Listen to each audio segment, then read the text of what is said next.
Verva Valky is raiding with 12 Froggos.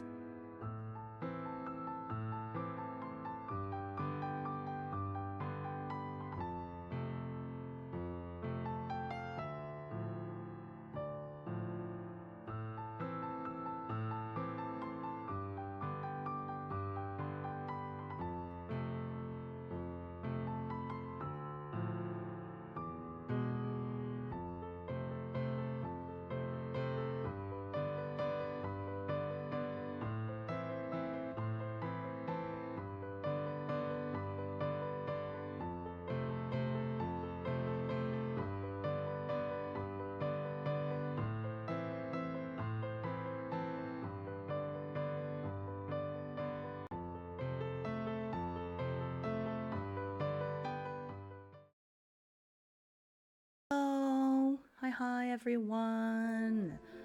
Good morning or good evening or good afternoon. Whatever it is, wherever you are. This is Hime Utsugi and friends. Say hello. Hi. Hello. Hey, friends. Hello. Yeah. Thank you for waiting. We were like just at the last moment scrambling to get everything done. Thank you so much, Virva, for the raid. We are here playing.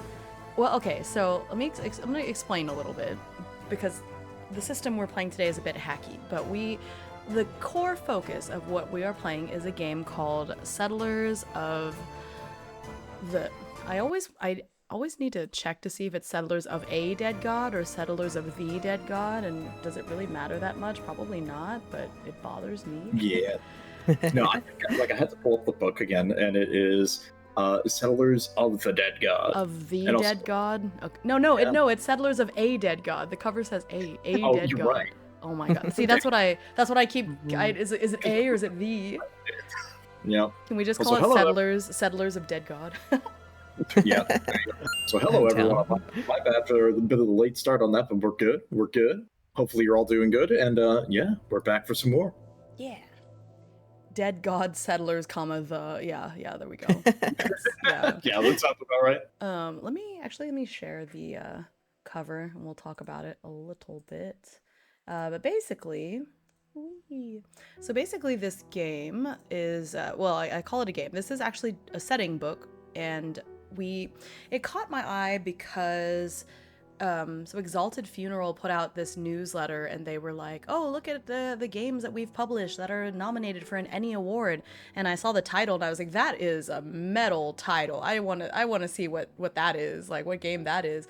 And then I clicked into it and saw that it was bug themed. And so if you have a problem with bugs and fungi, you may want to you may want to click out. But yeah, let's do a debrief. Yeah, thank you, Viva. Yeah, take care of yourself. Thank you again for the raid.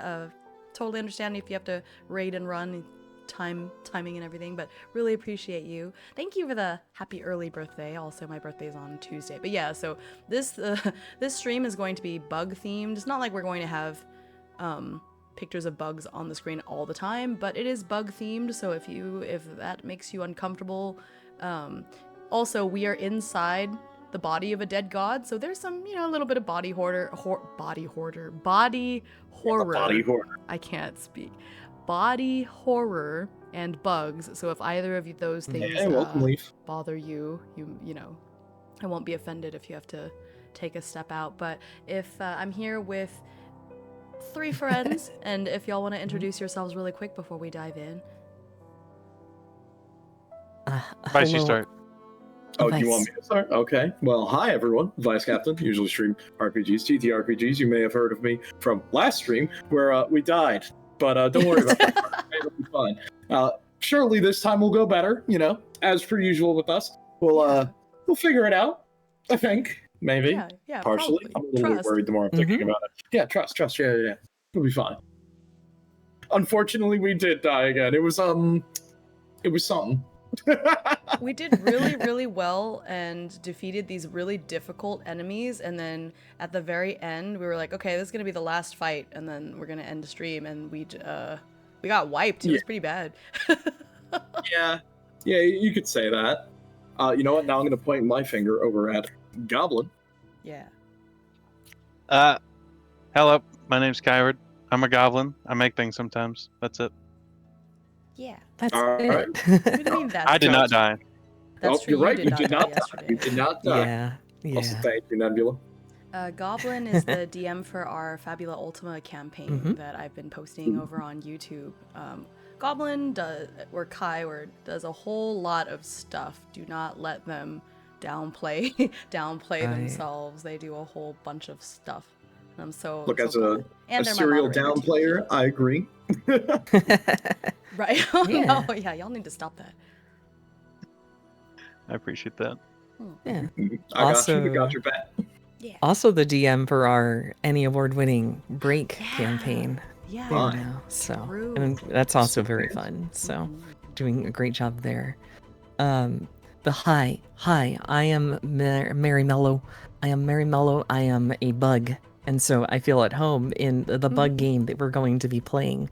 I also do some stream stuff, like the nice and cozy vibes, and I really am enjoying getting into TTRPGs thanks to Hime, Goblin, and Vice, and it's a blast and a pleasure to be here. Yeah. Yeah. Mary is awesome. Oh, A moth for the moth game, and I just gave Yeah. Mary a shout out. Mary is not streaming her POV or anything, but you know, if you're not following Mary already, like, why aren't you? Fix that now. Aw. Follow I'm the just a moth. bug. I'm just a Yeah. bug. Also, hi Nebula. I hope we have fun. Thank so you. today is going to be kind of. I put in the little description down there, session 0.5, because we're starting off. We're going to make our characters and everything. But I don't think that will take the entire time. And so hopefully we're able to kind of ease into a little bit of world building, a little bit of playing as well. a little bit of dramatic reading of this Some wonderful rules. book. Yeah. By the way, the Yeah. art in this book is amazing. It's Right. really It good. is. Yeah. It is so beautiful. I love it. Yeah, so we're definitely going to do some of that as well. But yeah, so I kind of cut myself off mid-sentence. But so the world is Settlers of a Dead God, but this setting book was made for OSE, but that's not a system that I have or I'm familiar with. And it is luckily they made it to be very adaptable to other systems. And so since there is such an emphasis on like exploration and discovery, not just combat, I thought that the Machine Gods system would be really good for that. And Machine Gods is really easy to pick up because it's like, I hate to say this. Don't take it the wrong way. The Machine Gods rule set is a little similar to D&D in it's a D20 system, so I think it makes it a little easy for all of us to pick up because all four of us are familiar with D&D, and so it's not like I have to sit here and we don't have to explain this whole new system. There's just a couple of things. But yeah, so this is a bug eat bug world, so shall we say. So we're gonna get into it, and everyone's got the book, and so I think it would be nice to kind of take turns reading through some of the beginning parts, and so everyone can understand what world we're diving into, and then we'll start our character building. I have made this system on Foundry, and I'll get into that more once we get past the book section, but I've been, hard at work, busy as a bee, shall we say, the last few weeks, putting this together in Foundry and making the system work for us, and so I'm really excited. Yes, I think it should work. I think everything should work the way I intended. So we're just, if you've watched my stream before, I don't like to give away content, so we're not going to read through all the book or show all of the book, of course, but I think just the welcome part, like the first several pages, is stuff that's freely available in their preview anyways, and so we will read through some of that. Let's see. It's just the art and the layout is so pretty. It is Gorgeous. really interesting. Like, Yeah. it's got tons of style like all over it, just from like even like the font formatting and the way they just line up some of the tables on this. It's just cool. For sure. And I had ordered the physical book because it came with a PDF. That way we could start planning a little bit in advance. But the physical book arrived, I want to say a day or two ago, and it's really cute. It's like a little petite Aw. book, so it's not full size, and it doesn't have that many pages. I think this whole book has less than 100 pages. but it's a Mhm. nice, actually, nice, crisp hardcover, real cute little book too. So I'm glad I have both. Although I think I left the book downstairs. I don't know if I'll need the physical one today, but it's really pretty. So you know, actually, let me link to it really quick, so that Leaf, if I had fish on my channel, I would have given you fish for that one. so I'm I'm gonna telling you link about the time I saw a firefighter to- crack some brass knuckles out, and he went to go fight the fire. Well, I haven't heard from him since. Oh my god. right. So here is the link to the hardcover and the PDF, and then if you want to just check out the game, they do have like they call it a fast play, but I guess it's sort of the same as a quick play. So if you're interested in sort of just diving into that, the little fast play is free, and so you could sort of just and that's why I'm okay with showing it, because the free version includes the geography, the history, some of the creatures, and everything. And so I'm okay with showing that, since everyone can get that for free anyways. So, They could have called it the Skitter play. oh my gosh, that they You could know- have. That is true. True. Cool. Write that down. Yeah. Now you're gonna make me start distributing fish live while we're here. Right? You can. I mean, all three of you have mod powers. give each other fish. Free fish. Because we have shared Infinite chat. fish. So, Kappa, even if you put it in your chat, it'll still send it to mine and give the fish. We found that out Right. yesterday. We did find that out the other day. It was literally yesterday. It feels like a long time ago, but I don't know. Today Oh, has been a little long. It's been a busy day. It has been, yeah. But look at this art, you guys. Look at these little bugs going on an adventure. It's so cute. Aw. Is that cute? I think That's it's like cute. skin. You Cute. don't It's think so it's cute. You don't think they're cute? I don't know how to describe it, because it's like, part of me is like, it feels like it's got that medieval tapestry type of feel to it, but also at the same time, I feel like we're looking at like a heavy metal album cover. Oh yeah. At times. I can see that. That's funny. Oh, just some little guys. Yeah, little dudes. Yeah. Okay, so I guess I'll read the introduction, and then maybe we can take turns. Everyone in here has very nice reading voices. Nice. Also, if you're unaware, we are listening to the Hollow Knight soundtrack over on my stream. I thought it was thematically appropriate, so I'll be Yep, very adjusting the volume levels, because some of the tracks are louder than others. So if the music ever gets too loud, or it gets hard to hear any of us, just let me know and I'll fix it. Mhm. Okay. Very fitting. Meanwhile, just got jazz on in the back. Yeah, hey, it works. Some jazzy bugs, okay? Don't put it Uh-huh. past them. Light hip hop or something like that right now. Okay. little bit of Introduction. funk. We live on a dead god that is slowly decomposing. We don't know what was before the dead god, but one thing is certain. We were born on a sacred, slowly decomposing corpse floating in the universal ether. Everything that lived before the great god was forgotten with its death. The decomposing body of this immense being brought forth life. Its blood formed the seas that bathed the coasts. Its skin became the land, deserts, and mountains.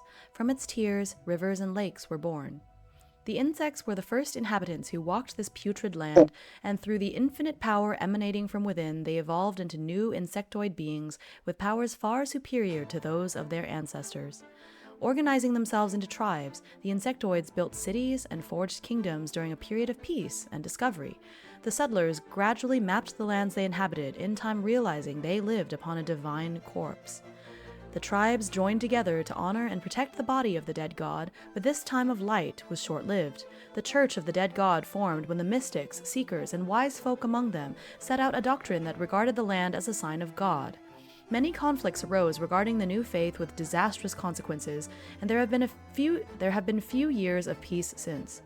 In the fight to conquer the sickened and dying land, some seek glory, fame, and fortune, or even salvation within the veins, arteries, and organs of the immense and mysterious being. Are we adrift? Are we still? Do the stars revolve around us, or is it the dead god who turns? Our sages, scribes, alchemists, astronomers, oracles, and diviners continue in endless debate. They pay handsomely for any information that exploration can bring them. Such academics are unlikely to take the risk themselves, so the adventure falls to others. You, and your companions. Welcome to the land of the dead god. Ooh, Wow. Yeah. it's That's really definitely strong impression, right? Mm-hmm. Mm-hmm. That's so good. It's such a good intro. Okay. Would somebody else like to read the next page? good. You know I what? can- I got you. You got it. Oh, unless do you want to? By all You- means. If you want to get this one, I'll get the next one. How All about right. that? Sounds Yeah. good. Hold on, I just have to snap this on screen for everybody real quick on my end. There's, I've just been dropping in screenshots of that. Oh yeah. One sec. Let me do that real quick. This and PDF is not watermarked, so I'm just putting the PDF up on screen. I had to, actually, you know what? That's a good call. Let me just pull that up here. Yeah, this one is not Once. watermarked, but I always have to be careful because some of the I know, that's drive-through why I ones, was like, double checking. Mhm. Yeah, I'm not about Yeah. to put my whole full legal name on stream. Jeez. no government dropping, Yeah. Yeah, I think that's that like one. automatically turned on drive-through, so you have to like turn Yeah. it off yourself. And I think That's so people forget about it. annoying. Yeah. Had that moment where I was like, I had to go through and manually scrub one of the books that I have. I'm like, didn't realize yeah. there was a setting. Oh man, let me just pull that up. Also, hey, what's up, Unleashed? How you doing? There we go. Forgot I had to rename the file. Oh gosh. That would also be helpful. Right? Okay, let me just do that, and there we go. Now everyone can also see the wonderful art in this book, by the way, which, Mm-hmm. if you haven't, take a look at that. That looks super cool. All right, let me jump us to the page. Oh, yeah, by the way, this was the page I was talking about. If you guys should take a look at that. That's so sick. I love that art. Which page is it? All right. That is the page right above the introduction. Oh, okay, yeah. Yeah, I had Whole my page stream on art that one for a was while. really- Yeah. Yeah. Okay, All take right. it away. So, gameplay. The greatest tribute we can pay to the dead is not grief, but gratitude. Settlers of a Dead God is an old-school Essentials role-playing game setting that can be adapted into a multitude of systems. Oh, very convenient for us. Mm-hmm. It is set in a dark fantasy world. There are many possible origins of the dead god, so the game master may use the table of possible origins or come up with their own theory.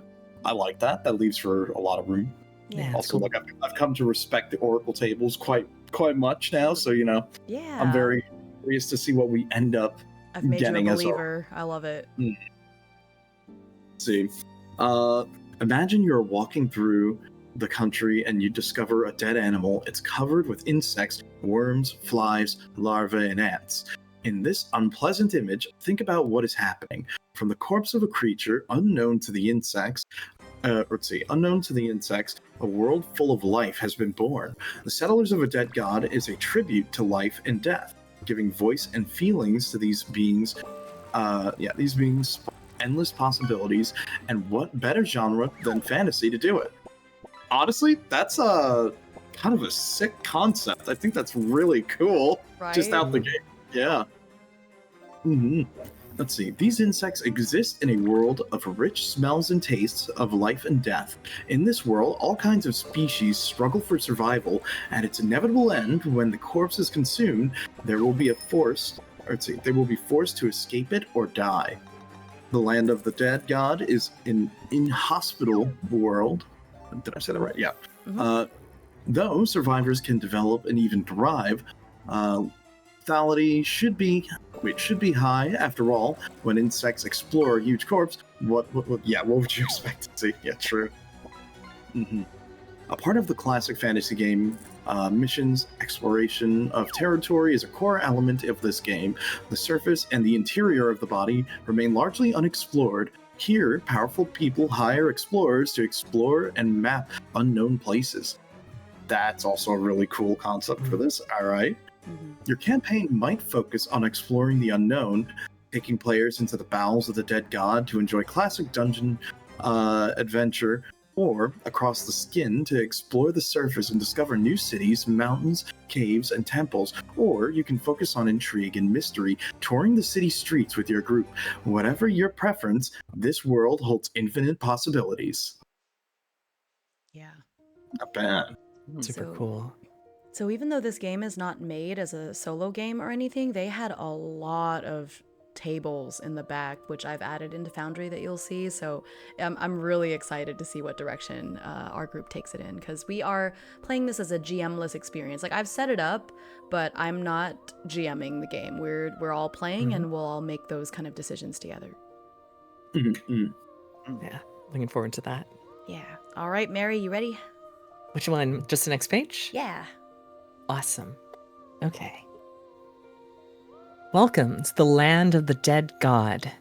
And God offered them his body, and said unto them, Be fruitful and multiply, and replenish the earth and subdue it, and have dominion over the sea, and over the air, and over every living thing that moveth upon the land. Holy Book of the Dead God, chapter 4, verse 9. A Scarafagus rests on the banks of a river of tears as a mysterious being silently approaches. Under the moonlight, two funganoids prepare a ritual to open a path into the guts of the dead god, where they hope to find precious fluids for their curative potions. An arachnid climbs a hill of flesh, digging into the dead skin, seeking the entrance to an ancient temple. Close your eyes and imagine a great continent in human form, stretching hundreds of kilometers from one end to the other and bathed by a dark sea of blood. Forests, lakes, deserts, and tundra cover the surface, stretching across the decomposing skin of the dead god. Only a small part of the surface has been explored and divided into kingdoms and cities. The unexplored territories are thought to be wild and strange.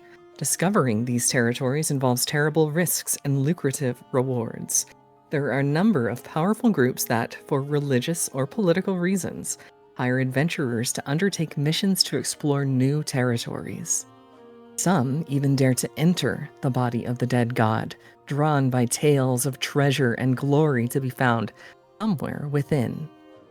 The interior of the dead god consists of intestines, bone, muscle, pus, arteries, and organs. The inhospitable interior is always more dangerous than remaining on the surface. Although parts of the surface are still unexplored, the interior is almost unknown because of its extreme and dangerous conditions. Only a small number of expeditions that venture into the interior ever return.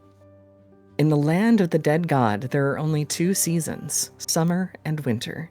Temperatures are either very high or very low, but rarely moderate.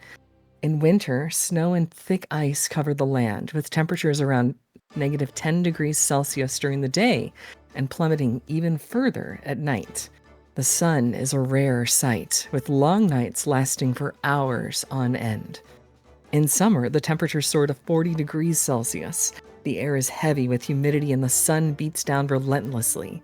The days are long and the nights offer little relief, with temperatures staying well above 30 Celsius. Even during week-long thunderstorms, the temperature remains sweltering. The head is the most favorable landscape and holds the main population center. Here are the cities and towns, roads, temples, and other structures created by the inhabitants. Much of the rest of the body of the dead god is wilderness and home to hostile creatures. Ooh, that was so good. Also, if you're an ignorant American like me, -10 degrees Celsius is 14 degrees Fahrenheit, and 40 degrees Celsius is 104 degrees Fahrenheit, which doesn't sound like such a big deal to me because I live in Texas, so 104 is hot, but like, Yeah. like, No, I was gonna say I can't believe global warming got to the dead god. To the dead god, too. No. Oh no. Oh, but yeah, so days are long, temperatures staying well above 30. Okay, so 30 degrees is 86. Okay, so it's always like, so it's like summery. 86 is cool weather. What Yeah, are for they me, 86. Yeah. 86 is how hot it is here, like early in the morning at like 8 a.m. It's Sounds actually, right. I'm gonna see what is the It's- temperature. It's 92 outside right now Right. here, so like whatever. Oh, gosh. Yeah, as gotta long as the check mine, humidity's too. down, then even high heat's Yeah, fine. right. Ugh. Oh, Also, yeah, you're right. look at the layout on these pages, like where they put the little page numbers on the little bee and the butterflies. It's just all the little Yeah. details are so pretty. Yeah, it's really nice. So buggy Yeah. in the best way. Okay. So Goblin, did you want to do the next page? Yas. Yeah. Size of the land of the dead god. Wait, so even this mixes it up with a dead god and the dead god. Yeah, Well, you're right. Actually, But I think That is I think because this is talking about the dead god in terms of our setting, but the title is a dead god because there could be more than one. Yeti. Ooh, you're right. Yeah. Also, I don't Could be know a why super god. my brain's just thinking about like Xenoblade now. I'm like, oh hell yeah, I love the Bionist. Oops. Yeah. Let's see. It is estimated that the land stretches over 200 kilometers from head to foot, although this has never been officially confirmed because the lower torso and extremities remain largely unexplored. This is a vast landscape considering that the settlers are the size of insects. For them, these are immense distances, far greater than for any human. Geography. The land of the dead god is an immense cadaver, a unique and mysterious geography. Its inhabitants have discovered all the following landscapes. I won't necessarily read through all the tables. Yep. Yeah, that's probably. Let me see Fair enough. here. These places consist of different parts of the cadaver, such as sharp nails. I like that. Ooh. Hair. Teeth Interesting. with cavities. Oh no. For example, if in the first roll you get a 2 and in the second a 12, the characters might explore a forest of pulmonary arteries. Oh, The second roll is optional. Ordinary forest or mountains exist here as well. Vegetation also grows on the corpse, and water is present. So you can also include familiar geography in your games. okay. Other possible landscapes might include forest of hair and fungi crisscrossed by rivers of blood, mountains of tense muscle, necrotic at the peaks, swamps and miasma of bile, tasty, deserts of dead skin, tumorous mountains, and canyons of scar tissue. So Interesting. I did not realize that it was literally like a human body. That's Yeah. that's, Yeah. that's really interesting. The rib cage that's right above it too. Oh, Yeah. For doing the bug osmosis Jones. Yeah, no, I was thinking the same Yeah. thing. Oh man. But it's cool because I mean, it's from their point of view. Yeah, it's like, Yeah, you're right. It is like a colossal being. yeah, It's sort of like in a Mouse Ritter. I believe initially they were wanting humans to appear like almost like Attack on Titan style Goliath in Mouse Ritter, yeah. but they decided to remove that from the core. That sounds game. like super cool though. Yeah. Does. Yeah. I would love that. Okay, so let's see. I'm trying to skip over some of this because I don't know if we necessarily want to read all of it out loud, but I thought this was good to sort of set the tone. Some of this also makes sense because like natural resources, the bone, skin, hair, the stuff from the dead god. Oh, some of these would be a little interesting. Talking about Plastic. like the territories. Microplastics. They're in here. Oh my goodness. Gotta have the microplastic. I know, right? Oh my god! That's They funny. say that we all have about a credit card size worth by the end of our lives, right? Look, that's what happens for eating all those Subway sandwiches in college, you know? That's true. I am curious about this table, though. The who was the dead god table? Yeah. Is it in the? I don't know Is that exactly page where 8? it is. It's on page. Oh, did I skip over? Yep, it's on page 8. How did I I just skipped like 2 pages down, and it should Oh, page 8, like not in the PDF, but like the actual page 8. be. Yeah, my bad. No, like, you're fine. Okay, do we wanna roll for it and see who our dead god was? Ooh, good. Yeah. question. Yeah. Sounds fun. I think what we should do to make it interesting and like that way that we all play a part in it is I think we should all roll the d12 and then average them together. Okay. Ooh, Okay. okay. Also, that's we it. can't see inside Foundry. We're just seeing a black screen Oh. because we don't have light. Oh, right. Probably because we don't have tokens with vision or something. Oh yeah, Mhm. I didn't think about that. Okay, hang on. Let me See, lighting. Okay, I'm just gonna get rid of token vision. Do y'all see it now? Yeah. Not that it's Mhm. much better Yep. because it's literally just a dark Fancy. cave. But Hey, it counts. yeah. It I looks like like it. home. Yeah. I was thinking about taking art from the game book, but it's all very vertical, you know, and it was kind of difficult for me Yeah. to do that. So, Mm-hmm. okay, so let's all roll a d12, and then I figure we'll just average those together. That way, you know, we're all a part of it. Oh yeah. Well, not that it will seem to matter very much since we're all, It's yeah, we're all kind of centering on a No, place. it's Okay, let's happening see. again Let's already. see, 3.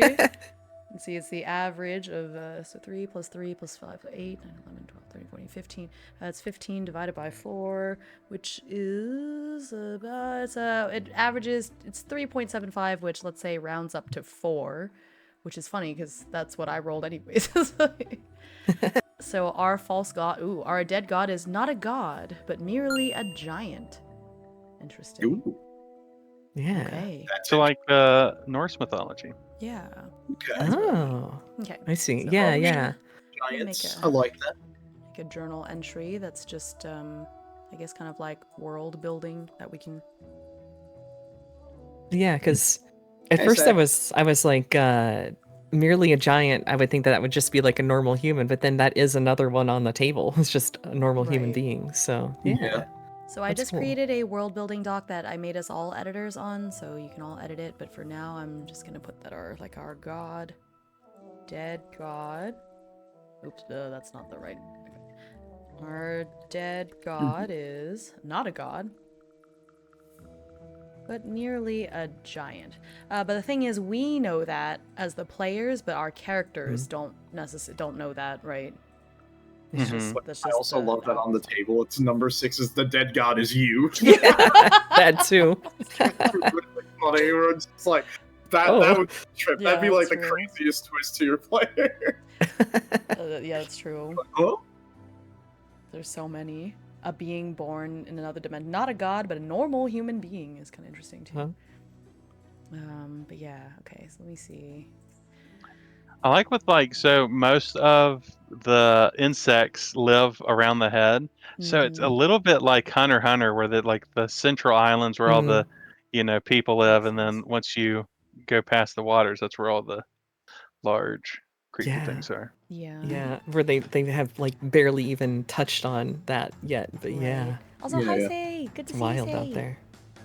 Yeah, I'm gonna read this little blurb on page 8 that talks about the settlers, because I think it's important to know who we are, right? Who we are going to be playing. So I'll read that very true.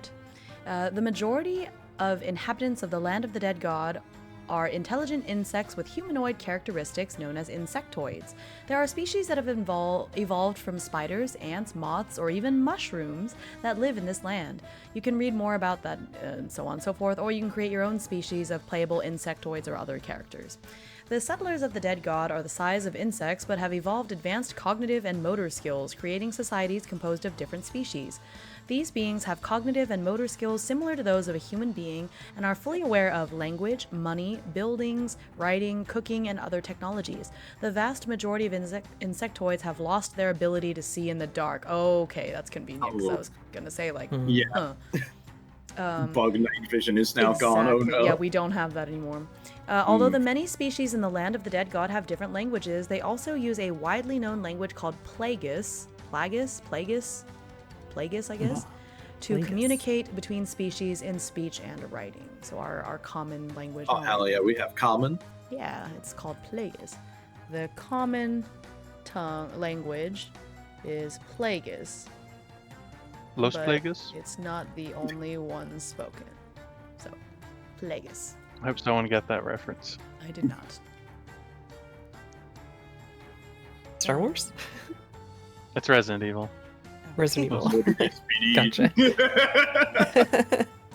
Let's see. Insectoids are the size of insects that is only a few centimeters in length. Their movements are measured in centimeters with a base movement rate of 120 centimeters and an encounter movement rate of 40 centimeters. Insectoids can cover a distance of 1 kilometer in a day of travel. That's a lot. Okay. For a little thing, a kilometer is a lot. That's pretty cool. Okay. Get her. Yeah, they skitter. Okay, so I don't want to read that. Oh, there's some random okay, there's even more tables. I was just looking at the tables at Ooh, the I'm end. curious now. Okay.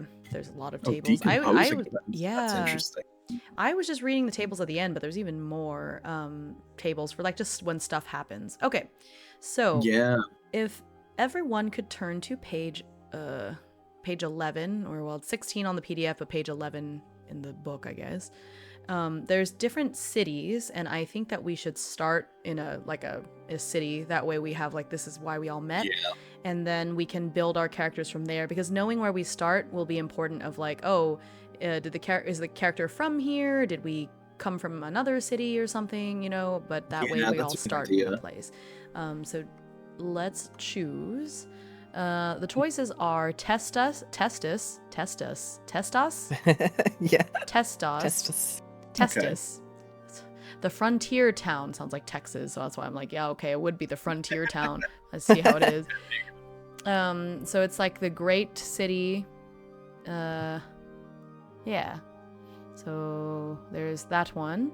Then there is Dens, the city on a tooth. It's located at the mouth of the dead god, so it's a tooth city. Looks kind of deserty because it's like lots of stairwells, I guess, because you're going along this long tooth. And then there is Vallis, a theocracy dedicated to the dead god, so it's like Rome. Then we have Oculus, the city on the left eye. It's a trading city, so that's pretty neat. They built Oculus. It's kind of there's like a big lake, and so basically there's the cornea in the center of the lake, so it's like it's a trading port kind of city. Interesting. Okay. And then there is Myria, capital of the Larva Kingdom. It's in the torso. Interesting. Oh my god, the art goes so crazy. Like, really I just went down to the next on that. Yeah. Wow. Oh, Then there's Varos, Oh. capital of the Royal Dominion. Okay. It's the largest city in the land of the dead god with over 1 million inhabitants. I think that's the one right above it. Yeah, I'm with art like guessing. that, that's so crazy. Yeah, that is crazy. And those are all of the ones that have been created, and they do give us some tools if we want to make our own city instead. But I think it might be good to just start with one of those. Yeah, I think I kind of agree with you How there. do you live on a dead god and only have one theocracy? Because it's the body of the dead god, so I think it makes sense that the theocracy is like, well, the god is the one that we're on, you know. But yeah, what are everyone's thoughts? I'm actually kind of open to if we. This is gonna say like this is how I know you've changed my opinion on tables. I'm like, I'm cool if we want to just roll a die to see which one we sort of start at, and then it looks like once we pick one, there's an additional die we need to roll to say what's going on. I guess with us getting started, sort of say. Okay. Yeah, I'm down for rolling. Just rolling? Okay. Yeah, so the surface, the planet, I guess planet is not quite the right word, but yeah, the world we live on is it's a decomposing, like, human body, basically. But you could call it a celestial body. Oh, ooh. Yeah. Yeah. Okay, how many cities are there? Testus? Clever. I think there's 6 of them. Dens. I think it's so funny that it's called Dens. Testus, Dens, Vallis, Oculus, Myria. I think you're right, there's 6 of them. Okay, so we'll just go in order, so I'll roll the d6 and then it'll be... Yep. And then from there we can kind of figure out... Yeah, let's all roll the d6. The same thing. Oh, of course. Ooh. It would have been so cool if we all rolled 1, 2, 3, 4. Okay. Wow, I wonder. Well, so I'm gonna say that it's 2. The average, pretty good. So that means we're on the Tooth City, the Tooth City Dens. Let's go. And I'll put the PDF back up so y'all can see it. But this is the art they have for Dens, the city on a tooth. So it's like very spirally. It's cool. I'll read the description of it just so we have that out there. Go for it. Okay. So Dens, the city on a tooth. Dens is located in the mouth of the dead god, founded by the earliest settlers who entered the mouth to extract resources from the teeth. It is strategically located near a large breach to enter and communicate with the interior. The original city was built on the mouth, but it suffered continuous attacks by creatures from the interior and was moved to the upper incisor. Incisor, thank you. Yeah. And canine teeth. As a result, the whole city had to adapt to its architecture and the new landscape. The city of Dens extends over 6 upper front teeth. Nobles, clergy, and well-to-do merchants live in the horizontal parts known as the flat neighborhoods. Oh my god. Interesting. District also holds all of the city's government and religious and academic buildings. The other districts of the city, where the rest of the inhabitants live, is situated on the vertical sides of the teeth. Oh no, the cliff sides. Yeah, it's awful. Structures in this area are anchored to the teeth and appear to be hanging. This district is known as the Front. Traversing the streets of this area is dangerous, involving climbing with ropes and harnesses. Oh my god. This kind of sounds really cool too at the same time. Yeah. Yeah. Though the local residents do so without difficulty, within the Front, the buildings and neighborhoods closest to the flat district of the city are more exclusive than those on the lower areas. I don't know why, I'm kind of getting like, is it like Citadel World vibes from like 40K, where it's like the more powerful are built on the higher layers, I think? Mm-hmm. It's similar, yeah. And it's safer because they're like flat compared to like, okay, you've got to scale a mountain to get to the corner store. Yeah. Let's see. The lower areas are also more vulnerable to attacks from creatures from the interior. When you are at the front, roll 1d6 every day. On a result of 1 or 2, a creature from the creature selection appears in the streets. Oh, geez, damn! So you can just get attacked while you're climbing on the side. That's Dens owes its wealth and power to the extraction of calcium. Yeah, of course. Silver and gold. Yeah, the grills. Yeah, I was gonna say that also. This huge and growing city, nominally part of the royal dominion and subject to its authority, is under the direct control of Count Hardus. Of humble origin, Hardus amassed a vast fortune with several hazardous expeditions into the interior. He built a palace of calcium. Oh man. That's wild. Literally the gold grills on it. Yeah. Not satisfied, Hardus eventually had his entire body covered in gold. Oh my god. Oh my god. Any subject who dares to look at him directly is punished by having their eyes gouged out. Oh my god. What a nice sounding dude. We started in such a nice place. The city is one of the most important starting points for explorers, adventurers, fortune hunters, and others willing to leave the skin, willing to leave the skin in the hope of gaining a few coins. One can easily find companions for any adventure here. That's really fitting that we got it. Yeah. Yeah, it really works. And I liked that you could have all sorts of different types of characters here. It's a very diverse place. Yeah. Mm-hmm. I like the weapon that the picture's carrying. It's like the, I think it's the Aztec weapon that had like obsidian that you'd put on the sides of it and you could replace. Yeah. That's really I love the art in this book. It's really so cool. That makes me think that calcium is sort of replaces. Is raiding with obsidian. 1 Frogos. Hello, Oh, thank I you can so see much that. for the raid. Welcome. Welcome. You're a moon Nice. rabbit. Oh, that's so cute. Welcome. Welcome Thank to you the so bug much for zone. raiding. Yeah, if you have Thank to you. raid and run, totally understand. But if not, feel free to put up your feet and stay for a little while. I am Hime. I am a parrot VTuber, mostly do solo TTRPGs. But today I'm playing a group TTRPG with friends.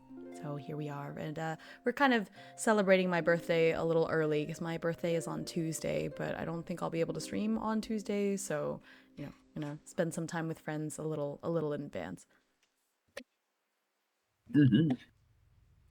Bug friends. Yeah. My Okay. friends. Let's. Oh, is that what it's called, Cruising? Oh, okay, yeah. That's cool. Just defeated Lu Bu. And oh gosh, yeah. Oh my god. I haven't played any Dynasty Warriors in a long time, but it was a game that was a huge part of my, I don't know if childhood is the right word, but like my cousins and I were really into it, and I know Lubu is always difficult, like hard to fight, so respect. It's always that, yeah. You know you've made it when you can beat Lubu. Yeah, exactly. He hits so hard. It does have a good OST. There's so many silly lines from the dub that my cousins and I have memorized, so we kind of say them at each other, like as inside jokes. Is Lubu the one that uses the spear? Or like yeah, and he's got the two blade? like antenna looking. Yeah. Yeah. Yeah. I feel like I've only seen him in the Ragnarok anime that's on Really? Netflix. Oh, I know exactly what you're talking about as well. Yeah. Origins is heavily recommended. I'll have to look into it. I think the last Dynasty Warriors I played was like Dynasty Warriors 7, maybe 6 or 7. I think I have Extreme. I think that's like the only one I've played, Oh, and it's pretty wow. cool. Yeah, I don't believe in magic. There's so many. Like, oh, it's like unlocking a core memory for me. This is so funny. The weapon. Ah, yeah. Okay, so I think this is where we're gonna go ahead and make you flaming idiots. Yes. Yep. Yeah. Take this. Yeah. It's so. Oh my gosh. That's All wild. the memories. Oh, Amazing. Okay. Amazing. I love that. Okay. And the funny thing is, when I played that as a kid, we didn't think anything of it. We just thought it was fun. Like, okay, yeah.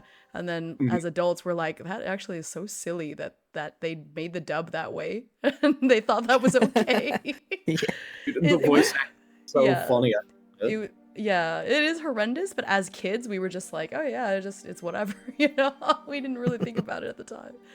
Okay, so we're gonna go ahead and make our characters now that we know where we are. And I'll just leave it to each of y'all whether you want your character to like be from Dens or maybe you just newly arrived here. And once we have everyone, we can decide on like, okay, how did we meet? And then of course, organically, if you want to know each other ahead of time, that's fine too. But yeah, I think you all should be able to make characters. I'm gonna delete that Uwu character. That was just the test one that I made.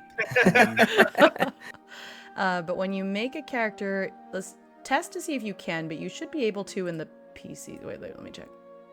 I don't think we can. Yeah, we don't have Yeah. acting actors. All right, hang on. Owner. Okay, do y'all see the PCs folder now? Nope. I don't. Under actors? I Do changed not. the Yeah, owner. well, because oh, wait, I forgot to hit because you save. deleted the. Oh, okay. What? Oh, we also have to roll for what is the event that's happening in the city. Yeah. I don't know why. What's it is- happening when we arrive? Yeah, that's true. Mm-hmm. Give me a second. I'm trying to see why isn't it letting me. I changed the viewership of the folder to be whatever. Okay, can y'all create a character even if it's not in the PCs folder? We can't. Don't have It access doesn't let to you it. create actors at all. Doesn't look like it. Nope. That is It doesn't. Okay, all right. I'm gonna just make one for each of you, and then we'll just go from there. Okay. Yep. Thank you, That's it. Yume. Yeah, this is my first time doing it in this way because when I played with Kappa, we're both DMs technically. So okay, let me Yeah. now let me see if this Yeah. works. Changes will be applied to all contained documents. Okay, so now you should all see the PC's folder. Yeah. And I made everyone a viewer, and I'm just going to make each PC so that, okay, so now Goblin owns the Goblin character. And then, of course, you can change the name of the character after.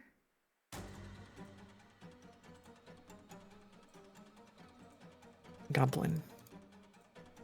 Mary. I see. That is me. That's you. I'm looking at yours. Okay, there we go. I see Alright, mine. Mary, you've got yours. Thank you. Yeah. Boom. Okay, and Kappa, there's yours. And then I'm going to make mine. Oh boy, that's me. Yeah. This reminds me of an obscure indie game called Hollow Knight. Yeah, what's hip and happening? Yeah. What was I about to do? There might be even more stuff that looks like Hollow Knight. Right. Yeah. True. Yeah. depending on available pike crews. Mhm. Yeah. So this is the little character sheet that I made. So you'll see at the top there's tabs. So the character tab is where you default to, and that has all of your stats and such and such. Again, this is similar to D&D, where based on your attribute, the modifier will, be something, and then that's what you add to your rolls and such and such. Then the level, EXP, development points, we'll talk about that later if we get to it. The inventory page has your wealth, is just how many coins you have. That's from Machine Gods, but I don't know what the currency is in this game, so we may change that after, but for now, wealth is just like currency in general. Then we have weapons, your inventory, your base carrying capacity is based on, it's just literally whatever your strength is, and that's how many slots you get to carry as a base when you don't have backpacks or anything. And then non-encumbering items are things that are really small or just gear because it's like attached to you, so it's not you're not holding it. And then there's a spell section. All of these tables, you'll see a little plus sign, and that's what I think is really cool. So you can just add whatever. So instead of having limited weapon items, every time you want to add a weapon, you just click the little plus sign, and then you can type in the things. Same thing for the spell page. Right. Yeah. And then the last one is just information. So that's where you can type your character personality, history, all of that stuff. All right. Which of you are the vessel? Oh, gosh. I think it might be Goblin. Whoa. But yeah, so really quick for the character creation. So let me get to that and explain how we do our stats. Oh, I think I got to the end of the Hollow Knight. Oh, never mind. The music just paused for some reason. What are you doing, music? It's funny that you bring that up because it's like, I think I'll join you on that on Goblin because I like some of the other ones that we were taking a look at, but they're too cute.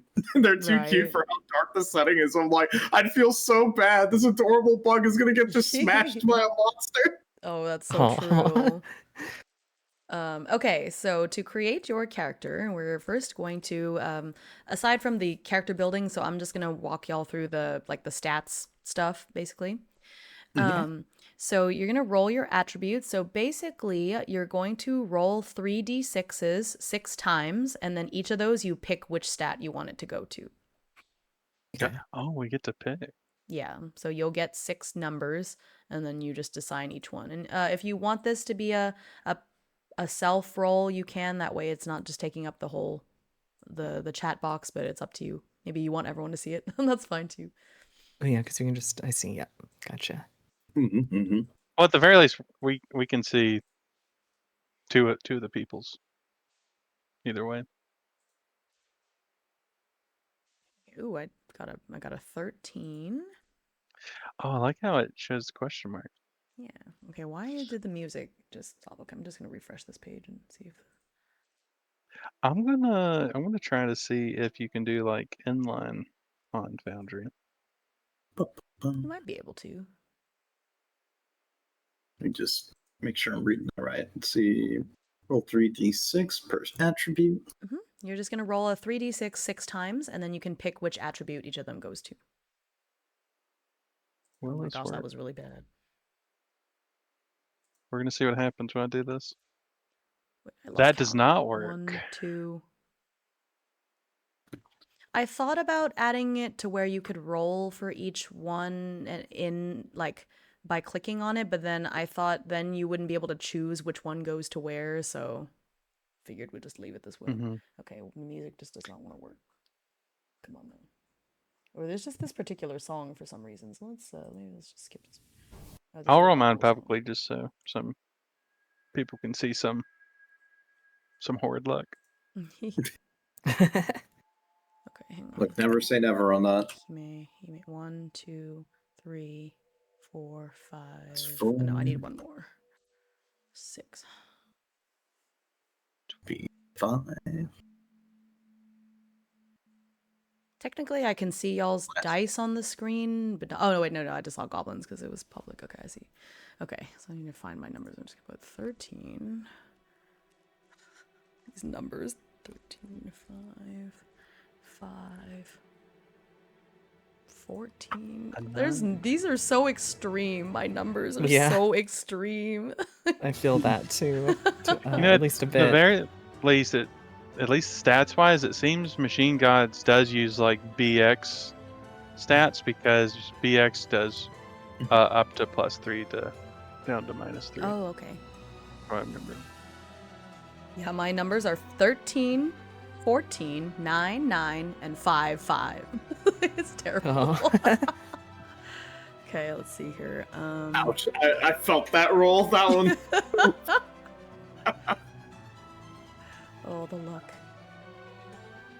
Oh, and Say also said the tinier and cuter the bug is in these settings, the more they'll absolutely shred you, which is very true.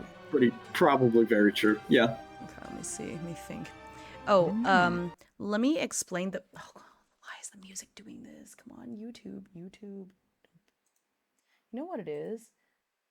I think it's because. Let me set the quality down because I don't care about the video quality. I just want the music. Maybe one more. Or maybe can I go to YouTube Music and just listen to this through that?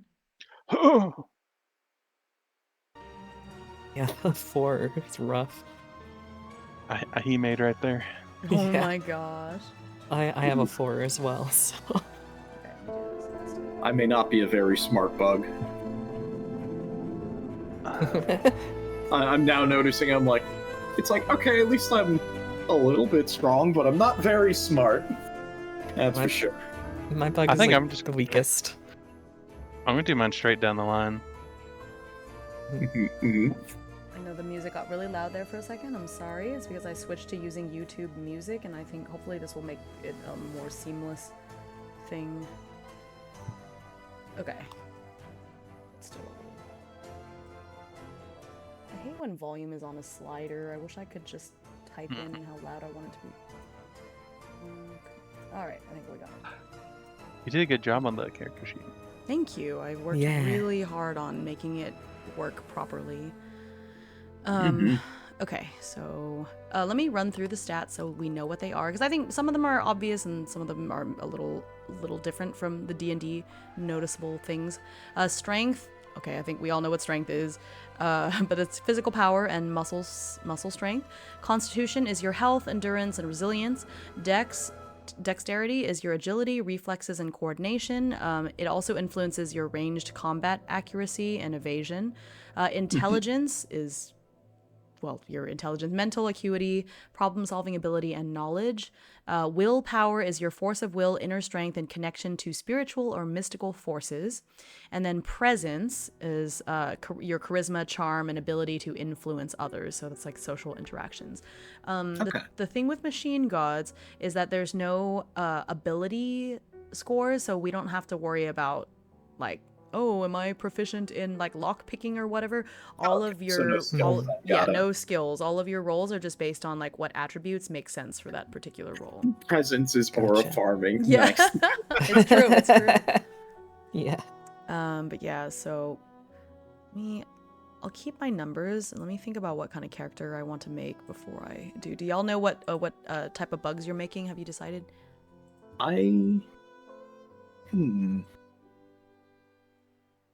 So for species, that's mostly just going to be a flavor for the system, right? For the most are we part, but there's using the- also no. We'll use it for them. I think we'll use whatever we can. It's not just flavor. We'll make it work. Like, how can we get it to fit with the system? So like, Yeah. obviously it says hit dice, but we don't have hit dice in Machine God, so you can ignore that part. But like, I think most of the rest of it should still work. So Yeah. like, for example, in Machine Gods, you normally start off with, oh, I like wandered off. Okay. So I told you the attributes and then, but anyways, I'll skip ahead for a second. So normally you get to pick one weapon and one armor proficiency, but some of the species of insects are already proficient in certain things. I would say that you can be proficient in those and then add one more weapon and armor proficiency as well. Okay. And so that's how we'll get it to fit in with the system. But yeah, so then after you have your attributes, you determine your health, defense rating, and initiative. That's pretty much automatically done for you. Your defense rate, so where it says modifiers on the character sheet, that's for like extra modifiers. So if, for example, you pick up like a special item later that gives you more initiative, that's where you would type that in. Otherwise, your defense rating, your health and your initiative are based on your stats. And so once you put in your attributes, it'll automatically tell you your health and your initiative.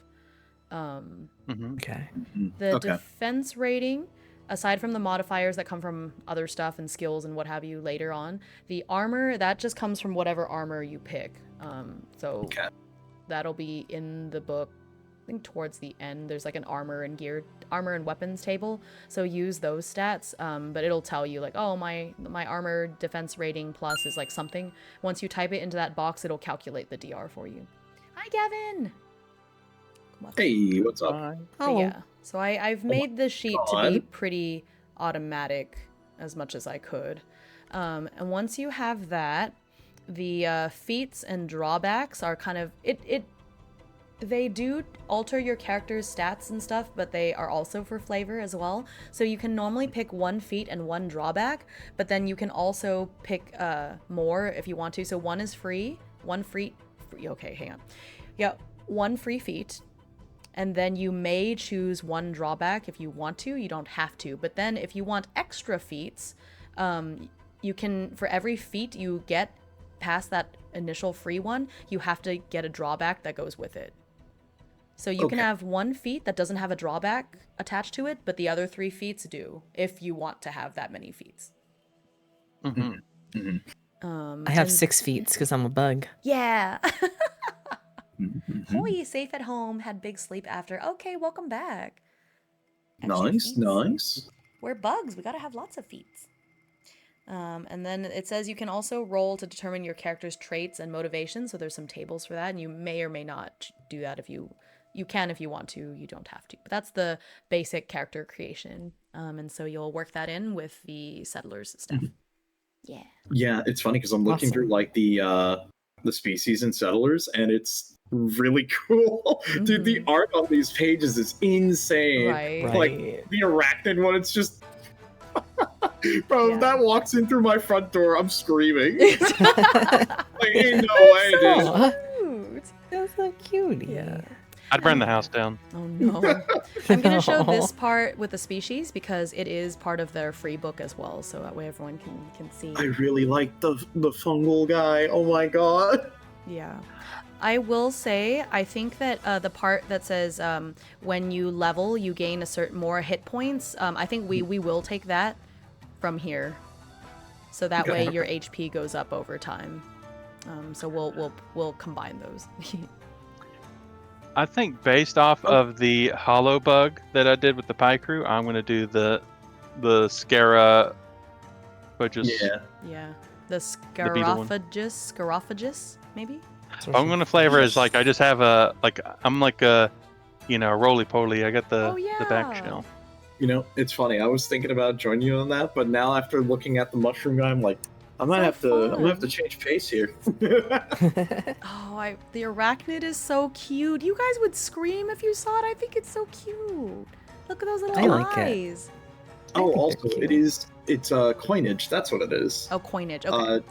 Yeah, just scroll down a little bit. They have gold coins and iron coins. That makes sense. And then iron bone coins. Huh. Ooh, okay. Well, I left, I think, the wealth. Oh, did I make that character, that part a, hang on, let me double check. So, I have to fix it. Okay, so strength. Good side. On good side. You guys are so funny. Okay. Okay. On your character sheets, if you guys have your character sheet open, if you will hit that button in the right corner of it that looks like the refresh button, it'll reload the template really quick, because I just changed the wealth thing to be a text field, so you can type in like, I have this many iron coins or whatever, because before it was just numbers, but now you can differentiate. It's like a refresh thing. Oh, I messed it up. Hang on, you're gonna have to refresh it again in a second. I messed it up. One moment. I messed it up. I almost want to just use the picture in the book of the fungus guy. Yeah, it's just perfect. You can do it. I don't want it. If you will hit the little refresh, it officially it says reload template, but it looks like a refresh button, a reload button on your character sheet. It'll fix the little wealth thing. I just refreshed the entire thing. Yeah, I I don't- don't see a refresh button, so I'm just Oh, gonna right, refresh it. Okay, Yeah. I may just have to do it for y'all real quick. Okay. All right. I did it, so don't worry. Just Thank open you. your pages and do it because I don't know why it doesn't let you. Interesting. You're welcome. Yeah. That way you can, as we get money, you can type. It wasn't wishful thinking. Yeah, there's fungi. Hang on, let me put the PDF back up. There's a species that is hang on, where is it? The Earth Knight is so cute because it's like the earthworm. Yeah, like I was looking at that, or it makes me think like Here, look. almost like a slug too, with how it's drawn. Pirva. Oh, but when I want to fix the wealth, everyone's like, you can't erect a guillotine here. We'll have to wait, okay? Yeah. Look at the little... Yeah, it's a funginoid. It's so cute. I think it's supposed to be like a There's druid. a fungus among us. A fungus. Yeah, that's what I'm fungus. thinking. It looks like a druid type. Okay, anyway, so I those love are it. the I gotta get those like are a the good species. screenshot of this and throw this in. Gold coins in practice, I think, works best with things massive in scope. People have often cut even smaller forms of currency all the time for change. Yeah. So I guess we could put the species features and feats. Probably makes a lot of sense. That would be a Yeah. good point. I think, yeah. I think that makes sense. Because it's all just rich text, so it's just notes for you anyways. I see. If you I guys don't- would like to use it, if you go to the rollable tables section in Foundry, under Oracles, I did add the names table that comes directly from this book. So Oh, you feel free to nice. use one of Perfect. those. if I you would was like. just thinking Yeah. about that. They're all very Roman sounding names, like sort of like they mashed Roman Italian kind of names together. They're pretty cool, but hopefully even if you don't want to use one of those, you could take it for like inspiration maybe. If you want to roll without opening the table, if you right click the names table from the Oracle section, there's just a roll button, like you can just roll from there. Otherwise it does this whole thing like a game show where it It like selects it. it like selects it from the list, which takes a minute. Don't think I'm seeing it. Yeah, I was gonna say the same. I'm not Oh, seeing the really? Okay, names no. one. Yeah. Oh, let me just change the music. We're on like ominous music in the background. Hold up. There we go. It would help if I gave you guys access to it, wouldn't it? Oh no, it's because I think these are for DMs to use. That's annoying. So y'all... okay, you know what? You know what I'm going to do really quick? I'm just going to make you all DMs too. Yeah. Because this is... It's annoying. I don't know why it... Alright, so it's going to kick you all out for a second so I can do user management. I'm just going to make you all DMs because this is... Which I should have done from the beginning because we're playing a DM-less game. I just didn't want y'all to be overwhelmed by like extra features that were unnecessary, but it seems to be locking you out of features that are necessary, so... Yes, Yep. distribute No the power. Yeah, so you should be able to get back in now. Do you not have the show to players button? It's not that, but the thing is that these rollable tables, I think originally were made for DMs to use. And because Foundry was not made for like, oh, it's for solo games or whatever. So the original point of these tables was for the DM to use to randomize stuff. And so even when I tried to configure the ownership to where all the players could see it, it wouldn't let me. So now I'm just making you all. I said assistant DM, so hopefully that still makes it so you don't get overwhelmed with stuff, but so now if you go to Oracles, you should see the names one. Hopefully. Let's see. So it's the rollable tables. It kind of looks like a to-do list icon. Marked. Yep. And then Oracles, names. and then names, and you can just right-click it and click roll, or if you want to click on it, if you just click open, left-click open names, you can just see all of the choices there if you want to do that instead. Oh, right, yeah. Okay. Yeah, I can show players items and, you know, journal entries and stuff, but I think that inherently these tables were meant to be used for, like... You know what? I've read that name. I'm like, that's goofy. What if I get that? Well, I guess I did. Oh, Ooh, I could be able to fly. yeah. I can't decide if I want to be a bee or a spider. What's your heart say? A spider. I think I'm gonna be a spider. Sorry, Kappa. spider casually just walks in, looks at you like, "Hey, what's up, buddy?" You got any of that insect milk? Me looking at a picture of Mickey Mouse's friend who's a dog. That's goofy. Okay,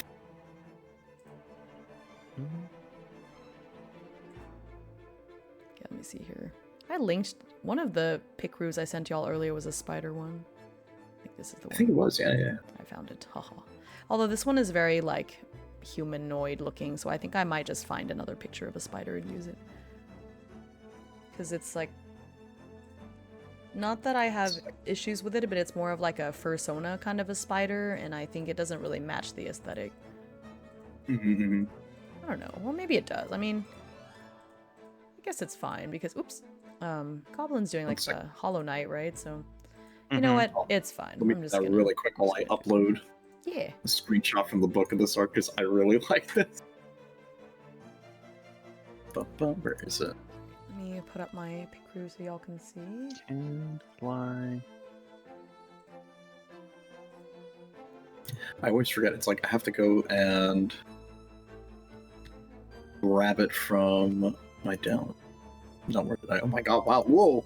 Jump scared by loud track. Oh my god! Oh no. Oh, I could be a blue spider. Piano and drum jump scare. Hold on, let me lower that a little bit. Defense rating. Modifiers +1.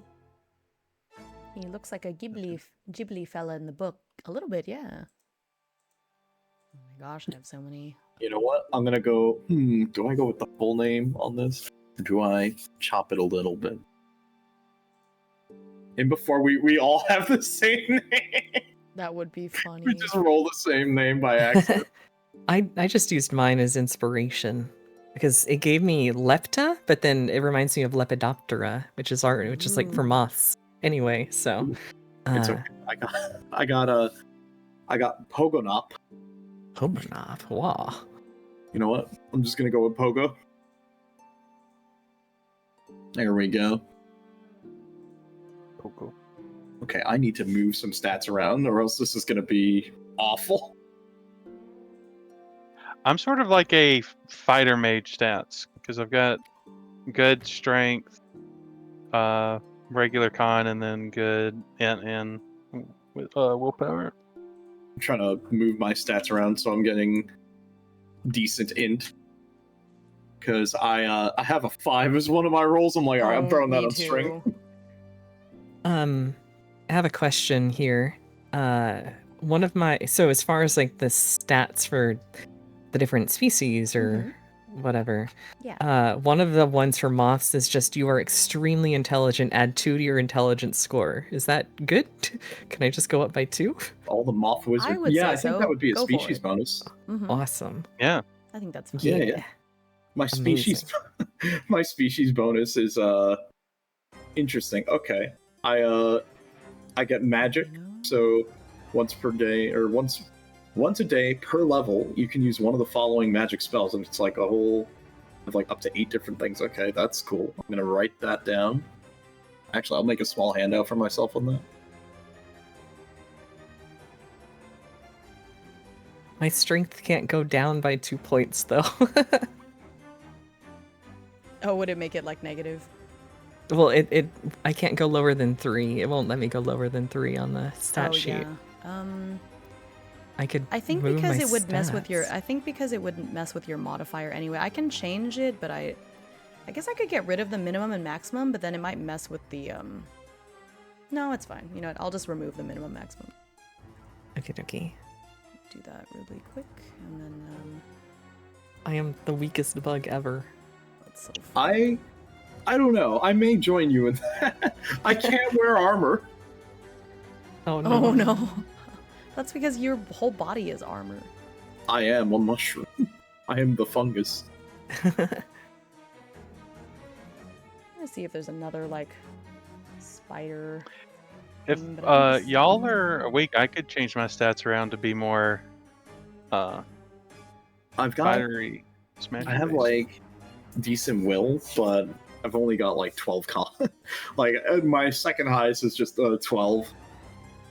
So spiders I are have. rogues, so I think I'll be okay. Ooh, yeah. I have 15 int, my willpower, and my dex. So my willpower is 11, dex is 10.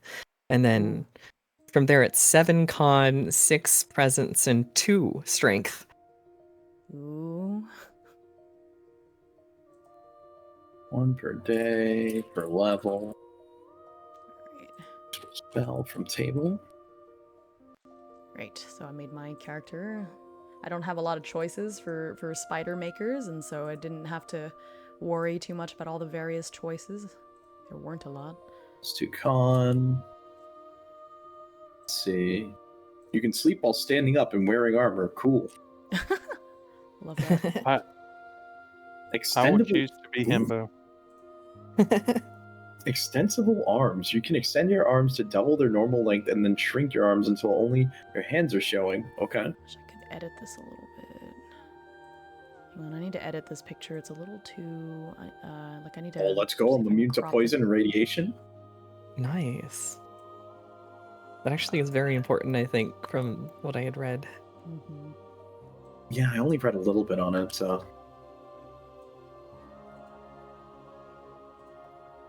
So I'm choosing not to fly anymore. I'm going to be a Goliath, so I have even more strength. Nice. Mhm. Oops. Sounds That good. still doesn't increase the modifier to +2, though. That's wild with 15 strength. Right? Yeah, I noticed that too with my int. That's okay. Which I may have to make some adjustments to, well, I don't know.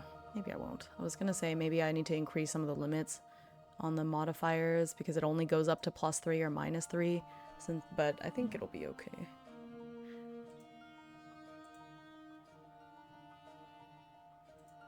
You reach And level... it kind of also makes sense. This is a scary world. Oh my Yeah. god. When you reach Yeah. level 5, you can adopt an apprentice. The apprentice is a smaller fungoid that grows out of your body, and then it becomes independent. This apprentice can act on its own, but obeys your orders.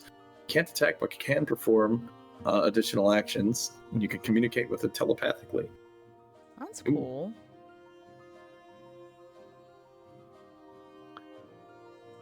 Does Machine Gods have a place where it shows like what weapon and armor you're able to Yeah. pick? If you go to gear and spoils on like the bookmarks on the side, it'll be one of the ones under there, I think. Okay, thank you. 583354. Why can't I find the... Ooh, okay, hold on. I want to roll this because this is kind of fun flavor. Okay, what type of fungus am I? 1d8. What type of fungus are you? What are we? Okay. I got a 6. I look like an egg. Okay, cool. So, Egg. Egg. I look like an egg. Little egg. And I love that quiz. I look like an egg is crazy. Oh wait, no, we refreshed the page and all my rolls when I typed them out and now they're gone. I have to scroll back up and see what I got. Ooh, actually, hold on. Oh, okay. I kind of like these sample names that they have here. Actually, I remember. Very simple name. They are short and very simple with direct meaning. You know what? Pogo, you are now Pog. There we go. I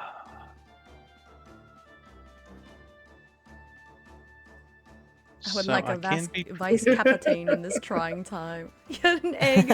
Appreciate it. Oh, whoops. I 'Cause you're an forgot to egg. turn back on my view here. My bad. Sorry, guys. There you go. Oh my god. Look, it's okay. You didn't miss anything. I was copying and pasting some of the general stuff from the book on that. Unlike other There you go. species in the land of the dead god, they are solitary by nature, arachnids. They find it as difficult to relate to members of their own species as to other species. That's interesting. Okay, I see. Interesting. I guess I'm playing a druid. Yeah. Well, I guess there's always a first time for I'm everything playing then, a huh? thief. It's a rogue. I picked the rogue character, which is interesting. Okay, let's see. So I think Dex is my most important. So I'll, okay, so in that case, I'm gonna make my Dex my highest one, which the roll I got was 14. Oh my gosh, 14 is one's only for a base plus stuff. 1. Okay, Oh. and then I have 13. I'll do 13 for strength. Then maybe 9 for con. 9 for int. Or so 9 for will, and then 5 int and 5 presence. Or maybe presence needs to be higher. Oh, shoot. Oh, the extremes. I think willpower is important, though, and I think my con is kind of important, too. Oh, I just realized what would my armor be since I can't equip anything? So I have to like check in the. And now I'm at the part where I have to look through the machine of the dead gun. Or Okay, so got a I machine think gun. because otherwise you would have like 1 defense rating, which is terrible, and you would just get hit all the Yeah. time. So I Yeah, because I think. guess I'd have natural armor, but I don't know what that equivalent would be in Let that. me see. Yeah. Okay. So you're like a beetle, basically, right? Or no, you're a fungus. You can't wear. Yeah, Oh, literal you can't wear fungus. armor because you're a druid. Okay. Yeah, pretty Okay. much. Let me see. So let's think about this. Oh, hang on. I'm showing the machine gods PDF. I don't want to do that. Gear to the bottom.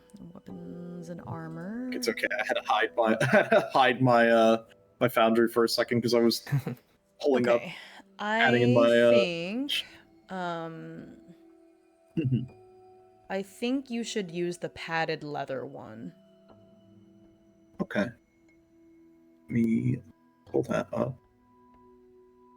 Because See, it's a pick one +2. weapon. I don't know. It's either I would say either the gambeson or the padded leather, because you're just kind of springy as like a mushroom, you know? Yeah. And I would say just use the bonus from one of those, even though you're technically not wearing armor. In Bug Society, is armor just chitin? You pull off dead bugs? Or from the god, the dead god, right? There's bone and hair Yeah. and skin Right, and stuff. yeah. Or teeth. Teeth. Also, apparently, from what I'm reading here, I can just use any weapon. That's pretty cool. So Yeah. that's good. Proficient in any weapon, but I can't use armor. Yeah.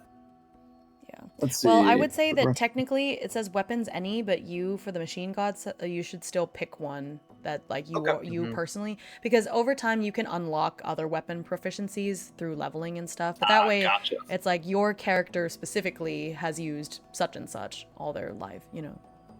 Okay. But you're not limited to anything. So arachnids, I'm limited to bone armor, and I can't use shields. Gotcha. But Okay, so I'm let gonna have me- to think of an equivalent as well, because bone. Would you say bone armor is on the same level as like a chain shirt? Because it's heavy armor, but it's not like a full suit of armor, because I feel like calcium is still weaker than metal, right? Right. Yeah. That would make sense to me. Okay. Mm-hmm. But maybe I'll do the padded leathers type anyways, because it says if I do the chain shirt, I have a disadvantage on stealth checks. And I don't want that because that's my whole shtick. So I think I'll just go for quote-unquote padded leather. I'll just call it skin armor. Skin armor. Or like epidermis armor. As far as flying goes, what it says here is you can't fly while carrying heavy loads. Is that just when my inventory is like past its carrying capacity or something? Yeah, I would say that, or yeah, I would say that if you're at your full carrying capacity, then that's when you wouldn't be able to fly because you're too heavy. Okay, gotcha. Okie dokie. And I would say that includes backpacks, because a backpack is extra load. So whatever your base carrying capacity is, if you're carrying that many things, then you wouldn't be able to fly. Okay. Makes sense to me. Yeah. So a question for one of the feats. The inheritance feat says you start with a relic and a resonance core. What is a relic? I saw something you have about to it roll being for related. it. But there's also relics in the settlers. Hang on. So there's relics from settlers, and so I would use that one, and it's just something that you have. So if you go to the oracles, there's one at the bottom called Relics from the Interior of the Dead God, and I would use that for the relics. And then for the cores, I would ignore that for now, because I think that's very sci-fi, you know. So we'll come up with some equivalent later. For now, I wouldn't worry about it. I had to switch my strength to being my 6 and my presence to my 4 because otherwise I could only carry 2 slots worth of inventory. Oh no. It's okay. My strength is 5. Yeah. I can carry 15 slots. I can carry Ooh, 13, nice. 13 You slots. carry everything. We're the pack mules. Yeah. Did I add the +2? Oh, right, hold on. I have to add the +2 to con because that is part of my species bonus. It's Dex bonus. Let's see. Oh. So, also, this is why, okay. Your armor, you also get a modifier based on what your dex is. So the column that says max dex bonus, that's like the maximum you can get from your dex. So for me, for example, my dex modifier is 1, and my padded leather, the max dex bonus I can get is 5. So it's like, okay, 1 is less than 5, so I'm good. Okay. So you can add that to your modifier based on your dex. Bet mine is still 0. Let's go. Oh no. Let's see. What? Pick a feat, right? Oh, and a weapon. I should do that. For my weapon, I picked great sword, and for my armor proficiency, I picked heavy or full plate. Mm. Confused about this dex thing because on the armor it'll say like max dex modifier like +6, but the highest modifier you can have on an attribute is +3. It's I would say it's stacking bonuses. So say you have like okay, I gotcha. Okay, I see. Like 3 from your dex, then like I don't know, you have a magic item that'll give you spillover. It'll only cap out at that. Yeah. I gotcha. Okay. Oh, in that case, you don't want to put the modifier because I already added your dex modifier to your defense rating. That's there in there automatically. So, I thought this was an extra thing, but it's not. I already have that automatically done. I'm trying to determine what weapon do I want because I'm like anything that's gonna calculate my strength is gonna be a dud because I could go for like a weapon, but it's gonna be really silly. You're gonna have this mushroom druid who's gonna pull out the whip and start cranking. Yeah. I mean, that technically is a finesse weapon. I mean, short sword would be too. I actually have decent health, so that's not a bad idea. Oh my god, I'm gonna walk in and start. Yeah. Oh my god. Funny. Wait a minute. Hold on. Weapons either use your strength or your dex. So. Yeah. One of those needs to be good. Let me see. Then you know what? What would be fun? What's a fun finesse weapon I can use here? Let's see. The short sword. We have whips. We have clubs. Well, clubs are simple. Dagger. You know what? Let's use a whip. I never use a whip. Unless it's like free chain whip. Petax specifically uses other bug corpses as armor. Metal, honestly. I like how they're actually named Diabolical Ironclad Beetle. That is really cool. That is so some crazy. Some bugs have shells harder than steel. I just saw that. Oh my gosh. Yeah, I love all the world building possibilities you could have with this. Okay, 8 eyes. Arachnids are famous for their ability to see in multiple directions. You have 8 eyes that allow you to see almost everything. You're only surprised on a roll of 1 on 1d6. Okay. Oh, I can find secret doors and detect traps. Let's go. That's pretty cool.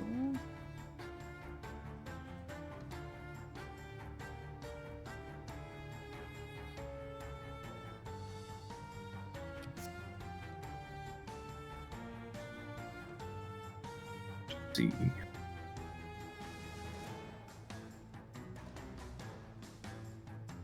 Four.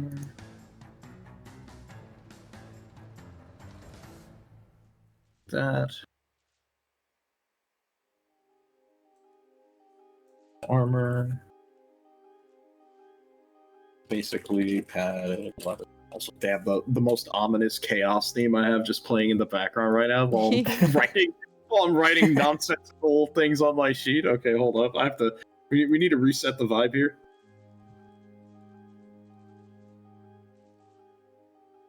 You know what? We'll swap into this. If your fungus is cordyceps that have taken over a bug's body, then a whip makes sense. Oof. Ooh. An arachnid can attack with its jaws, dealing 1d4 damage. You are never considered unarmed. Ooh, that's kind of cool. That is pretty cool. Okay, I'll add that to my weapons. Hmm. Do you think that would count as a finesse weapon if I use my jaws? Can I use dex? I would consider it. Thank you. And I would say, since the spiders are, like, since the arachnids in the book are listed there specifically focused around that, I would just say yeah, because that would be weird if it wasn't.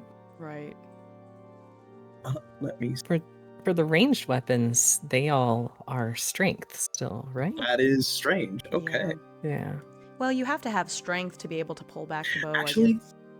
Actually, yeah. No, that makes a little bit of sense. I'm thinking back to and like Pathfinder, they made it so you can kind of get away with that and primarily focus with like dex or other things like that. Yeah. It's just weird. There's not even like a single dex ranged weapon. Yeah, at that all. is kind of strange. Interesting. You know, I think. Yep, you're right, Sam. Throwing daggers would make sense, and a sling would also make sense for dex. Yeah, I think we can change those. Like, we're hacking it because we're smashing two things together that are not necessary. You know what I mean? Yeah. I think it's all right. I'm changing my name. We're going with that instead. I would say that any of the ranged weapons that are not two-handed, I think would be okay to be dex. The two-handed ones, I think you need strength. Right. Yeah. Would make sense. Like, cool. Okay. Thank you. Yeah, I think that just makes sense. Rules are just there for background. We can change things. For the feats, I took frugal, so I only need to eat once every 2 days to counteract the voracious appetite that the thing has. And I took a drawback to get a second feat, so I took missing eye to get provider. So when foraging or hunting, I get 1d6 plus 1 rations. Ooh. That's pretty good. Yeah. Ooh, I get a bonus to initiative because I have 8 arms. Ooh, actually, I think I have an idea here. I might get healer as a feat, and then because I think one of my spells per day is actually. I have healing. In this economy. Healing. You can brew a curative infusion made from flakes of your own skin. Oh, nice. And creatures who drink it within 24 hours, the drinker is healed for 1d3 hit points for each of my character level. That's really good. Like, not bad, yeah. Honestly, you could give a spider any bonus and just say, because I have 8 arms, and it'd be convincing. You're not wrong, actually. Oh, I can see in the dark. Oh, nice. Oh, nice. Yeah. This is fun. So I used to be an artisan. That's interesting. Okay, you know what? I think I'm going to get healer. This is going to be interesting. I'm going to be playing a more support here. Oh my god. Okay, I'm about to say something very silly and obvious, but I'm Spider-Man. I can shoot spider webs. Oh my god. Spider Hime. Let's go. Spider burb. Spider burb. No. That song is Tiger Trout. Tiger Trout. Oh. Okay. And let me just see what else. Hold on. What else do I need to roll here? The copy paste on this one is weird though. Every time I copy, it like copies a bunch of stuff. Yeah. I have to From fix the it. shattered sphere. What was the background roll that you were doing? Because I think I want to do one just out of curiosity. That's page 16 for machine gods. Okay. There might be a background thing inside. You know what? Let me take a look at both, actually. There's supposed to be one in Settlers too, I think. Maybe not.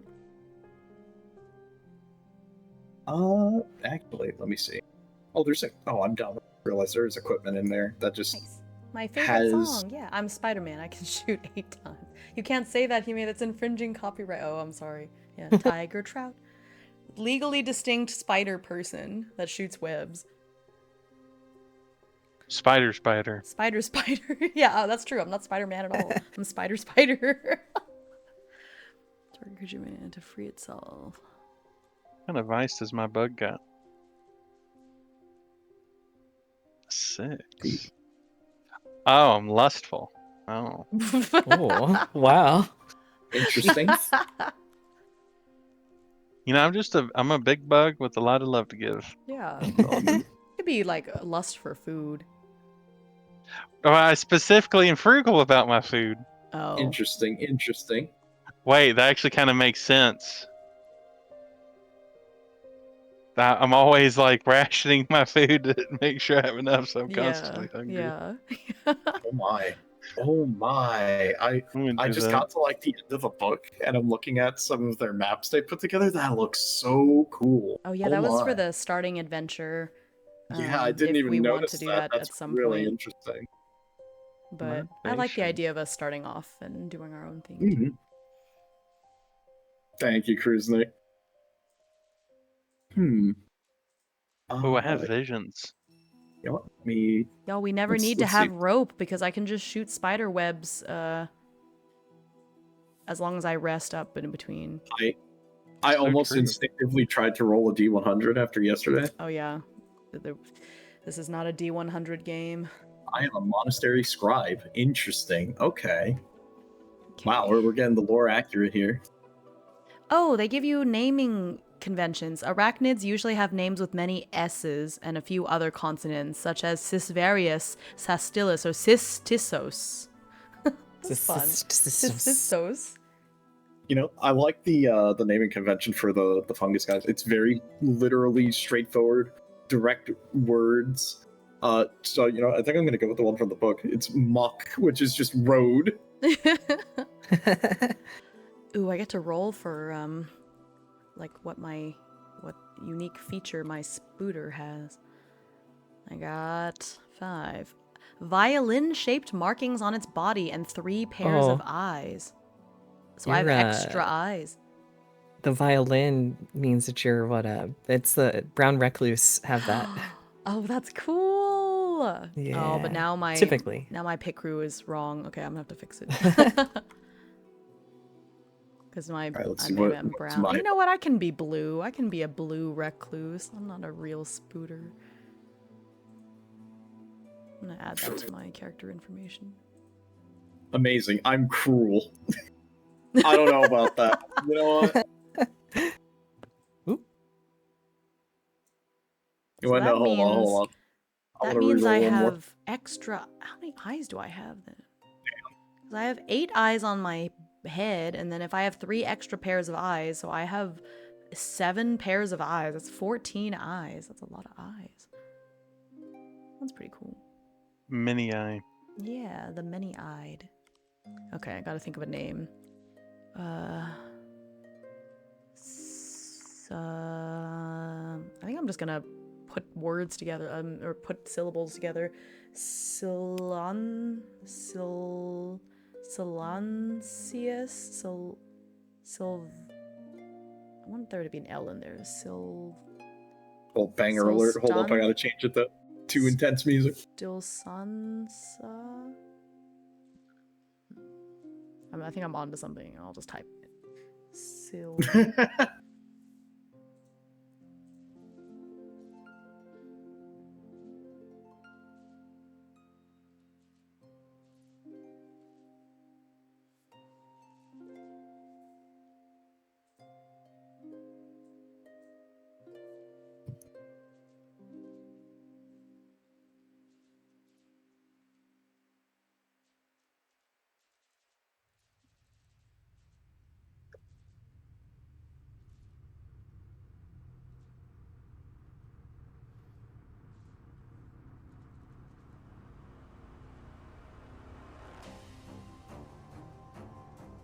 I mean, I'm just adding music to my queue here.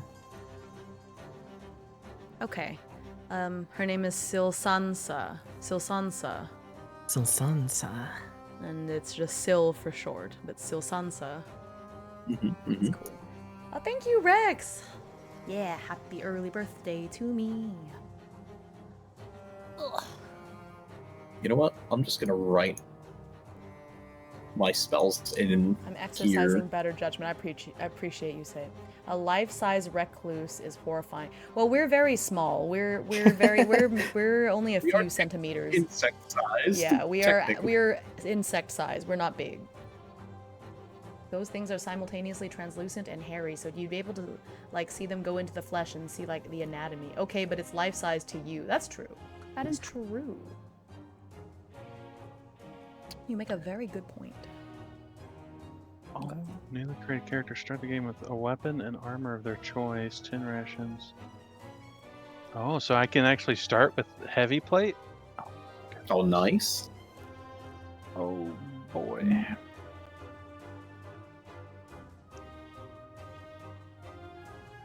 This isn't like Grandpa's D&D. You get to start with the heavy armor. Grandpa's Oh, D&D. hell yeah. No chainmail, let's go. Or, the power gamer chain vest, you know? Okay, I don't think I get any other bonuses. I don't get any stat bonuses for being a spider, but I think the bonuses I have are really good, so I'm not complaining. Or no, I got a bonus to initiative. Actually, I forgot. Okay. Let's see, So inventory. now I want to choose my machine god's feats. Where they at? Full plate. Quantity 1. Notes. Heavy. Are y'all choosing feats and drawbacks or rolling for them? I chose a feat. Because it says in the thing to choose a feat. Oh, yeah. But then it says to roll for drawbacks if you want drawbacks. Yeah, be kind of fun, I guess. Oh, we were supposed to roll for the drawback. Well, you Oops. can. I You mean- don't have to. Yeah. Well, I was wanting the extra feet, so Yeah, I mean, but you can simply choose. I think you can just choose the drawback as well. I don't think you have to Sure. roll. Yeah, I'm fine with that. I feel like I'm gonna just roleplay this character like I'm running 'Cause around in his the- group. Yeah, because in the creation steps it says to choose one or more drawbacks. I think they just put that there if you want for character creation purposes. Like maybe you don't know what your vices are. You know. I Mhm. see. Yeah. Okay. Oh, yeah, it does say it above that. Yeah, optional choose one or more. Huh. Yeah. Okay, let's see. disadvantage on stealth related checks. I think backstab would make a lot of sense for me. I Mm-hmm. don't need keen senses because I already have them as a spider. Nimble. Ooh, I took the inheritance one, so I got a relic and a resonance Oh core. yeah. What relic did So, you y'all know- get? Changing my vice. I rolled for it and it gave me neutralize poison. That's pretty cool. Yeah. You always took so many. Look, you know what that is? Did you pick a That relic reminds from me- the Dead Gods book or from the Machine Oh. God? Because there's a I should did we roll have- maybe from the Dead Gods one then. yeah. me So see in there. oracles, I already made the table. So if you go into the Oh. rollable tables under oracles, it's the very last one. It says relics from the interior. Right, Sorry, thank you. what were you saying, Cup? Yeah, no problem. Hold on. I just see what Sai said in chat. Let's see. It would be funny because you would just take all the flaws in your game.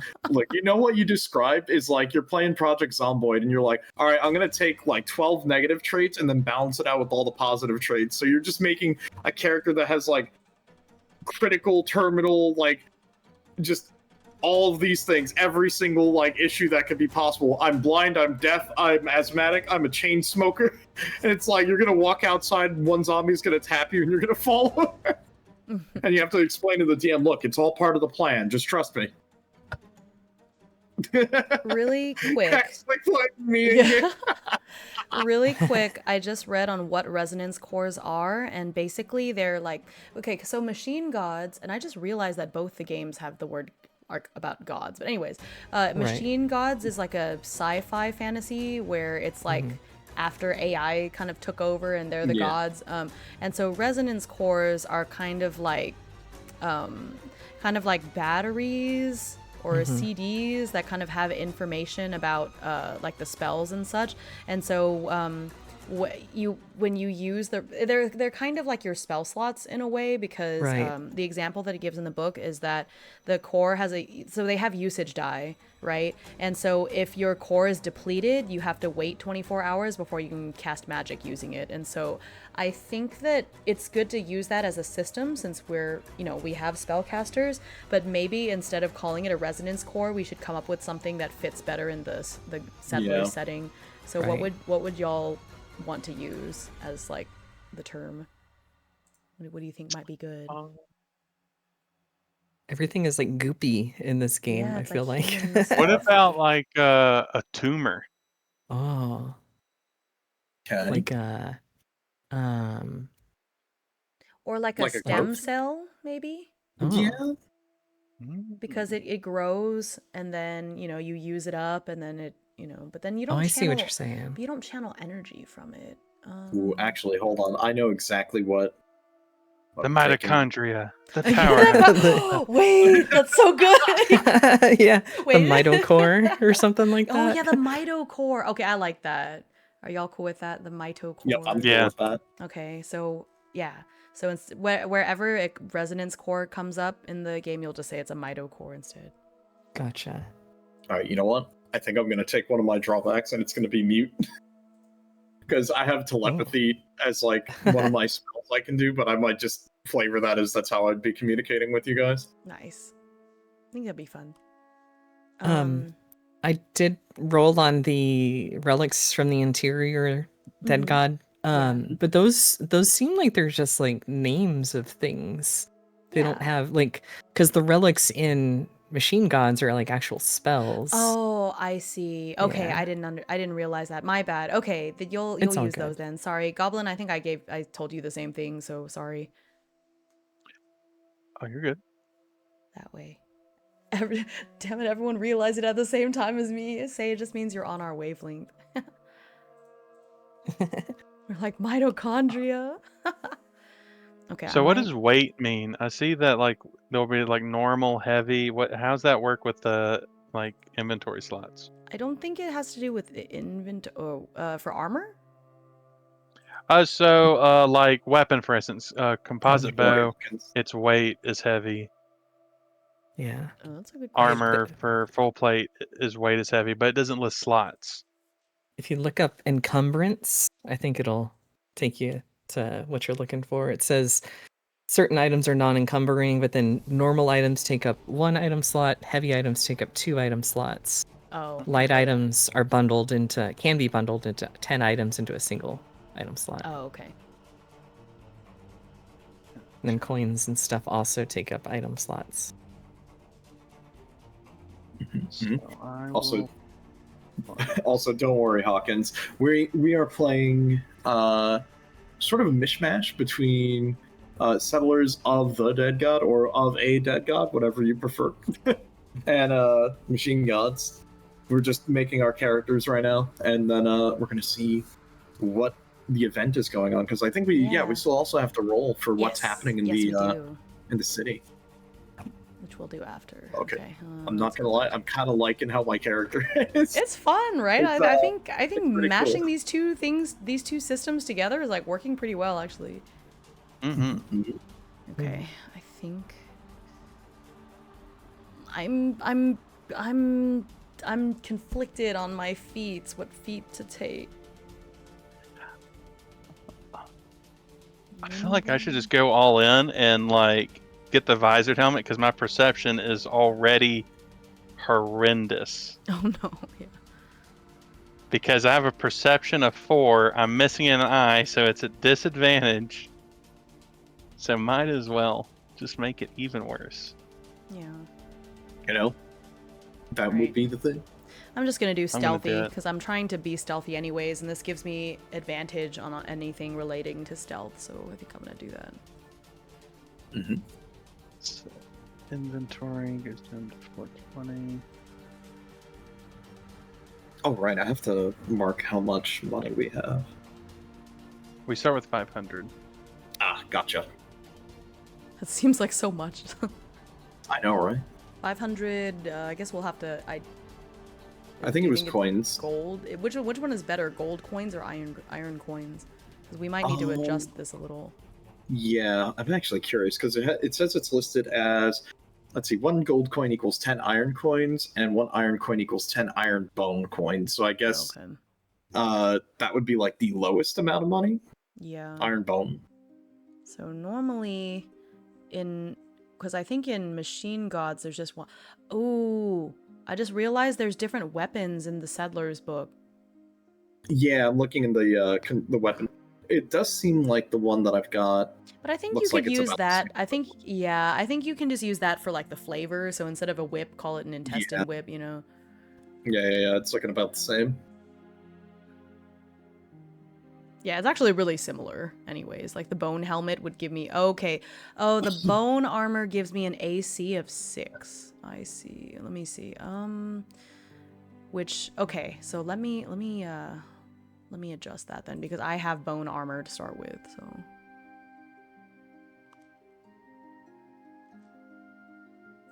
I cry. I'm looking at this. It's like, oh, if I want to wear a leather gambeson, that's plus so, 1 AC.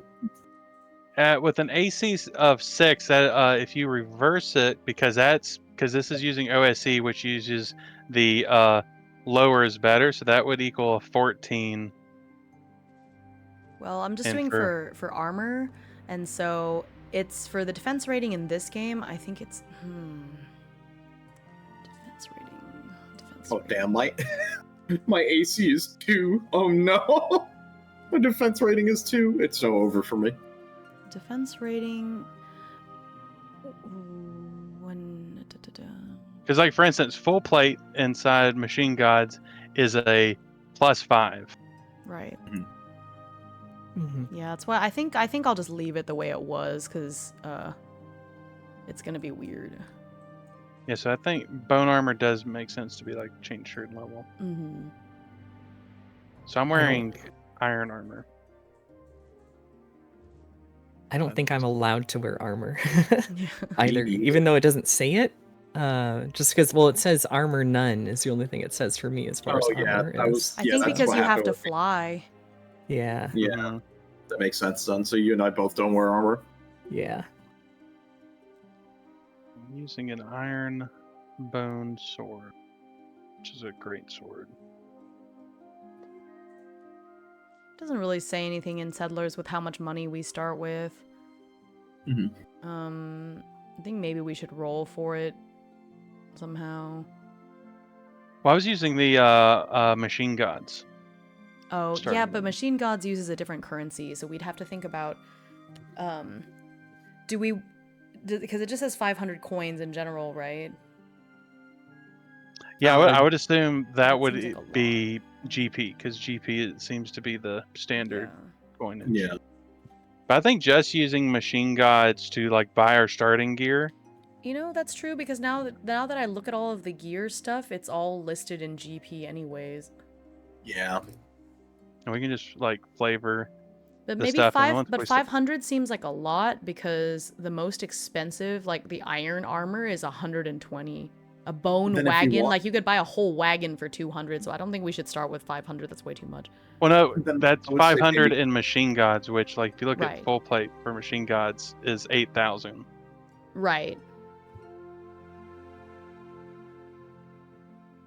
I had a guess then I would say maybe 250 because think about it, it's or maybe would it be 250? I would say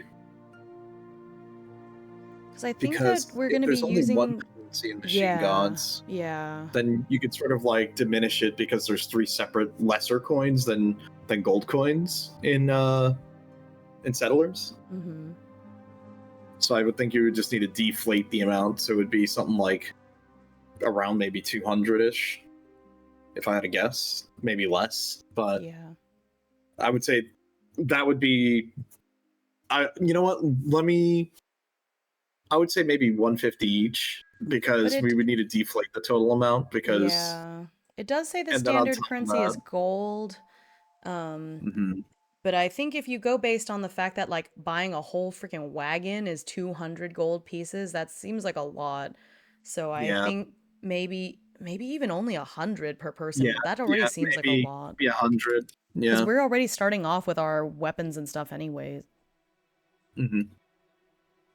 And I think that if we are wanting to buy stuff or have stuff that's from the Machine Gods book, we can just adjust that pricing down.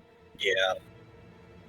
Because what bug is going to have 8,000 coins, like, jingling around? It's kind of a funny Oh, I thought. could think of one, the one that covered himself in all gold.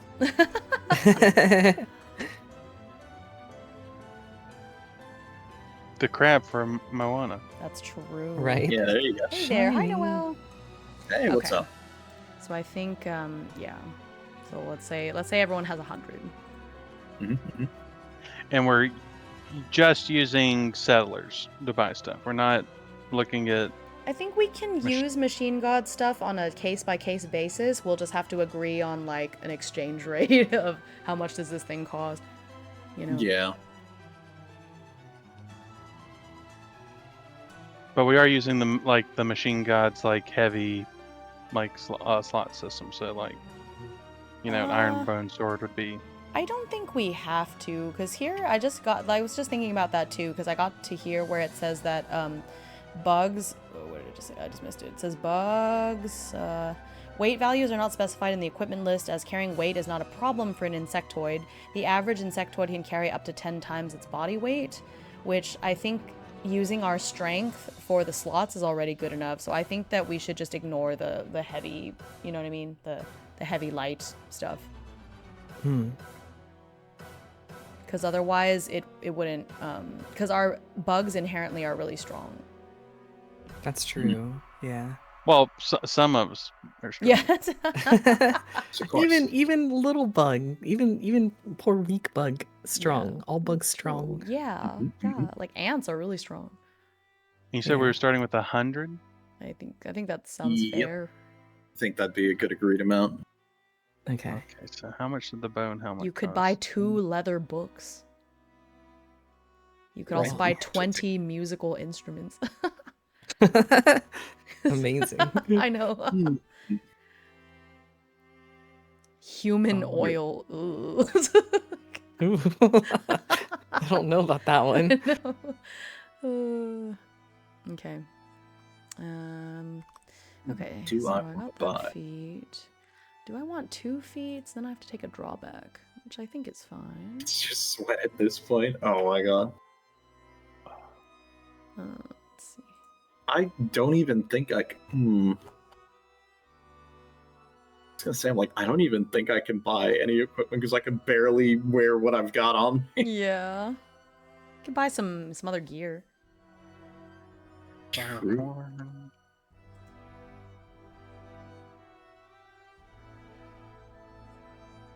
Oh, the bone dagger can be used as a ranged weapon. Nice. That's cool. There you go. Yeah. So you could throw it, right? Mm-hmm. Okay, I'm gonna take another feat, so then I'll have a What? drawback. I'm taking hardy, so I'm gonna roll to see the additional health. Some more HP. Oh wow, that would happen to me. That would happen to me. I'm not gonna say it. Yeah, I know what you're thinking. Alright, you know what? I'm gonna get a torch. Actually, you know what? Maybe I shouldn't be the one carrying a torch. Now it occurred to me. Yeah, you know what? I'm gonna let someone else do that. I'm gonna bring a compass. Because you never know. I'm not gonna carry a torch because my webs are flammable, so that just seems like a bad idea. That's where lanterns come in. Do we need to worry about having carrying the lantern oil, or I guess is that the human oil? Is that Yeah. what it is? Yeah. Let's see another It's thing. supposed to have usage die, like in Machine Gods. So look at whatever the lantern oil usage die is, and I think that makes sense. Okay. So I should probably use the notes for the usage die. Oh yeah. Mm-hmm. Praise the Omnissa. Omnissa. The Omnissiah. Okay. I will got get my- a lantern. Now I have to It's take a fine. drawback. Pick a drawback.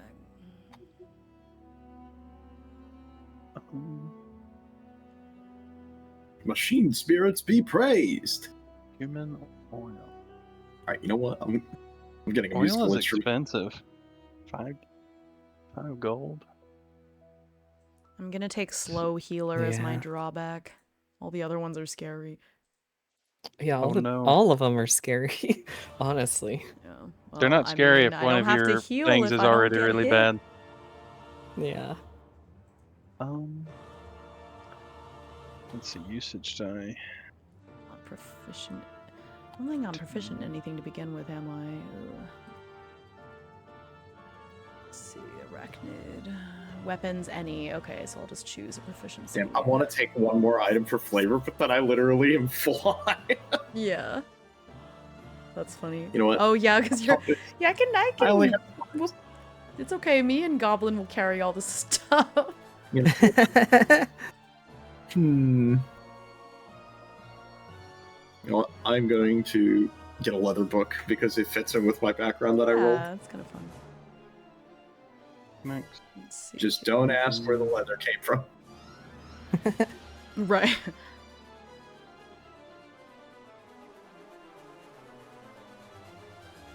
Let me look at the weapons in there. Ooh, there's a reinforced bone sword.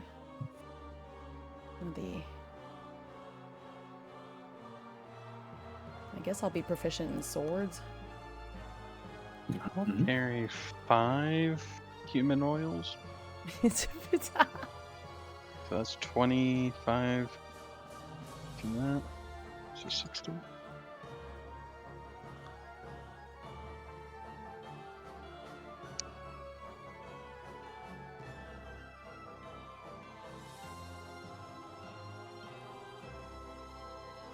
Okay, so I've got my reinforced bone sword, which I'm gonna pretend is a rapier, or a rapier, so it's also finesse. And then it's a funny thing is that the bone sword and the rapier do the same amount of damage, according to both books, so it's a d8 of damage.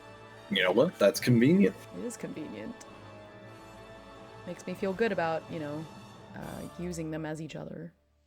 Okay, and then my inventory. Do I want anything else?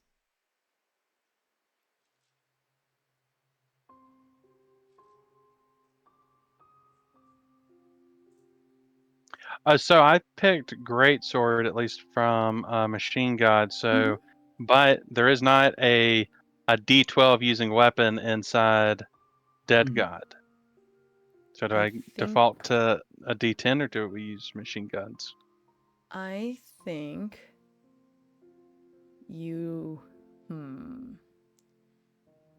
I think you should go for the D12. I think it's fine. It's a very special, fancy weapon, and we've got 2 with us that are extra squishy, so I think you should go ahead and take the D12. Because it's also dependent on you, like, rolling to hit in the first place. You're not, And a D12 can just as easily roll a 1 as a D10. I think it's alright. I want to buy a shovel. Seems like a fun thing to have. Always very helpful. That and rope. Right. We don't need rope. We have a spider. By handcuffs. Oh, you're right, actually. Yeah, yep, you do not need any rope. You've got almost near unlimited. Yeah, how do you handcuff a spider? Good luck with that. You would just need a couple of them. You just need several. Is it cool if I combine a fishing hook with a bone pole to just have a bone fishing? Yes. I think that would be so cool. I think you should. Well, there's bone pole.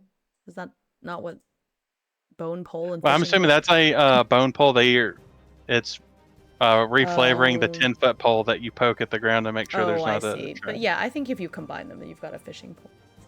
Guards, stop resisting, beats up spider. No, that's so rude. Honey rations for 4 days. 1 gold piece. So I could have Actually, 2 honey rations for a week. I realized I didn't even get rations. Hold on, let me check I those. buy a couple. I'm a ration getting machine. Yeah. Okay. Are you just gonna gonna carry buy a all the couple. rations? Or you find can more just get us rations. rations, Yeah. right? Yeah. Yeah, I can get Nice, yeah. D6 plus 1 each time I hunt or forage, and I only need to eat once every 2 days. Very nice. Yeah, I'm gonna buy some rations for myself anyways, just in case. Fishing hook and I like my connected to nature. I'm reading this. It's like, okay, I can about identify, I can detect contamination in water or in poison, Nice. in food or drinks. Also, I can understand and communicate telepathically with fungus, plants, Actually, mold. Why am I buying a Alright. ladder? I can literally climb anything. Never mind. Well, no, okay. Maybe one of you will need a ladder. I'll just keep the ladder. I can fly, so Yeah, you and me will be miss fine. me with the ladder. Yeah. Oh, we're gonna be up Meanwhile, there. I'm Y'all can just literally an scramble up egg. this ladder. Humpty Dumpty, going up the ladder. Oh no. Leather tent for 2. I don't need that. I'll just hang from the ceiling. Ooh, lockpicks. I need that. Lockpicks. That would actually be really good. Lockpicks. I will get Imagine leather tent, though. poking the door. Right. How do you do that without thumbs? Now I'm thinking about. Don't worry. Don't think about it too hard. Incense, iron bone shovel, kitchen utensils, large stinger trap, lung Okay, actually, sponge. what? May I make a DM cheating decision on this? Yeah, what are you gonna?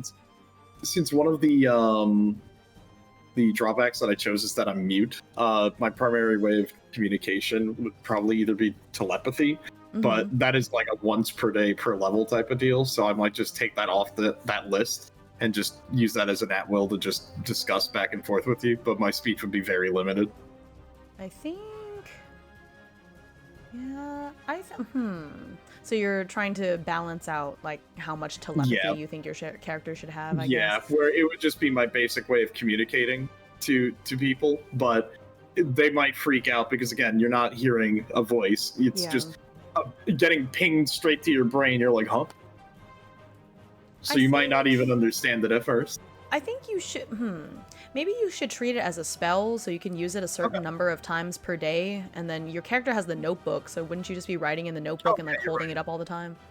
But I think you should be able to do it just like a limited number of times. Yeah, once per day per level, you can use one of the following magical powers because. There you go. Let's see. The fungus. Let's see. The funginoids are regarded as priests of nature, and they must faithfully respect the forces and retain their magical powers.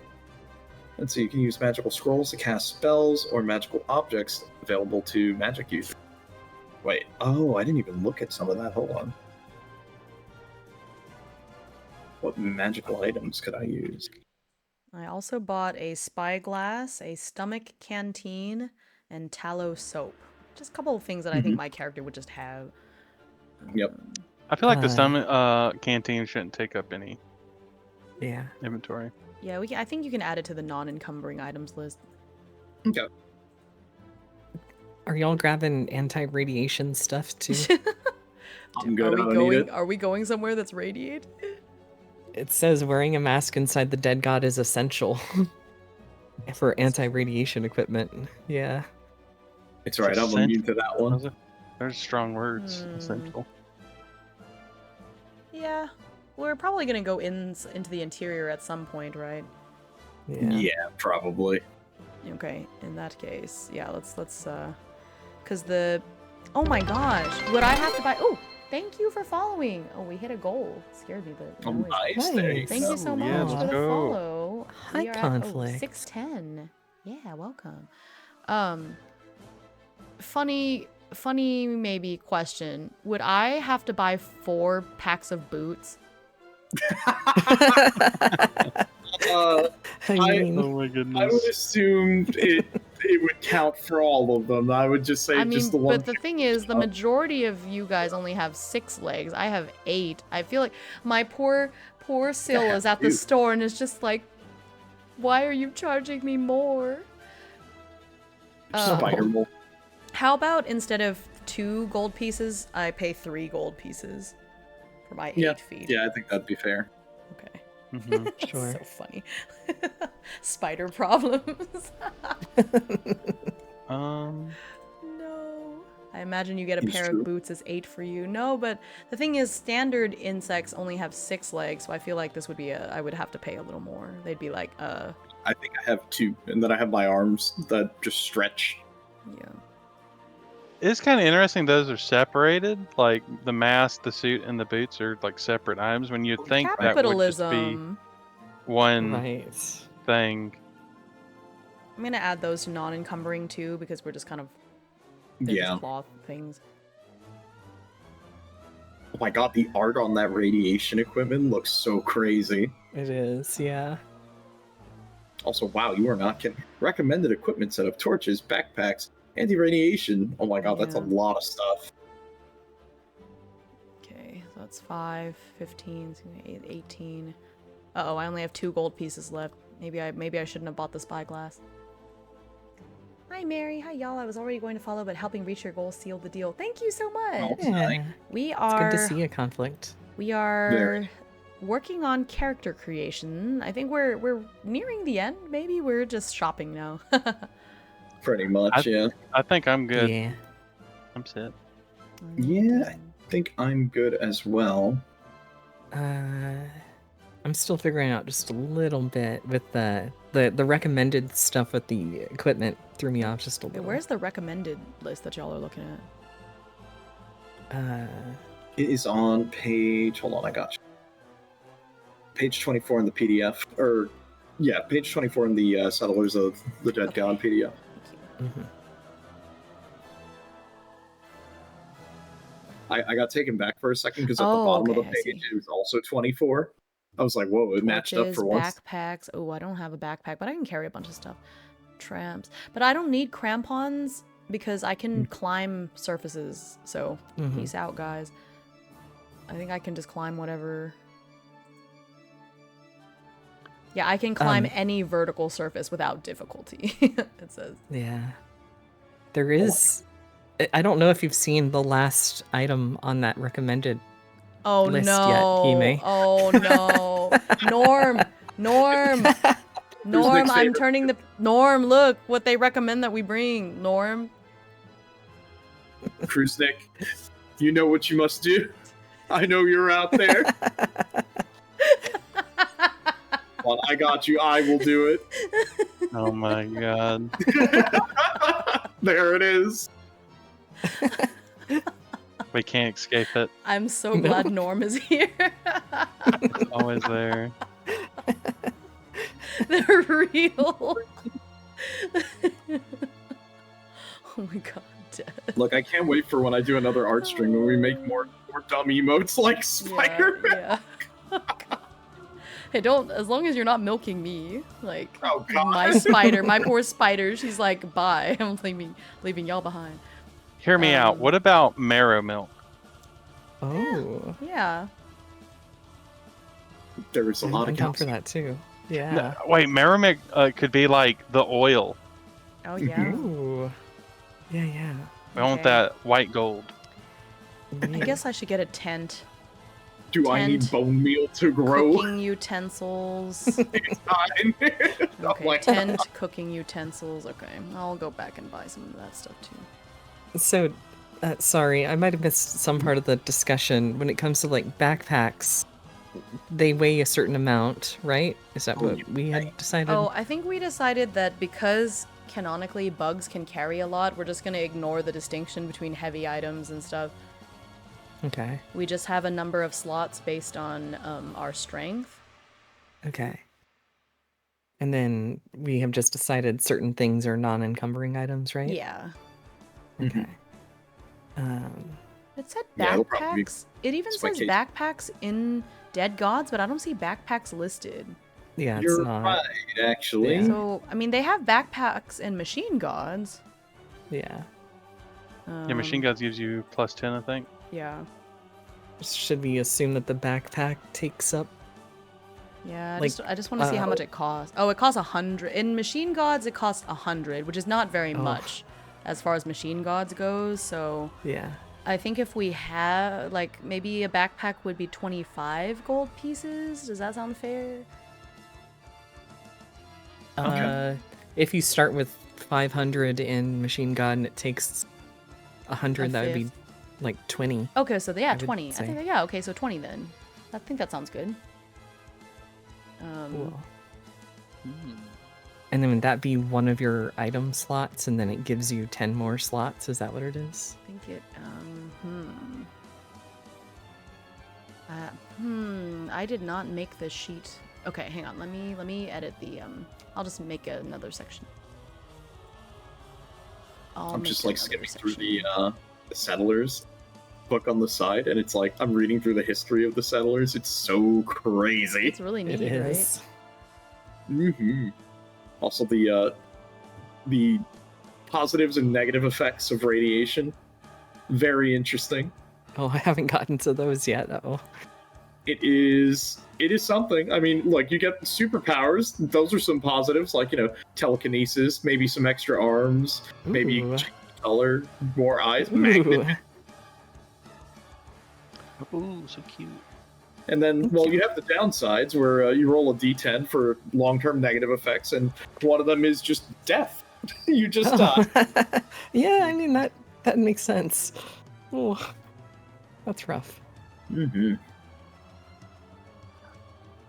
Okay, hear me out. What do y'all think about this? So I'm playing a Goliath as my subspecies of this beetle. What do y'all feel Nice. about me one-handing a two-handed weapon? Since you're a bigger Ooh. creature, I would think that'd be cool, yeah. Yeah, I think that makes sense. I'm down. Okay. I can't believe I'm just little fungus egg guy. It's so No. cute. Adorable. I have a bunch of things here that I was wanting to check and see. They make sense to not be encumbering items to me, but I Yeah. just wanted to make sure. I'll just read through them, and if there's any that seem like they would be encumbering items, let me know. So I have a saw, glue made of pus, incense, the stomach canteen, tallow soap, and a corneal lens. I think that makes sense to me. They're all pretty small things. Yeah. Okie The only one that I think might weigh, well, would be the saw, but then I guess depending on what it's made out of, it's not gonna weigh that much. You know what? Then in that regard, then I'm gonna move my compass and instrument to non-encumbering, because it's basically just a flute and Yeah. a compass. I think was anything that pi- is kind of small, I don't think is going to be encumbering for an Yeah. insect. And I did the background like roll, and it gave me Sacred Diagnostician, and I was picturing it as like an actual bone saw kind of thing, Okay, yeah. like a doctor would have. Yeah. Okay, yeah, so, I don't think that would weigh very much. I think that's fine. cool. Spider is still arthropod. A spider is not a bug. I know. Well, Let's see. arthropods are bugs. An Yeah. honorable bug.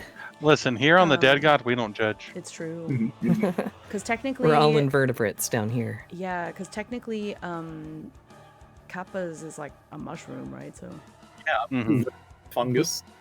Yeah. So on your character sheets, hopefully now y'all can y'all see the reload template button now, or Oh, should I yeah. do it? Yes. So if you'll click that really quick, now on your inventory page, it'll have backpack slots. So just add as many as you have. I would add backpack to your non-encumbering items, and just for however many you have, just to keep track of it, and then you can add the slots there. That way you can differentiate between what's in your inventory and what's in your backpack. I see. Yeah. Okay. I don't have enough money to buy a backpack. Yeah, me neither, so I I'm gonna think pass for I'm- now, but I think I'm good gonna to know. pretend that I didn't buy that spyglass so that I can buy a backpack. But I do have 8 DR. That is really good. It's amazing. I have 2. I think I have 0. Ooh. Oh. Look, it's alright. You're up 30 feet in the air. Sure, it'll be no Yeah. problem. I actually can't cast spells or attack from the air though. No! Yeah. Everything. That's what it says. New. I guess because you can't concentrate while flying.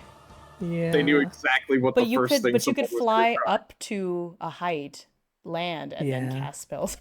Mhm. That's Mhm. true. Yeah. Wait, so like, you could do like spider web to create like a little, perch Yeah, 'cause you could anywhere, climb and up then there. That's Uh-huh. true. But I can only Ooh. use my webs once per rest, so like I have to. It's not like I can just do them whenever. Right. There's some limits. I have to recharge. Yeah. I can fly though, but yeah, I'll just have to spend a little bit of my time doing that. So, but it's okay. Mhm. wait, no. What? So with my What do you think? perception being a 4, the modifier is -2. So that means I think I'm rolling at a -4 for Uh-oh. perception. Oh, So no. -4 at disadvantage. Ooh, That's wild. Oh. it's okay. I'm with you there with my 5 strength. I'm a very Can you fragile. cast while falling piece and of then catch yourself before crashing? Ooh, that sounds cool. I feel like that may That'd be a be bit- interesting. Yeah, I close my wings and I'm just like, I'm doing this. Whee! Free fall. Like, Bam. You're bungee jumping. That's what's Yeah. going on. Uh-huh. oh my god, I love it. I'm free. I'm almost done. I'm just adding stuff to the backpack now Fine. and making sure that I didn't overspend. Yep.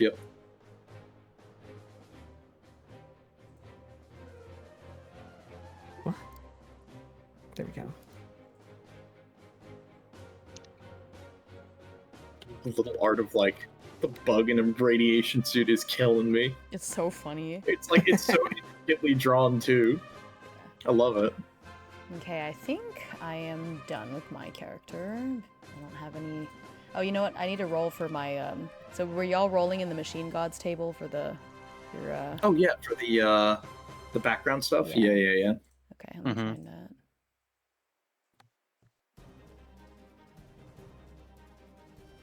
I'm excited to explore, or assuming that we're exploring. We all geared up with the anti-radiation stuff, so right.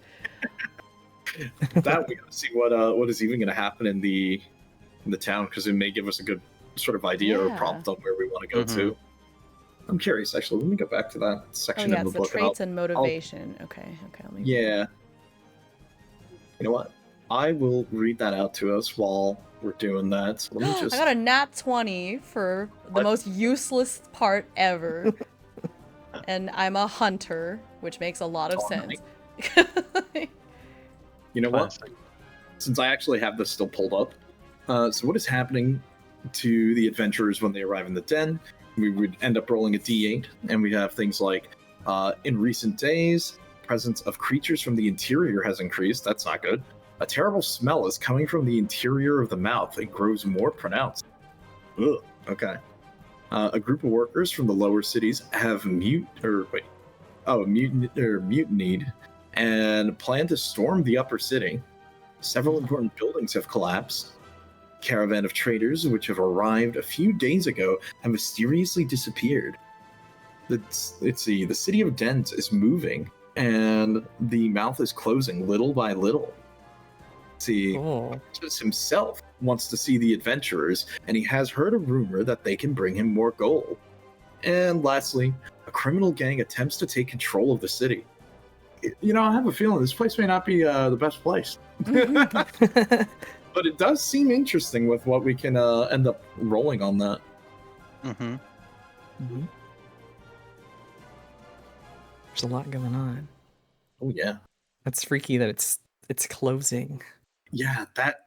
Oh my god. Yeah, I'm thinking about that now too. It's like it's just slowly the mouth is closing. The way out will be sealed. We'll have to make a lip tunnel.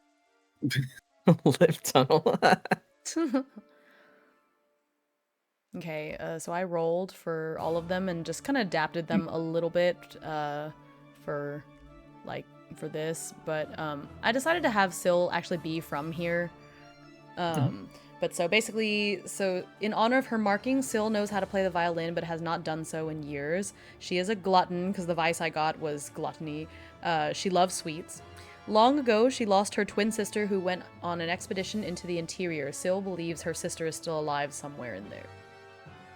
Ooh. And yeah, Very nice. Very nice. I that's like what that. That's what I got.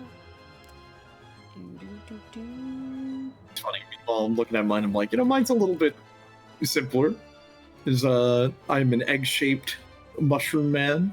My name's Moore, and I'm a monastery scribe, and I'm obsessed with knowledge to the point that my whole motivation is to try to recover any bits of lost knowledge from maybe previous eras or anything like that, and that's sort of why I explore. That's really fun. I like the cast of characters we're making. I also like that if you take the first letter of each of our names, it makes moms. Right. Yeah. Okay. So did we want to roll on that table? Oh, I see Mary's character. Did you need help adding it to your character sheet, or did you figure out because I don't see it on your token. Oh, yeah, I haven't added it there yet. I think I know how to, though. Okay. But for the stuff I rolled, I got artisan, so I decided that Martia is a bone artisan. Mm-hmm. They are from Oculus, the city of the left eye. Ooh. Their vice is they are lustful, and their motivation is they want to understand why they are assaulted by visions. Ooh. Okay. That's really interesting. Actually, maybe I do need help adding. Okay. Sorry. No worries. Let me just save your image and then I'll add it. Actually, And let me save then- it and let me crop it so And that I'm way it glad kind we're of able to be a good distraction close for up you. on your face. Yeah, Sometimes I with appreciate tokens. it. Yeah, of course.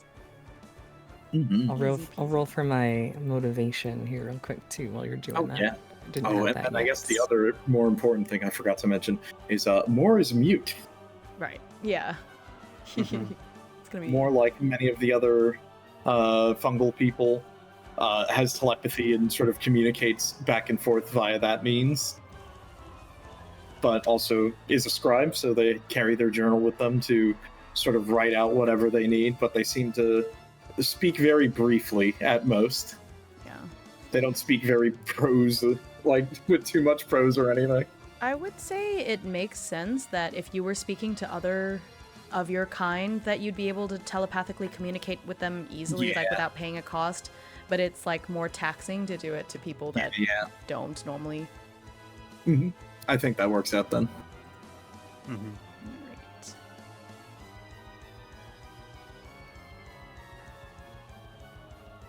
The game you're playing is unbelievably unfair. Oh no. That's not good. All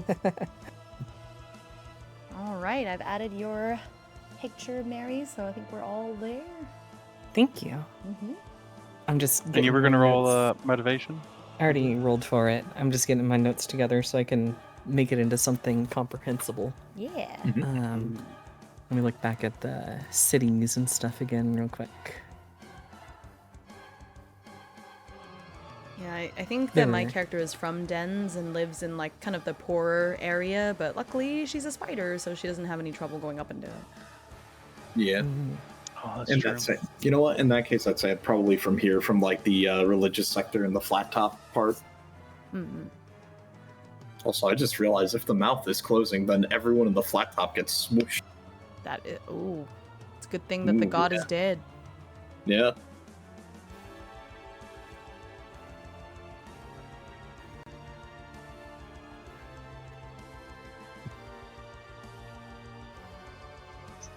Okay. I think I have an idea of what I want to do. Okay.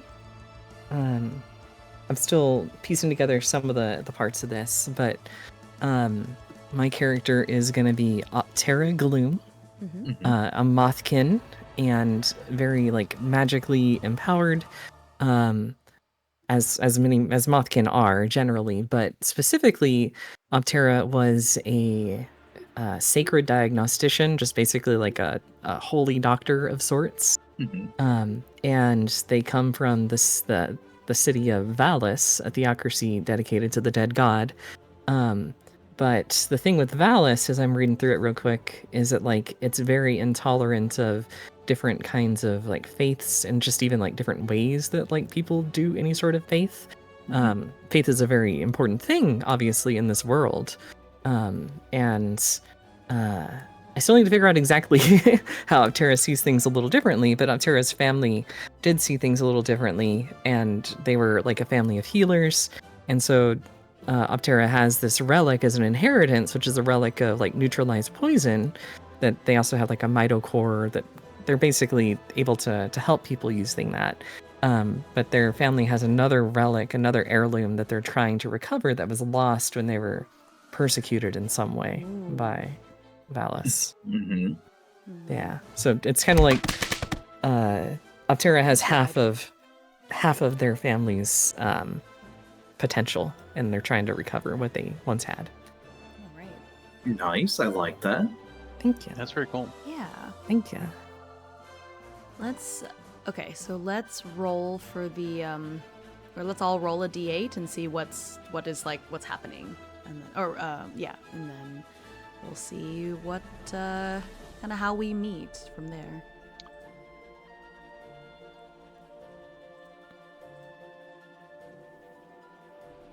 Oh, Mary, yours was private. What did you get? Oh no, sorry. It's It was okay. a 2. A 2. Okay. Okay. So we got a lot of stuff. A 2, 6, 2.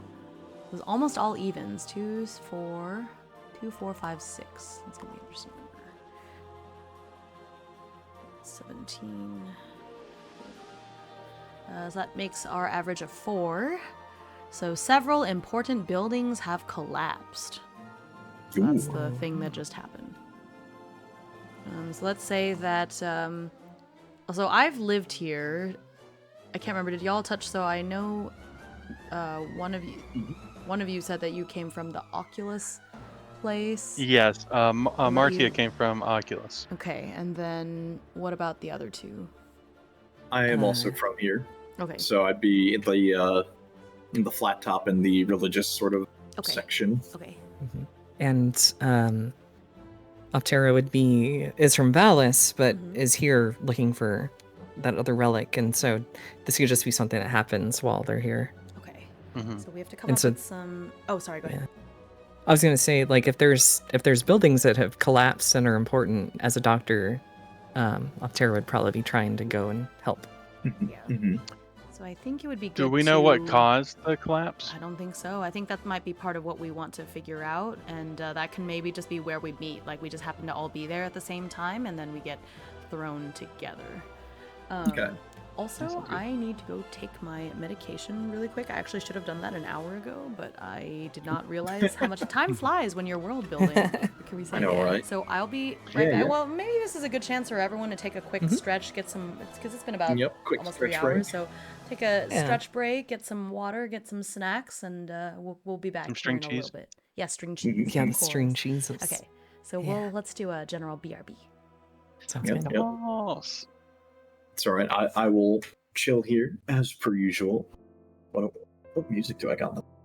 Ooh, the like. Yeah, we can go get me something to drink. You know, we'll throw this soundtrack up for a bit. It's been a hot minute. Okay. Well, hi everyone. Hopefully you're doing good. While everyone's sort of taking a little break here, gotta say, it's been very interesting so far. I not familiar with either of these systems, so it's definitely been something to learn a bit about this setting, which the setting book is like really cool. Actually, the more like just digging into it, I think it's really interesting. But outside of that, not bad at all. Not familiar with the other one, which we're using. Was it Machine of the Dead God or something else? I know I'm mixing both of them now. But yeah, so we're basically using one to build the world using its setting, and then the other one that we're using is to play it, because the other book, which I can just do this, Settlers of a Dead God, it does have its own like sort of system, obviously, but it's pretty basic, and even like it recommends you can use this as like a full-on setting book and then use it as sort of a gateway into something else. So something interesting,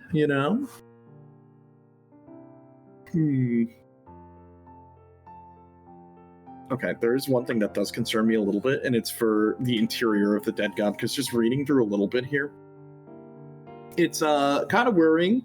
Lots of radiation, lots of nasty stuff in there, and it's like, it's kind of a lucky thing for me that I built a character that, kind of specializes with not having to deal with that, but, the trade-off is now I am,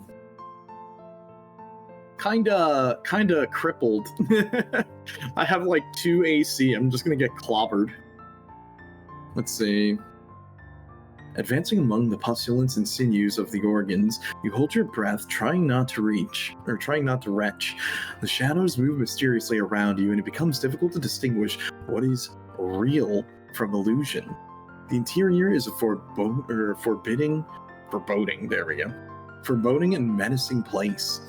This term includes everything beneath the surface and the skin of the dead god. As you can imagine, only the boldest and the most daring, or the very foolhardy, risk entering the interior. Yep. And I have a feeling that's kind of what we're aiming to do, at least from like what we talked about here. So that's probably where we're going. You know what? Let me see. What else? Okay, the other thing that I'm a little bit interested in seeing what's going here. Let's see. The darkness inside the corpse. There is no light. Anyone who enters this place must be able to see in the dark or have a light source or orientate themselves in the interior. The interior is a vast space. The journey is long, so spare torches just in case. Yep. The smell. Ugh. Let's see, if you leave a piece of meat laying in the sun, it begins to rot. Now imagine the stench of rotting meat surrounding you on every side. The smell in the interior is indescribable, and many adventurers find it unbearable, using masks to filter the stench. The smell only intensifies deeper into the interior. Some say that once you've been inside, you can never get completely clean of it again. Ooh. Stinky. I know, right? Like, for real. And traveling. The easiest way to travel in the interior of the dead god is through the veins and arteries. Interesting. To extend for over 1 million kilometers, the majority of these routes are unexplored but allow rapid movement through the interior. However, many explorers have fallen victim to the abominable creatures hiding along these routes, waiting easy prey. Let's see, everything outside these routes is difficult terrain, and traveling the same distance takes twice as long. That only makes them deadly in different ways. Huh. Interesting. And then this was the sort of the radiation suit that we were talking about when we were looking through our items and doing our shopping. So, anyone who's a little bit curious on that, take a look at that. There you go. Bum, bum, bum. Okay, back. place of safety. Welcome back. I'm just Thank reading you. through a little bit of exploring the interior here and just Yeah. taking a look at some of these other things. Because it looks like there's also other random buildings and things we can come across as we sort of explore the interior. The interior does not seem like a very fun place. In fact, it seems very dangerous. Very, very dangerous. And that is most of the body. Right? I think I'm it's ready really for just it. the head. You're ready I know, for it, yeah. See, places of safety. The interior of the dead god is a place where chaos reigns and force is the only law. Bands of thieves, mercenaries, and fortune hunters prowl the interior in search of glory. However, in this unknown and unexplored territory, there are frequent clashes with strange and dangerous creatures arisen from the depths of the interior. Some power groups, especially the Church of the Dead God and the other Order of the Dragon, have built forts and temples during their crusades and explorations. For travelers, these represent an oasis of safety in the interior, although nothing comes without a price. Payment in coin, goods, or tasks. There have been many instances in which forts or temples in the interior have simply vanished from one day to the next. Some churches and groups seek the help of adventurers to investigate these disappearances. Such missions are extremely dangerous and extremely well paid. Bad. Not bad at all. Oh no. Oh. Interesting. Okay, so these are some like other interesting like little tidbits. Like Esseg. Esseg is a drug that is only found in the interior of the dead god. Unlike alcohol, it is highly illegal in the eyes of most of the power groups. Trafficking, possession, and consumption of the drug are severely punished when caught. Nevertheless, many inhabitants use the potent drug recreationally, medicinally, or as part of spiritual rituals. The use of Esseg is common amongst shaman. Interesting. What is it? Yeah. And what is it? Where is that at? Essig? Yep, this is on page 31 of the PDF and page 26 of the book. I am back. Let's see. Hello. Welcome back. We're just looking over some of the more lore features in here. Cool. I was curious. I was reading out some of the stuff about traveling within the body, Ooh. and now we're looking at some of the little additional details that there are in like the flavoring of this. It just occurred to me. It just occurred to me that you were. I shouldn't have put it on the Be Right Back screen because you were here talking this whole time. Ooh, there's some Kappa stream exclusive content. Yeah, there you go. Yeah. Just like y'all always talk about me when I have to go to the bathroom. I have to go back. It's fine. Don't worry about it. Only good things. Of course. I decided I didn't get string cheese, but I had these little mini brie bites from Trader Joe's that I've had in there for a while. But apparently they don't expire until February, so I got one. Well, there you go. Let's go. They're so tiny and cute. But the husband made kind of like, I guess, a healthier version of jalapeno poppers, but he took shishito peppers, stuffed them with mozzarella, wrapped them in turkey bacon, and baked them. And so I had a couple of those. They were super yummy. That's so good. Yeah. Super good. So I had a couple of those, and got a drink and some cheese, and I took my medicine, and now I'm back. What lore? What cool stuff did y'all see? So I was just reading through a little bit on sort of traveling through the interior of the body. The main reason why there's radiation, or well, mostly is the smell. The smell is sort of the rotting meat around you, and it's pretty bad, so much so to the point where you can't ever feel like you'll be completely clean. And traveling through is also very interesting because we go through the veins and the arteries to get around the body, where we could technically go through other means, but that counts as difficult terrain for obvious reasons. Right. But outside of that, then some of the other details, like there are fortresses and stuff that were built during like crusades between different bigger organizations that are within the body that act as sort of like shelter for us.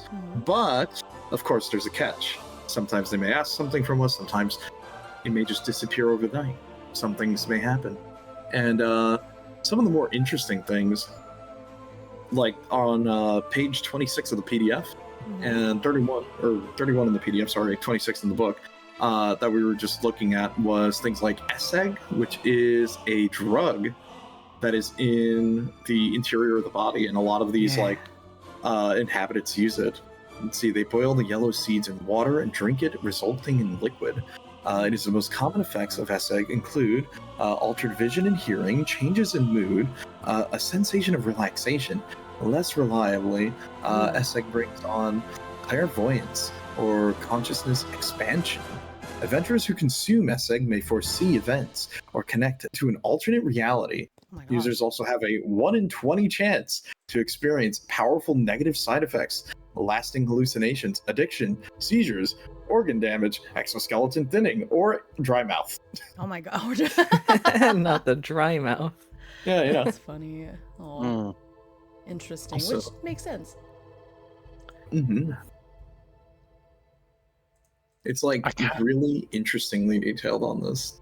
And things like talking about the colors of like the fluids within the body, or the sounds you would hear, which I don't even want to think about that, but there's a small little section talking about it. Yeah. Dang, I wish I had. I wish I could import the yes/no table that we use in the. Oh, you're right. That would be really cool because there are some things to determine. Yeah, because for some reason, Machine Gods doesn't seem to have a. I wanted to see if they had a different oracle. Oh, they do have one. It's on page 40. Okay, let me see that. There you go. See if it's the same, because that one I think is important. I just think thought you of know something it's- horrible. Oh, it's the same. Oh, Okay, go cool. for I'll it. just make it. Go ahead. So, like, obviously that there's going to, these bugs have music, their own types of music. What instead of like something like jazz or whatever, they have browning? Because they play the brown note. Yeah. Possibly. Oh yeah, no problem, no problem. Thank you for popping in. Have a good one, Not the Conflict. brown note. Grr.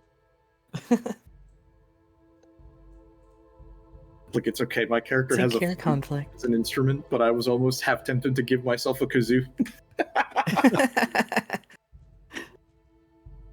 Oh, I made a whole. Okay. Okay, I did a. I made a whole macro for it. So it would. It's not that easy because. Okay. You know what? It's fine. I'll just do it really quick while y'all continue talking. I can do it fast. But yeah, no problem. But yeah, I think our setup here. So everyone's sort of around here for different reasons, but I think sort of the collapse of the building. Maybe it could be something like one of the buildings. Maybe it was an archive that Moore was familiar with, that they were going to try and see if there was any lost knowledge there. That collapsed, and maybe it was kind of a mess. A lot of people maybe have gotten hurt. That, who knows, maybe it could have been a piece of another tooth that had fallen down and sort of crushed some of these buildings and caused it to, do like a little bit of a chain collapse, you could say. That could be sort of like the inciting incident. Or, unless anyone else, do you have any other cool ideas that we could throw? I like that idea. Yeah. Sorry, I was a little distracted because I noticed that like all the stuff I added to my backpack disappeared. Oh, no, wait. So Oh. yeah. Well, now I need to double check my stuff too. Okay. Mine is okay, still here. Whew. Oh no! What? Yeah, I don't know what Oh, happened. You hit the alarm bell on everyone, like, oh. My stuff is still there too. I don't. Oh, I'm sorry. It's okay. I'll just add it back in. It's no big deal. What? Did you put it in while it was popped out? I don't think so. Yeah, I might have, but I don't think it was like on the actual tab for it if it was popped out. So, but yeah, let me see. Yeah, I don't. It seems like they're sticking now. Yeah, it's okay. I can just add them back in real quick. Okay. I did have the idea that there could have been like a breath that sort of caused like high winds or something. You're right. Yeah, and that's sort of what shook the piece of the broken tooth down. Okay. Yeah. All right. This is going to be a little more complicated than I thought. Would y'all mind terribly if I kicked everyone out of the Foundry for a second so I can open up our Rift Breakers game, because I can actually export those tables. Yeah. Sure. Yeah. Let me just- close this so I don't lose things I just picked so back make in. sure you save. Just I'm let me good. know when you're ready, and then I'll do that. It looks like it's there and saved. I Okay. think, hopefully. You can try Okay. closing it and then opening it again, see if it's still there. Yeah. Yep. I just tried that. Okay, awesome. Yep. So let me do that really quick, because it turns out it is very easy. Just push a button, then I don't have to, because it's basically, it's a very sophisticated yes/no table, because based on the odds, it changes whether it's a yes or a no. And then within that, there's also it's like yes and, or yes but, or no and no but, and so it's a little bit more complicated than I thought. And man, good on me for programming that a couple weeks ago, because I don't want to do that again. Yeah, good job. So smart. Yeah. I've been getting really into Foundry. It's so much fun. It is. Took some Seems like trial it. and error, but it made me so happy when I got just wait until y'all do rolls from your character sheet, because that took a lot of effort, but it works. Like, you can do your attribute, your attribute check. You can roll from initiative right there, and it looks so good. I worked really hard on it. Yeah. No. If anything, I can definitely say both, like, you and Kestrel have sort of converted me to start looking more seriously into Foundry, because for me, it's like all my campaigns are on like Roll20, and seeing how modular and like deep you can go with this is like super cool. My only problem is, like, from talking with my friend that he also runs one of our campaigns in Foundry, He has to really like workshop a lot of the stuff in manually because there's a lot of support for newer systems and other third-party systems, but for like old stuff like 3.5 and Pathfinder, we kind of have to like use like a mishmash of like there's at least like 1.3.5-ish thing, but it also we basically have to use it for both 3.5 and Pathfinder just because there's not really too much good support. That's always the tricky stuff when you're playing older stuff. It's like you're kind of stuck with the leftover remains of a system from like 20 years ago or something. Yeah. Yep. I feel that. Yep. Let me just quickly.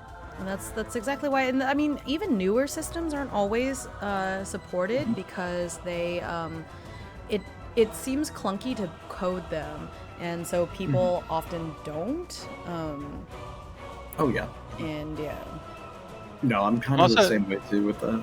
Yeah, go for it. It's sort of like also you typically stuff like Foundry, you're gonna want to put the effort in for more complicated systems, but then they require more effort, so people tend not to. They'll either start it and then realize, oh, this is way too much work.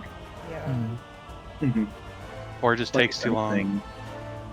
Like, because like I know I'm working on running a Megatent campaign for me and my friends since I've got the book, and to like set up the character sheet separately. Like I have to pull that from the PDF and like make it an editable PDF, upload that for my friends so they can set up their sheets. And I'm probably gonna be lazy and not set up the roll formulas because I don't trust myself like that. But you know, it's one of those things where it is tricky because there is no like already pre-set up sheet. So I'm like, do I either distribute them the copy of the character sheets and then some of the additional handouts for references because weird system. So it's like, yeah, y'all can join again. Something like that. Okie dokie. Alrighty, let me get back in there.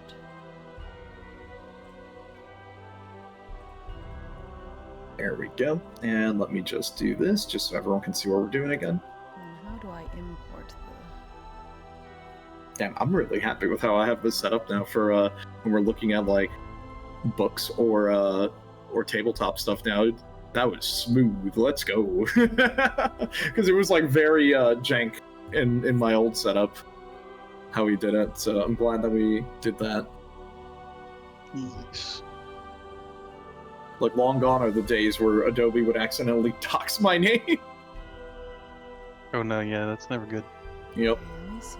How can I now? Okay, so I exported them all. How do I import them all? Does that work? Through magic. Of course. Oh, here I can do this. Okay. Do I have to upload them all one by one? Okay. But yeah, I think I've got like 6,000 hours in Roll20. Nice. Wow. That's impressive. Same. I think I gotta double check because I know in like some campaigns I have like hundreds of hours of either for us we would do like 6-hour sessions, which I have to laugh at because now we're pulling in the hours on our sessions for like as long as like I would have ran with like my friends on our other stuff. So now I'm like, yeah, that sounds about right. It would end up being like a 6-hour session or something ridiculous. Yeah. And then that's like not including like when I'm the DM and I have to like do all the setup and write notes and all that stuff. But it is a lot of fun. I definitely do want to set up a game. I have to see if anyone else would want to play because I do want to try doing a stream campaign at some point. Yeah. I just have to find the right people, see if everyone would be down for that, and then see if people would be willing to try and play Pathfinder, Pathfinder 1 or 3.5. But I'm open to just doing like new stuff too.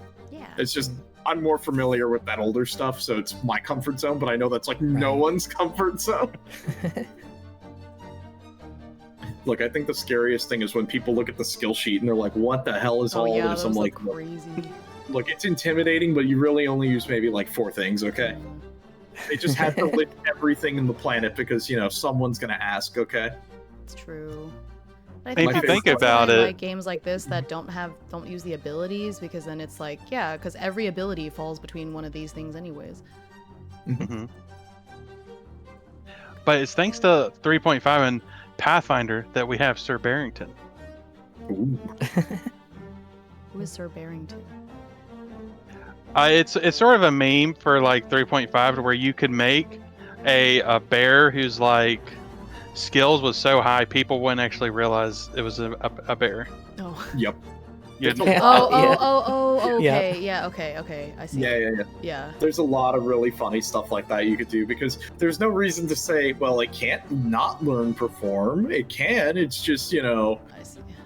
there's a lot of hoops and boundaries where, like, I think the funniest thing was, like, in the first campaign I DM'd, one of my friends brought in his druid character where his animal companion was basically the character, and where his actual character was more or less existing to buff up their giant scorpion. Oh my gosh. And it was really funny because I think they ended the campaign where they're like, okay, well, we got the treasure, we gotta get out of here. So they just cast a bunch of buff spells on the scorpion, and it's like, everyone, Oh. hang on! And they flew out riding a giant scorpion, and I'm like, you know what? You guys just do this. This is great. That is I'm gonna so let you silly. guys do it because this is just so funny. And like Yeah. any of the guards who are coming in to try and stop you, what are they gonna do? You're barreling on, everyone's hanging onto this giant scorpion, and it's just like, who's gonna stop you? They're just gonna stare at you flying overhead on a scorpion going, what the hell is going on? Yeah. It was a ton of fun. I think as a DM, you have to kind of respect those really crazy random yeah. choices sometimes. It's just like, you know what? I'm just gonna let this happen. Let's see what happens. Oh yeah. What is with druids just weirdly being good at that type of stuff? Where they're just like, yeah, I'm doing Because this. they're and I OP. guess That's the real answer. like in Oh, the man. 5e game I'm playing a moon druid, we're level 19, and I took one of the other party members as just us to deal with the entire army by Oh my ourselves That's so underground. And because they were underground, I'm like, they have no chance. I'm a You're like, druid I with got this. earthquake. Ooh, So, let's go. They were like in a mile stretch of tunnel, and I closed Uh-huh. both exits of the tunnel with 2 earthquakes while like surfing underground as an earth elemental, just Oh, popping wow. up. Love it. That's so cool, Goblin. Yeah. I love Oh, that. man. It's so silly. And really, the DM is just like there wasn't much he could say about it because Yeah, I would just be like, all right, you just win. Like, what do you want me to say about it? Like, there ain't no way they're gonna stop that. What, they're gonna just shoot a counter earthquake? You're gonna have both of the earthquakes hit each other, and it's just gonna reflect back. Who cares? Right. Hey, Okay, there we go. I'm done. I made the macro. So on your macro board, if the little macro bar, if you see to the left, there's a little folder-looking one. It says Browse Mhm. Macro Directory. If you click that, you'll see the yes/no one, and you'll be able to drag it into your bar. And now we can all ask yes/no questions. So you basically just decide. So you're like, okay, I'm asking a question to the Oracle because there's no DM. By default, if you don't want to think about it, just click 50-50.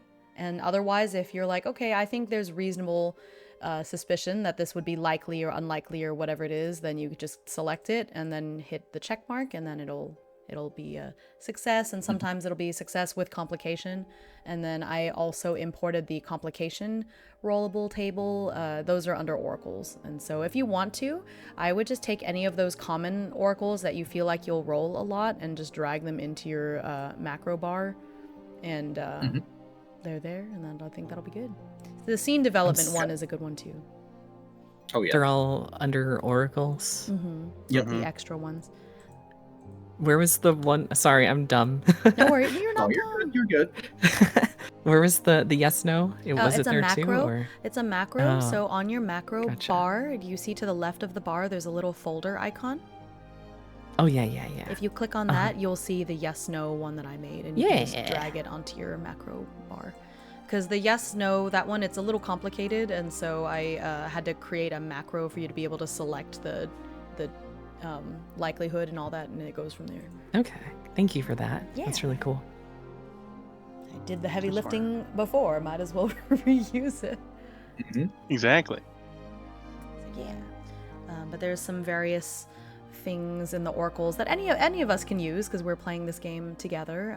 But the oracles they're mostly ones from Settlers, but I went ahead and added some from Machine Guns as well.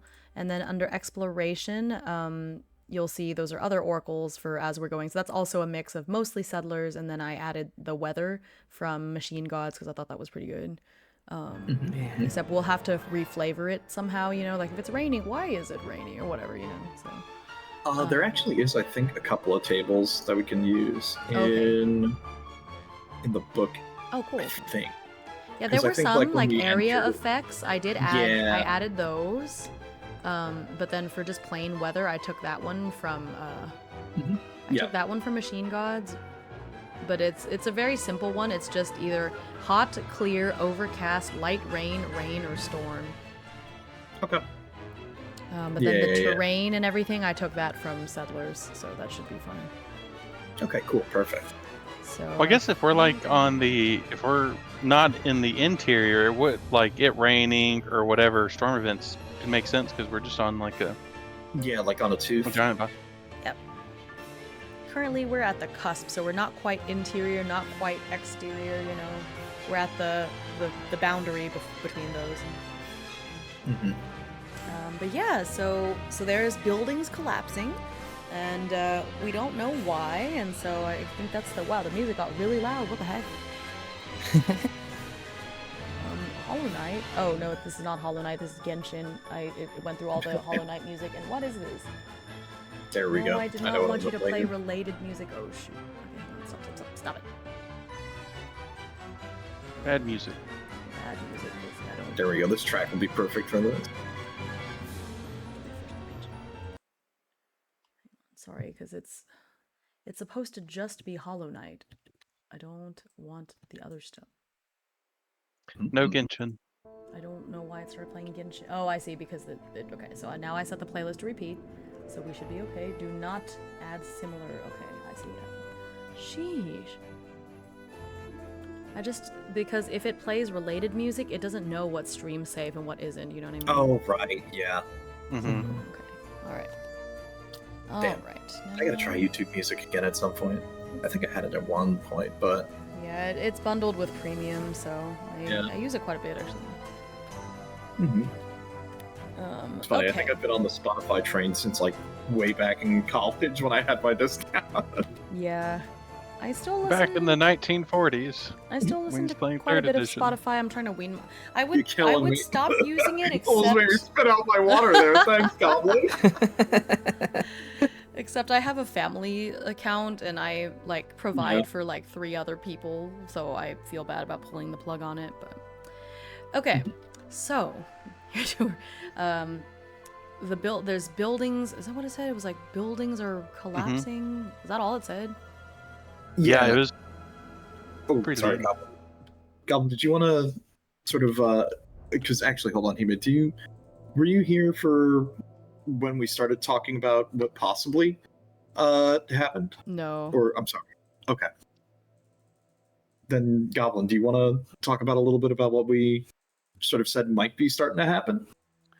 Yeah, so there was the option was some gas coming up from, the lungs or whatnot. It was causing high winds that could have caused the collapse. And I believe another one was a tooth falling, Mm. a loose tooth. Oh, yeah. Yeah. Oh, but then we would just be falling into the abyss. There's not even buildings falling over.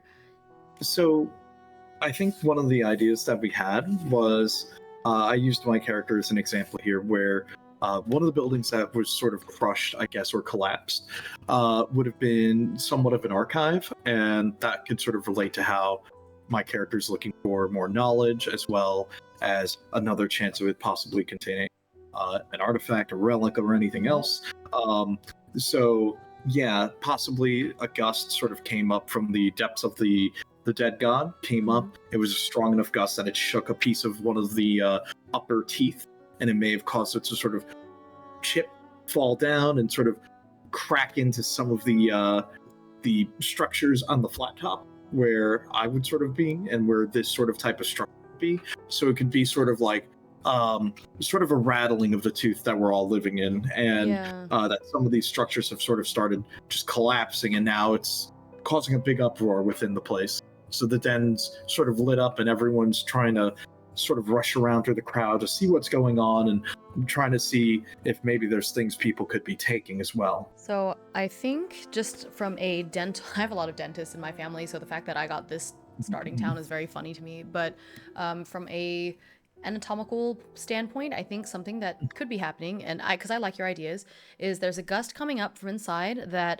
the teeth are loose because they've been drilling into these teeth, little towns, and excavating mineral like calcium and stuff. So the teeth are not structurally sound to begin with. But let's say the gust blew up and one of the teeth that was like kind of wobbly, let's say it just kind of leaned over and it slammed into the tooth next to it because there were some gaps in between, like just slight gaps, but this was enough to get the tooth to kind of lean and hit the tooth next to it, and that impact has caused some of the buildings, it says several important buildings, to collapse. And it's also causing a lot of damage to because there's people that live on the vertical sides, so it's damage on both ends. However, of course, like what's his face, the Count Hartus is not concerned about the people in the vertical area. He's concerned with the people on the flat top that are like the rich people. So he's like, oh my gosh, let's deal with that. And so that's kind of where we're in the middle of that, because it's like just happened. Yeah. I like it. Yeah. So my character, so Syl lives on the vertical section, and so she is she's a hunter, and so she periodically goes into the interior, but currently she was just at home restocking, doing her thing when this happened. And so there's like a panic, and people from the government don't seem to be helping, so she's just out trying to use her webs to get people to safety, trying to get out of this vertical section that's been collapsed into. So that's what she's up to. Where is everybody else currently? Mary, do you want to go? Sure. I would say that Optera would just be wherever there is the biggest need for like a doctor. So I don't know exactly if we've defined like a precise location, but I would say that it's very flexible. Like it can be wherever it is as a party where we're meeting up essentially. So I guess the decision is, would you want to go and help out the poorer people that live in that vertical, the front? Because that's where it's really dangerous, is in the front. And but that's where the nobility, they're not so concerned with them. The nobility are like, oh my god, the library the archive is damaged. Oh no, such and such. And so I think that's your judgment call. Optera does not really care for the nobility, just in general. Optera is like kind of a frick the nobles kind of a moth, and so Optera would be going to help the folks who need it more. Okay.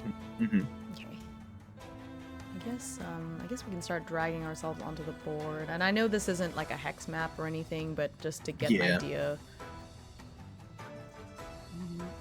Or you know what? Actually, maybe let's get off of this. Let's go onto the hex map instead. Okay. And then we can draw. I think that might be better. So, if we imagine a tooth, because that's where we're at, right?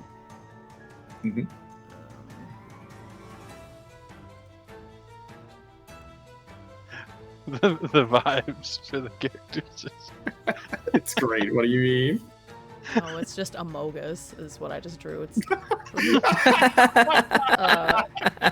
I swear it's a tooth. Hang on, that's not right. that's not good. It's so funny. This is gonna sound so bad. I'm like, we look like a bunch of Neopets that escaped. Oh my god. Oh no. Yeah, I'm just gonna draw... Yippee, Amogus! I'm just gonna... I'm a Moongus right now, okay? Stop by the soup kitchen, see the soup fairy. Yeah. On the way down. Let's just do this. I'm just gonna draw a rectangle. And then, so this is... It's not perfect, but like this is the flat... I have an idea. It's weird because it's in 3D, so it's hard to like visualize. Well, actually, I have an idea. So you could do like, let's say, you could draw it. Yeah. Yeah, we could say like this would be the upper edge. Okay. And then this would be the vertical end of it. Okay. Just to sort of give an idea. I know, bad art. Don't worry about it. I'm not an artist. Oh, I see what you're doing. Okay, yeah. Okay. So this could be like the upper region. This could be like maybe where the impact started. Yeah. Well, so the Just the other tooth is like here, and it just oops. Oh, you can just like draw. Yeah, I just selected the wrong thing. So the other tooth has just slammed into it like that. Yeah. And so currently, I'm here, kind of trying to help people right at the impact zone, because it's also right where my place was. Subconscious Amogus, I don't know what. Goodness. Yeah, so then it's upper and this is lower, just to give us a general idea of where we're at. Wow. Yeah, I feel like it would make most sense for Martia to be where the like main devastation happened, because they're looking for signs. Yeah. Okay. I'm not sure like who the like. Obviously, this is sort of like a cosmopolitan area, but like I'd imagine Martia is like standing like a good bit higher than like everyone else. So this is the front. Where I'm at is the front. So there's structures that are anchored to the tooth that's like hanging. And so this part, mostly people use ropes and harnesses. I'm using my my web of the day to kind of cast nets to catch people, and I'm sort of connecting the little gaps between the teeth at this point, just for people to have a space to climb, because you can use them to climb as well. And so just trying to make things safe, I put like a little safety net maybe down here so people don't fall to their deaths. And so I'm just kind of busily crafting and grabbing people and putting them, pulling them towards the web so they can climb up. Okay. And I guess in my case, so more would be coming out of one of the archives. They would be sort of starting to dig around, as maybe one of the things that sort of shook the tooth from the impact sort of started collapsing buildings along the side. They would sort of start making their way over, and they would sort of try to come down to help where they could, as they are more or less not only a scribe, but also someone who would be more in tune with healing and trying to aid others. Surely they have a thirst for knowledge and a need for this. They may not be able to communicate it well, but they do want to try their best to come and help where they can. They would probably sort of sporadically make their way down, despite being an egg-shaped fungus, but don't worry about that.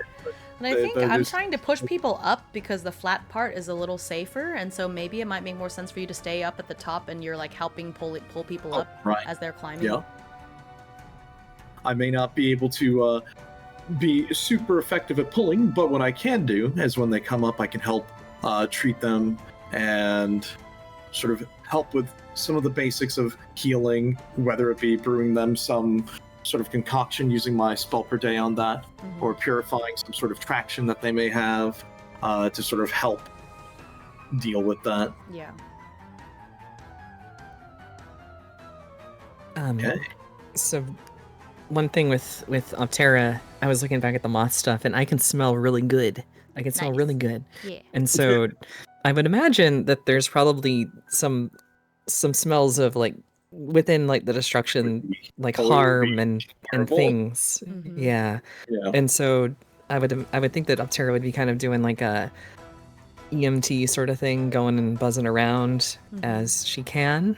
And so she might even run into anybody who's down here and be kind of like, hey, there's somebody over here who really needs help, because Optera is not carrying anybody, but she can at least try to help find people and then treat real emergency And maybe that's things. how Optera and Syl meet up, because you can smell better than me, and so you're directing me on where to shoot my webs at.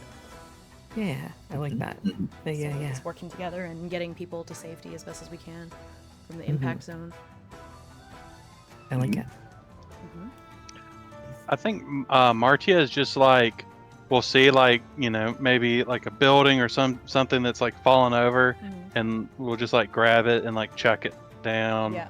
to like Mhm. get people out of the stuff. And they seem very dumb about it.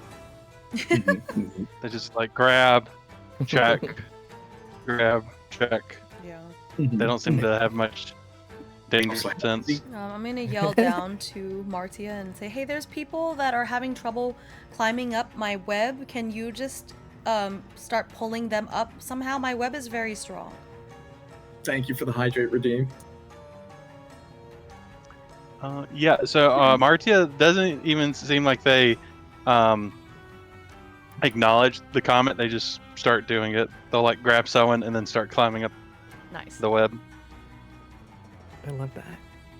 And I would say, like, anyone who's slowly starting to file their way up here, they would see this shorter, egg round-shaped little stubby mushroom man going back and forth.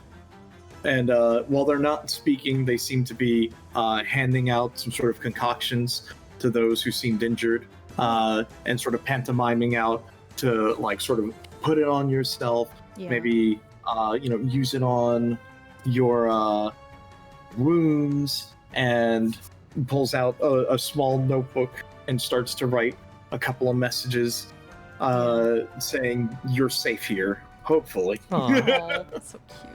Also, thank you, Izzy. It's early birthday. My birthday is on Tuesday, but yeah, I appreciate you. Thank you. I'm gonna roll on the scene development table to see, just you know, because we've been at this for a while, so let's see what happens now. Yeah. Mm-hmm. An Ooh. elusive secret is hinted at. Okay. What does the elusive secret have to do with why? Let's say why this happened. Yes. Oh, okay. Oh. Does the elusive secret have anything to do with the count, like the guy in charge? No. Interesting. Okay. Okay, so there's something going on. So I'll ask Optera. Is it Optera? Uh-huh. And it seems like you're good at smelling. Do you know where the wind is coming from? Is it going to start again? Oh. I would think that that's something that Optera might know. Is it something I need to roll for to see if I know? I don't think so. Oh. See if you Yeah. can I mean, follow. I can detect odors with my antennae, allowing me to follow trails or smell Yeah. nearby enemies. So I would think so. Yeah. Yeah, I And think so so. I would So I would that feel pretty confident in this. Yes. I'd be like, yeah, absolutely. So where's- Sorry. fine. And you just asked where it was coming from, Yeah, basically. like what happened? Like, what is this? And we had determined earlier that it was like coming up from like the throat, right? We It was thought like what we had kind of. well, that's what we as players might think, right? But this is them discovering. Gotcha. Because the thing is that this dens is on the kind of the borderline between the interior and the exterior. So we're sort of like, we got the worst of both worlds, you know? So it gets significant to know Right. whether the danger is coming from the interior or the exterior. Yeah. I think that it would be more interesting narratively if it was coming from the interior. Right. So Mhm. I like the idea that like Optera is kind of like freaking out and looking down into the what I can imagine is like a void Oh, yeah. basically beneath us, Yes. and is just like kind of stunned, but also she came here for a reason that was probably related to going down there, and so it raises the stakes that it's like there's something that's coming from below, and that's Yeah. probably what she relays, like it's coming from down there. Yeah, so that's the elusive secret that, okay, that gives us a reason to go down there. Okay, Yeah. so I'll just, after I feel like, I'll just ask. I feel like it's likely, or no, I'll say 50-50, but like, okay, do we manage to get everybody to safety, or should I feel like we should roll something? Let me see. Yeah. We could do like a group check to where we're trying to get more successes and failures. Well, there's a supported check where I could roll for something, and then if one of you is like helping, then I get advantage. So let's say this is a Merry Birthmas. Hi, Thomesia! Hey. Think maybe Hi. strength, either strength or dex. But maybe dex, since we're like dexterously trying to help people to safety. So I would say I'm gonna roll this with advantage since I have multiple people helping me out. Oh. Nice. I think I'm gonna be okay, but I'll go ahead and roll again. But look, you see the attribute check, it works. It works. There we go. Makes me so Very happy. cool. All right, so with a unnatural 20, I think I can safely say that we did a good job and we got everybody to safety. Were there any casualties? Let's say, I think it is likely that there were some casualties, but yeah. So unfortunately, there were some casualties. What is the complication? Huh. Something that appears to be one way is actually another. So maybe the tooth falling was intentional. Oh, Yeah. Okay. So we'll just have to consider that we don't know what it is. Thank you for the posture check. My posture is perfect. But yeah. Check. Thank you. I think we will. Oh, hydrate. Yes, thank you. I will take the hydrate. But yeah, I think that's a good one.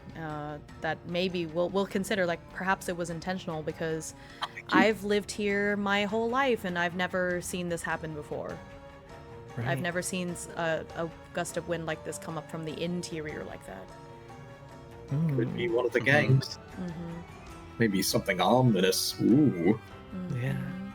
Do the functioning human being things. yeah. Thank you, Lee. Appreciate it. Okay. So with that, I think that we can all kind of climb up to safety and sit up on the flat part, at least for a little while. As you guys sort of make your way up here, Yeah. I go around and I give you all a tonic, Thank you. and then I stand back and I pull up my notebook and it says, "You are safe here." Thank you. Oh my gosh. Yeah. All right. Octara would be very grateful. Yeah. Martia will say in a sort of monotone voice, "I am always safe." More just kind of stares Love at it. you motionlessly and then just nods. Oh my gosh. Okay. Well, so let's see.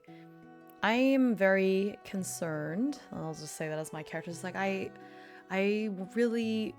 very suspicious about this thing that just happened because I've lived here my whole life and I've never seen anything like this happen before, and there's just something. You said that it came from the interior, right? I wonder if we can get more clues if we go towards where the source of the wind was.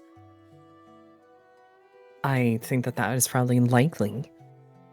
I could try and get closer, or we could try and go together, and that would probably be the safer way to approach the interior. Yeah, I don't know you, but I'm very appreciative of all of the help that you had and the compassion you had for the people living on the other insectoids living on the front, and I would be very, honored to have you join my party if you are willing to venture down with me. Someone has to give a damn about the people, and I'm happy to help with that effort. I'd say more sort of raises their hand and it just sort of stretches up a little higher than normal. Yeah. And looks at the both of you and just sort of shakes his head, pulls out the notepad, and writes out, what would they write? They would say, agreed friend. Oh, that's cute. Agreed friend. Yeah. Y'all seem weak. I will protect. I love it. It's cute. Just stretch my arm over and point it at you and just nod again. Yeah. I'm gonna rename this scene to be Den's map, so we can make another one for our next Yeah. exploration. But yeah, I think that's time is of the essence. We should go down there. Mhm. So let me make another map. Interior. There we go. And got the grid. The vice that I rolled for Optera was irascible, which is just like grumpy / hot-headed. So I love that though. we'll see how good of a job I can do at playing a character who is like the opposite of mellow. Yeah. Look, it's okay. Yeah. More is obsessed. More likes knowledge. More wants to go. Yeah. Mhm. That's cute. My vice is mostly going to be happening fade to black, so I don't have Yeah. to worry about it. I think we're gonna say that we're here. We're down here at the, let's say this is the bottom, and so we're going to go down from the tooth. So I'm trying to visualize. This is like I'm imagining that the dead god is like is on their back, right? And that's why there's like a that's front kind of side of like a tooth versus the flat side of the tooth. And so if I'm just trying to visualize. I'm just like closing my eyes and trying to visualize the inside of my mouth. It's kind of like a weird Made in the Abyss, Yeah. sort of, where it's a tube. Oh. But we're going into if we drop down from the teeth, we're like kind of on the tongue, climbing down into the throat, basically, right? Is what we're doing, or Yeah. like I thought we were supposed to go through the blood vessels. So are we traveling through the blood vessels connected to the teeth? Is that what's happening? A very poor. I think that makes sense. Or there's like sort of walkways carved. Yeah. Mhm. From what I've read in the book, it mentions that for us to travel through the body in the fastest way would be to sort of go through the capillaries, the veins, and things like that, as that would be sort of the faster way, but it doesn't necessarily mean it is safe. But the other methods of like traveling through maybe carved out tunnels in that sense would be another option, but it is also very dangerous as well, as that would be difficult for us to sort of traverse through. So Well, the teeth have a lot of blood vessels connected to them, and they go straight up through the brain and everything. So I think it's, if we want to go that way, we don't have to necessarily drop down if we're just going through one of those caverns. And especially if this is an established town, there would be like ways. oh yeah, there'd probably be ways to do it. Yeah. And Syl would know because she's a hunter and she goes down, like maybe not super far, but she does go down there. So I'm going to I could also see like an yeah. elevator that goes down. Oh, you're right. Yeah. Throat I like that. elevator. Perhaps, yeah. Yeah. That could be a good idea. The road elevator. Okay, so I'm gonna read this part about the interior. Actually, I'm gonna go ahead and show this part of the PDF so people can see it. But the art. But this is basically this is like the inside of an artery or something, and that's what it looks like to us. This it's on page 22 of the book, or 27 on the PDF, I guess. And if I remember, I think there's like looks like that. a couple of rolls that we could do to see like what are the colors of the interior and some of There's the other exploration effects rolls as well. and stuff, but it says, Yeah, we'll worry about that. "And the gates to the interior and the vaults of paradise were opened, and the reins of heaven were restrained." Holy Book of the Dead God, Chapter 8, Verse 1. Advancing among the pustules, sinews, and organs, you hold your breath, trying not to retch. The shadows move mysteriously around you, and it becomes difficult to distinguish what is real from illusion. The interior is a forbidding and menacing place. This term includes everything beneath the surface or the skin of the dead god. As you can imagine, only the boldest, the most daring, or the very foolhardy risk entering the interior. The settlers gain access to the interior through what they call breaches. These are lesions, pores, wounds, nasal cavities, the mouth, which is where we are, or any other place that gives access to the labyrinth of muscles, organs, guts, and bones. There are countless rumors about the interior, but one thing is for certain. Many who enter will never leave. So we are going inside. And it does say the easiest ways through veins and arteries, but just any opening. So we are in the mouth, so there's like tons of openings. So if we're going down into the throat, I guess... Because are we trying to get to the lungs?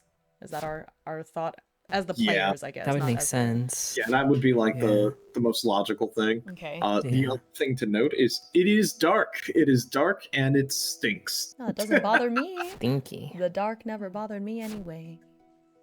Well, I can't see in the dark, but Do y'all have a? Did at least one of you bring a torch? I brought a lantern. Okay, okay, perfect. we should be And good. just And yeah, we all shuffle along behind the giant beetle with the Yeah. lantern. That's so cute. But yeah, it's terrible. The smell is quite terrible. Oh yeah, it's pretty bad from what is described in the book. Yep. It's the smell Yeah. of meat all around us. So Uh, as we travel, I did make the rollable tables for travel, and so it said that we basically roll for the. Hang on, let me go back. It's like the terrain. Oh, hang on, the breaches. So we are going into the breach to get to where we're trying to go, and so we're entering a breach. And so there's pools and clouds of toxic substances often bubble up around breaches. Those who enter or exit a breach, which is what we're doing, we're entering because we're going in, roll a saving throw against poison. I am immune, so I guess I skipped So that. I guess you're fine. I guess for us it would just be a con check. Oops. I'm just gonna move us up here since it makes a little logical sense. We're Okay, going yeah, down. we're going down. Okay, that does make sense. So let's. Would we have a bonus for having the radiation suits? I think that just Oh, prevents we have us the from. radiation? No, because I We think this double is check that. different. I think that's mostly for the smell, because it's already assuming that we have the suit, because this is just a separate thing. Yes, sir. okay. So So just I think just to do a con roll.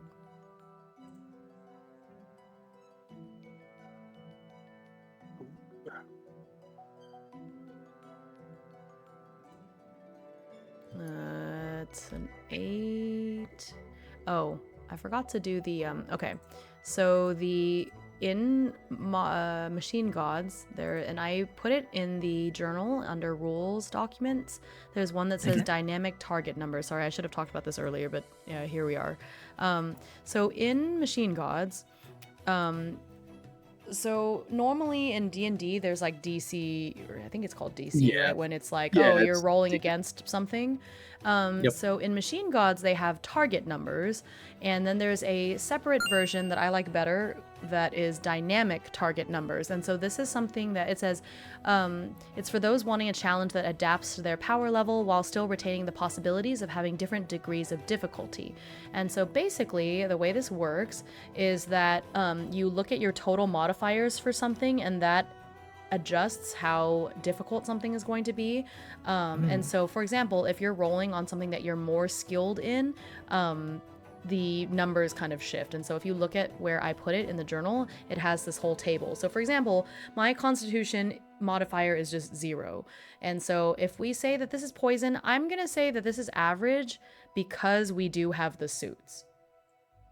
And so Right. it's like average difficulty, which means that for me personally, I have to be an 11 or like get an 11 to make it past this. And I did not, because I rolled an 8. oofda. But if you have different con modifiers, yours might be a little different. But for Mary, I see yours is a -1. So for average, you need to beat a 10, which you did. Yeah. So you're good. And then Martia, you have a 1 modifier. I think you also failed. Yeah. Mm-hmm. So you and I are going to take a d4 of poison damage, but Optera is fine. And I'm immune to poison, so I just Yeah, you're get to good. skip. Yeah. 3. Y'all aren't poisoned. You just took poison damage. Am I Yes. right? Yep. Okay. Look at all those friends. I know. I can't unsee the Neopets thing after you said it. I know, right? That's all I see now. Wait, where's... There's only 3 of us on the map. Where's the 4th person? Somebody's missing. I'm not here. No, you're I here. got you. There Oh, you go. there you are. Oh, yeah, there you are. Okay. Yee. Okay. So yeah, okay. So we went into the breach. So now there's some random effects that will generate situations. Who would like to roll the D10 to see what happens to us? Ooh, the fun part. Yeah, who would I'll like do it to because I took damage. Okay, All right. the D10. Also, Nero, I'm like mesmerized by that emote you threw in I chat. know. I keep staring at it too. Hey, London. Please How keep you me doing? rolling. Hi, London. I got a 1. Okay, a creature emerges from a breach. Okay, Oh, boy. that's not good. All right, All right. let's. I Building made numbers. I made a rollable table for it, so don't worry. Or I guess I'll roll since I also took damage, so I'll roll for the enemy creature. What is it? Oh no, Centaur. Oh no, that could be spooky. that does not sound good. All They have right, spooky art. I remember that. Yay. okay. All right, let me change the music. Oh, Oh. let's look at that. Yeah, it's Ooh. it's a little. Oh, It's a worm with the ribcage and arms. All right. Okay, so I'm gonna take a screenshot of that so I can make that the little icon, and I guess we're gonna. that's some like Junji Ito stuff right there. Yeah. Yeah. I guess. Yeah. I guess we're gonna fight. Yep, it is. Get out of time. here, Uzumaki. I don't want to deal with you. Yeah. Okay. Oh my god, that looks terrifying. Yeah, It that's great. does. All right, so I'm gonna make a new folder for enemies.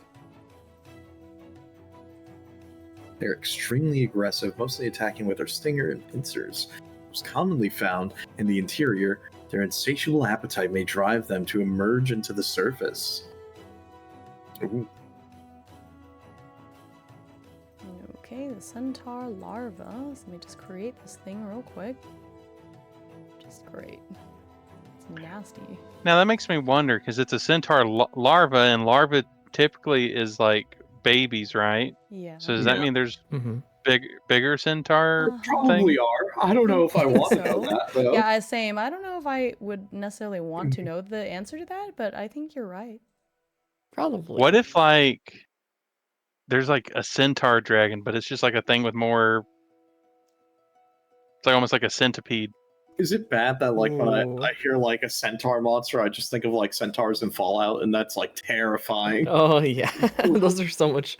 I mean, Yeah. this is closer to that almost, but yeah. Close, the more I'm Yeah. looking at it, I'm like, oh. Okay.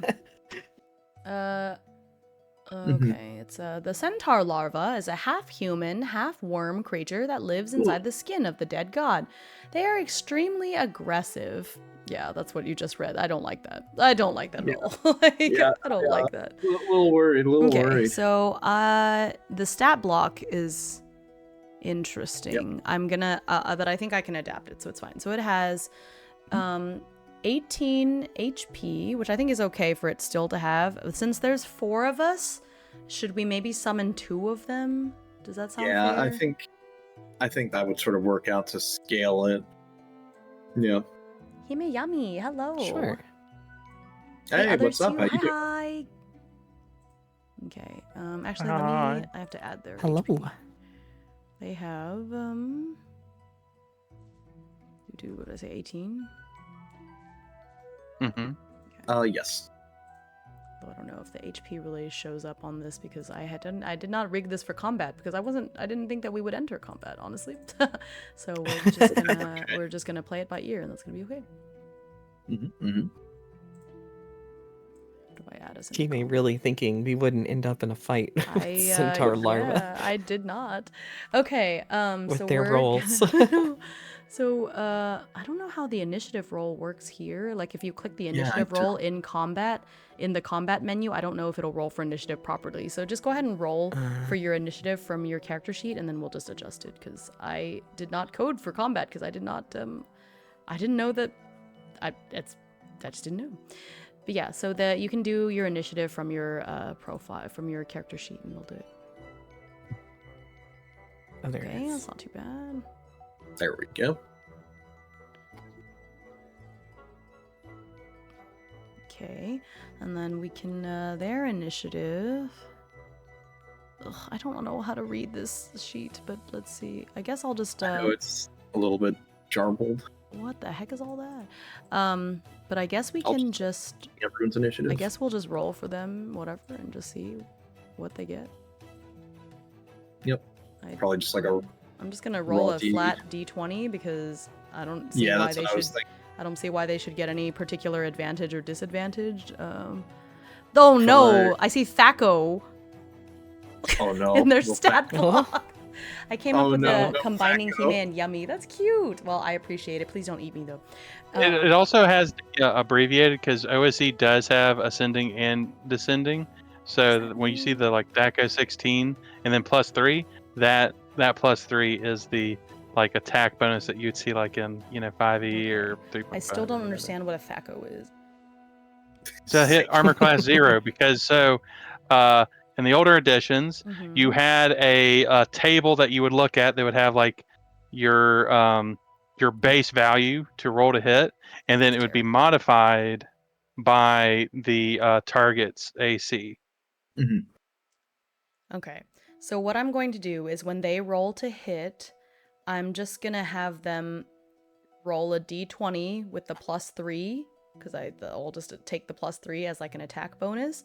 And then but we have a defense rating. Hang on, let me look back at how combat and machine gods I think has a I put the combat turn thingy, combat procedures, determine surprise.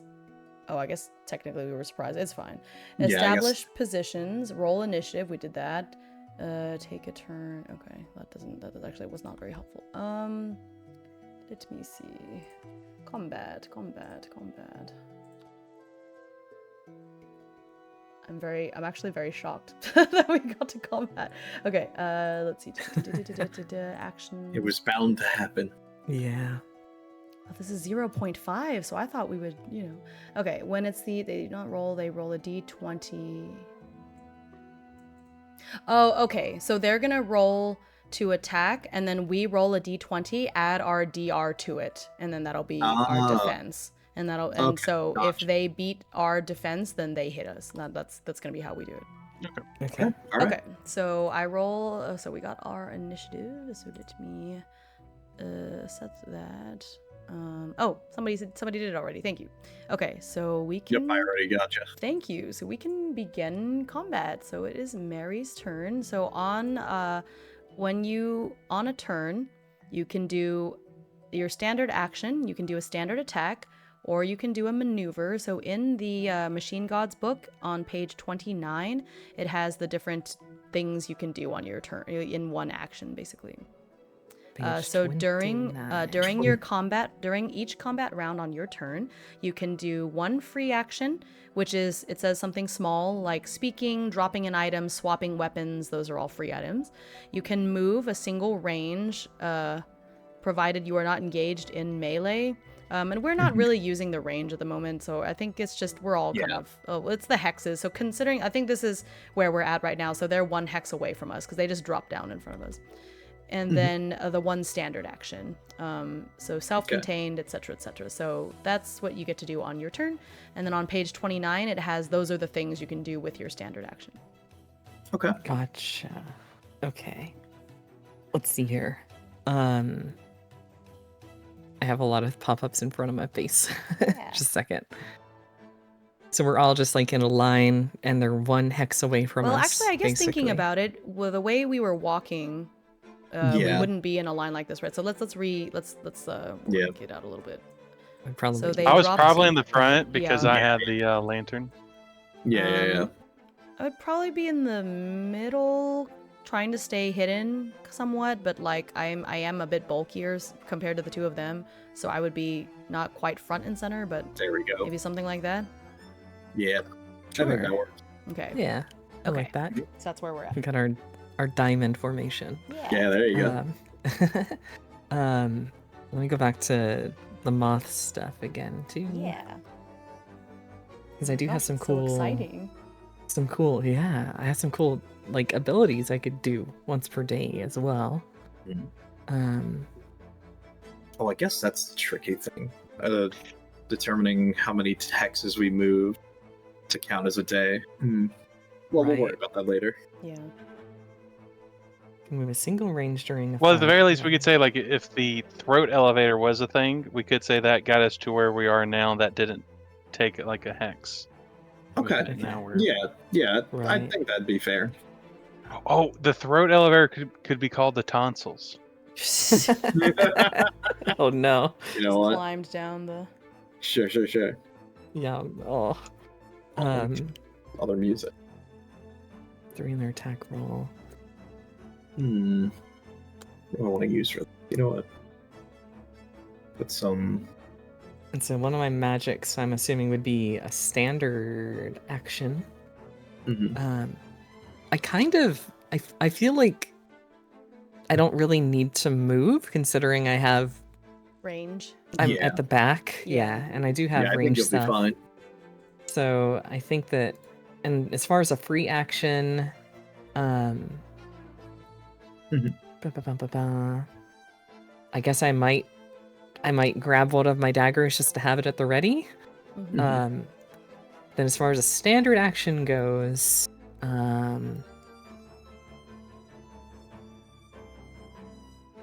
ooh. You have a lot of shield, like really good DR already, right? On Martia? Yeah, I'm at 8. Okay. Because I could add 2 to the armor class of a creature for 1d8 minutes.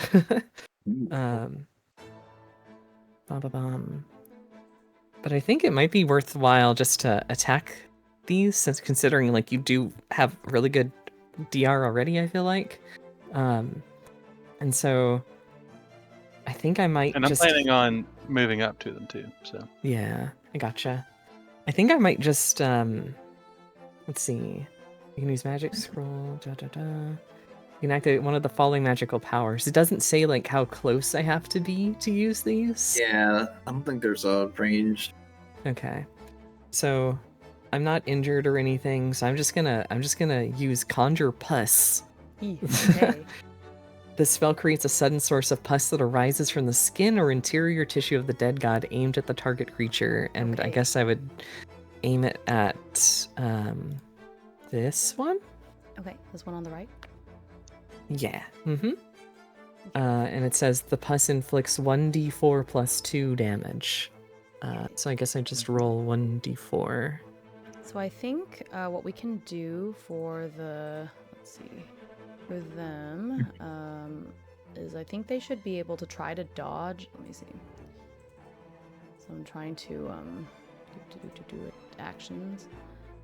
Sure. Spells. When a character, it's a standard action. Spells description. Let's see the attack check. When you makes an attack, PC deals damage. Okay. I think it would make sense for them to try to dodge. So let's see, let their AC 5 saving throws. Okay, go ahead and, well, see, it's difficult with spells because I feel like they should be able to dodge, but I'm not sure what like stat to use on this like weird sheet. Yeah. Okay, I think. So, Go ahead. saving throw, fighter level 4. I believe saving throws is roll under Okay. in OSC, but it could be similar to like how we do attack and defense. I'm just gonna use the dynamic target number for them, and so I'm gonna say that their modifier, like they're not particularly speedy, I don't think. So I'm just gonna leave them as the 0 modifier, and I'm going to have this be like hard because it's magic. Does that make sense? So it says I need to be a 13 for them to succeed. And I think that I feel like that's makes sense, right? I think so. So yeah, I think so. All right, so they fail. Does So not go ahead seem... and no. So go ahead and roll for damage. 1d4. I can just do 1d4 plus 2 and it'll automatically do it. So yeah, 4. Okay. Nice. This one now has 14, which I know doesn't show super well on the sheet. I need to work on that. But yeah, so it has 14 HP left. But so, like, from behind the rest of the group, as soon as these pop out, you just hear, like, cursing, and then, like, magically there's this goop that just goes and slams into this one. And, and Optera in the back is like, yeah, fuck you, take that. Yeah. The bad thing Well, you're gonna find this out in a minute, but yeah. Okay, so that is Mary's turn. Did you want to do anything else with like your free action? I guess not, huh? Yeah, I don't really have anything else to do, I Alright, feel like, just so yet. 2 goblin. I have a question. So for Wild Swing, it says a standard attack is shifted up. What does shifted up mean in this? Is that a This context. machine god thing? Yeah. Let's see. For Wild Swing, it Turberry says you cheered perform a standard 100 times. standard attack. For the biggest Thank hat, you that's for the the free. hats. Hello, thank you. Thank you so much. Nice. The biggest hat, I love that. Oh, standard attack shift. Oh, it says it also hits the target and any other enemy combat within melee range. So it's spread among all eligible targets. That's what that means. So it becomes an AoE. Oh. But so Oh. shifted up just means it hits. Both. As long as they're within melee range, which if you move up to be in front of them, they would both be in your melee range because it's a hex. So you Yeah, would I'm be able to doing hit both of them, but then the damage gets split between both. Mm-hmm. Yeah. I think that seems like a fair trade. Yeah. Yeah. So I am going to attack. So I guess that means they need to make a defense roll, right? And I make a strength.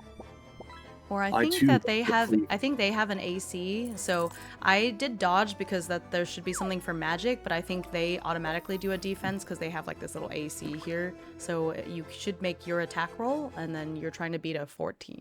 It looks like.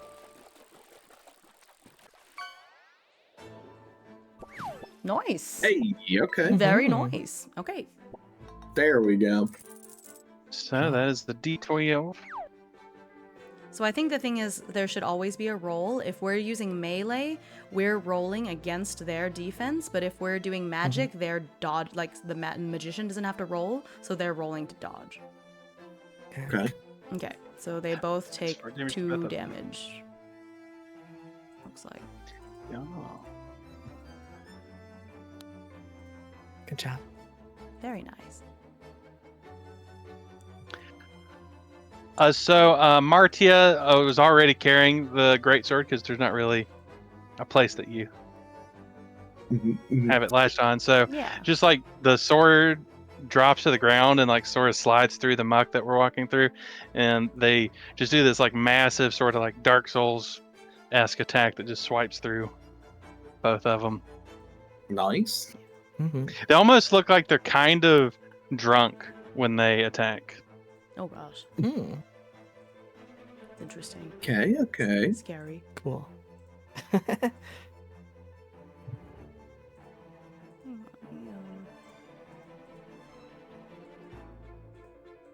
I'm trying to see if it would let me pick the HP to display. It won't let me. Yeah. Forget it. I'll have to figure it out Yeah, later. 'cause- But you can see it if you double click them and look at their character sheet. You can see how much HP they have left. But they're at 14 I and see. 16. Okay. Gotcha. No, That's you it now. is me. So I'm going to move up and I guess I'll go for this one since it has less HP and I have a Syl can use her sword. I've got a reinforced bone sword. So I'm gonna roll to hit.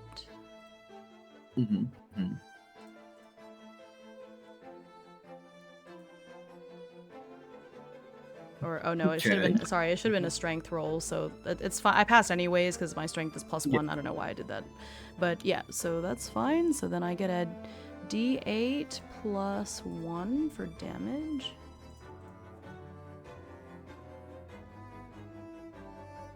Okay. That one is gonna lose. It's down to 7 HP, and that is my turn. So now it's the centaur larva's turn. They have 2 different attacks that they do. So I'm just gonna roll or just like flip a coin and D2 and see which one and then- they're gonna do, and then I'll have it just sort of randomly decide which one of. Okay, I'll do that Yes, first. my favorite part. Who is- Your Okay, of course it's me. Ooh, And Okay. then so it's gonna I'm gonna roll a D2. you may. Let's see. Okay, so it's going to attack twice with its pincers. The vibe and music in my head. So it's gonna do a D20, and I'll just do it twice. And then I get to roll for my defense, which is it's a D20 plus what is my DR is. My DR is pretty good. My DR is 4, so then I'm pretty sure I'm gonna be okay unless I just roll really bad. Well, now that I've said that, I've jinxed it. Nope. Ooh, okay. Damn. Okay, so I'm good.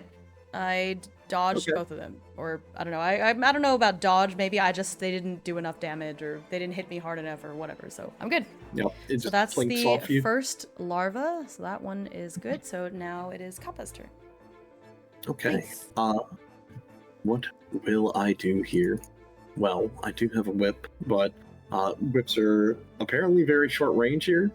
But I'm going to just stay here. I'm going to use my 1 spell per day, and I'm going to. What is more going to do? I think I'm going to use my magical dart. So I'm basically going to be.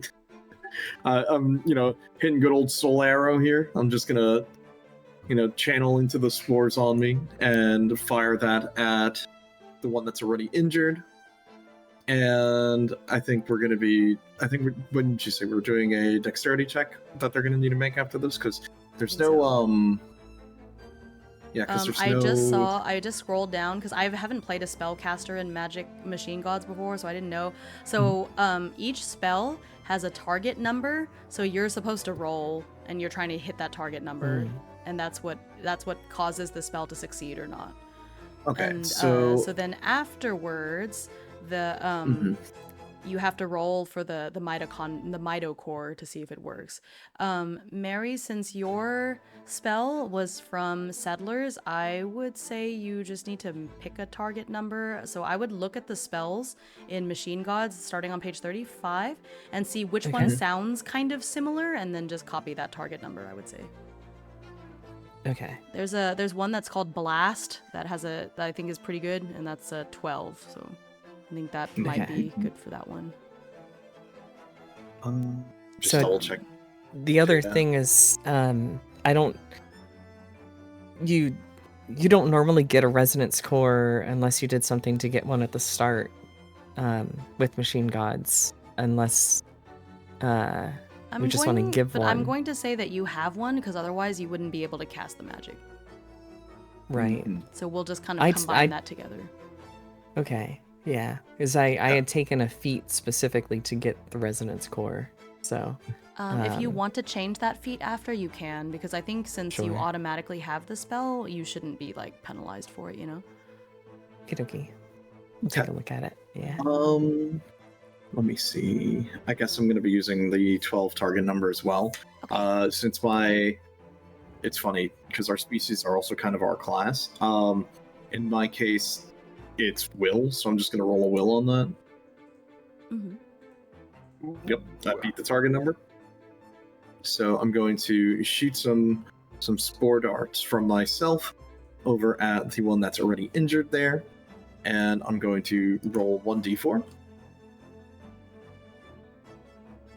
Very nice. And that is how much damage it's going to take. It looks like most the regular resonance cores have a usage die of a d4. So basically, afterwards, every time you cast a spell, you roll a d4, and if you roll a 3 or a 4, you're good. You can keep casting it. If you roll a 1 or a 2, then you can't cast that spell for the rest of the day. Okay. Oh. That's okay. It doesn't count for me since I'm using my species ability. Yeah, that should be fine. Okay. So that is my turn, and it's off to the next centaur larva. That's a good point. Mary, since yours is like a species feature, because you got that just for being a moth, right? So I don't think you should worry about the resonance core for it then. Yeah, because I was kind of treating it almost like a not exactly a cantrip, but just like something that's just like there innately. So. Yeah, I think it would be kind of basically like a cantrip. Yeah, I think that's fair. Yeah. So don't worry about resonance cores. Now, if you want to have one, You can just create just as much as you want. Right. Now, if you want to take that feat and take the resonance core, so you can have one of those spells from Machine Gods, I think that's fine. If you want to, if that's what you want to do. Mm-hmm. Yeah. Okay. Yeah, that seems good. That works. Yeah, and I can only use my thing once per day, my species one anyway. Oh, so, okay, so then it's kind of the same. Okay. Yep. So now it's the other larva. Let's see who they want to. I feel like it attacking Marta makes the most sense. It's you, and well, you were also chosen by the roll of fate. So now it's gonna roll a d2 to see which of its things it's gonna use. Okay, it's a 2. So it's going to attack you once with its stinger. So it's going to roll a d20, and then you need to roll your d20 plus your defense rating. Mm-hmm. And then we'll see who. Oh well. I think as I got long this. as your defense rating isn't 0, yeah. So you're good. Right. You're good. You're good to go. Yep. Sounds good. Oh, I forgot they should be getting +3, but anyway, it still didn't. It doesn't matter. You're still good. Mm-hmm. It's just funny. Perfect. Okay. I like Himate rolling for the enemies. Hey, but Me too. as other times when it doesn't work. Yeah, I was gonna say. I roll. Yeah, I was gonna say. Okay, it's a new round. At the start of every round, each centaur larva heals 1 hit point, so they're each going to gain back 1 HP. Okay. But that's not too bad. The worms are healing. I know. They heal. Do we still love them even though they're worms? God. I will eat them. No. All right, Mary, you're up. Yeah. No. I'm trying to find. So for just attacking, if I just want to use my Your weapon. my dagger as like a throwing dagger, yeah. So you'll roll a. I think it's just a. Probably dexterity since it's a range. Yeah, you're. Right? It depends on what weapon it is. It's either a dex roll or a strength roll to hit. Right, and it's a throwing dagger, which I think we had discussed was going to be as a dex. Yeah, so you'll make a dexterity roll to see if it hits. And you're trying to beat a 14. Get a 14 or above to hit them. Okie dokie. And I was targeting the same one as before. My brain just conjured up the centaur. Oh no. No. Oh no. Yeah, I don't think that's high enough. That's all right. I tossed I very angrily tossed a dagger, but maybe I was a little too just like incensed and just kind of clunked. Well, or maybe you're being nice and you're trying not to hit Syl or Martia, and no, too much. I'm a moth of rage. Oh. Okay. Just not the most practiced rage. It's all right. We're gonna get there. Okay, Goblin. Okay, so Martia slams this centaur with the shield, push it back just a bit, and then does a wide, overarching slash with the sword. All right. Hopefully. Moth wants violence. The moth wants violence. I do want violence, yes. Nope. Oh. Oh no. Oh, that's a That's fumble. not good. Ooh. Oh. What weapon are you using? An axe? No, a great sword. A great sword. Okay, let me check on the little fumble table. Great sword. Melee weapons, the fumble table. Okay, go ahead and roll a d10 and I will tell you what fumble happened. Hey, what's up, Docs? One again. You drop Oh, no. you drop your weapon and must spend your next turn recovering it. Oh no, that's not good. Stage. Oh. Oh no. My sword. Okay. You said that Martia is not very smart, right? Like, whoops. Yeah. I could just imagine like he reaching down and seeing my little bone dagger there for a second, just being like, "Wait a second, which one?" Oh. Oh. Hmm. Okay. So it's me. I guess I will do my thing. My dex. Because I'm gonna try to hit with my sword. Wow. Well. Well. Oh no. Okay. All right. Let's see What are the chances? what are the? Really funny. Also, Wow. Wow. You know what? Hold on. Just for my sake here, okay? Hold on. You know, currently, okay. All right, we're good. All right, I had to just test for myself. We're good. Never mind. Trying to see if Foundry loaded the dice. Okay, Like, you never know. Sometimes you gotta just check for Yeah, your own sake. That's true. You know. Okay, that's fair. So Mhm, Syl is trying to slash at the centaur with her bone sword because it worked so well last time, and she just used a little bit too much force, and it goes flying off. in Oh the my opposite- god. It's like over there. It's like over Guys, this there. is our first fight. It can't be like this. Oh, no. Oh, it's my Welcome turn. back to Bandit Ring. We don't have fumbles in that one. Okay, so I feel like it'd be so much worse. Oh my Our gear spontaneously explodes. right, here it's you. It's you. Let's see. Oh boy. Let's see here. All right, just All roll right, one it's again. gonna you know? gonna attack you with its stinger. Oh no, that's not good. So you're gonna roll your defense. Roll with your DR. A D20 plus DR and see. Okay, you're good. Hey, all right, you're good. Nice. You have 8 defense. Oh my gosh. Okay, so you're good. So that misses. So that cracked is out. its turn. Okay, Kappa, you're up. Well, I gassed out already. That was my spell. So I'm gonna do. I tap you on the shoulder. Excuse me. I'm going to use my whip, but it's like a whip that's also attached to like my little stubby mushroom arms that can like grow really long. Oh. I'm gonna just like, hit him with the inflatable tube man maneuver, and we're gonna just.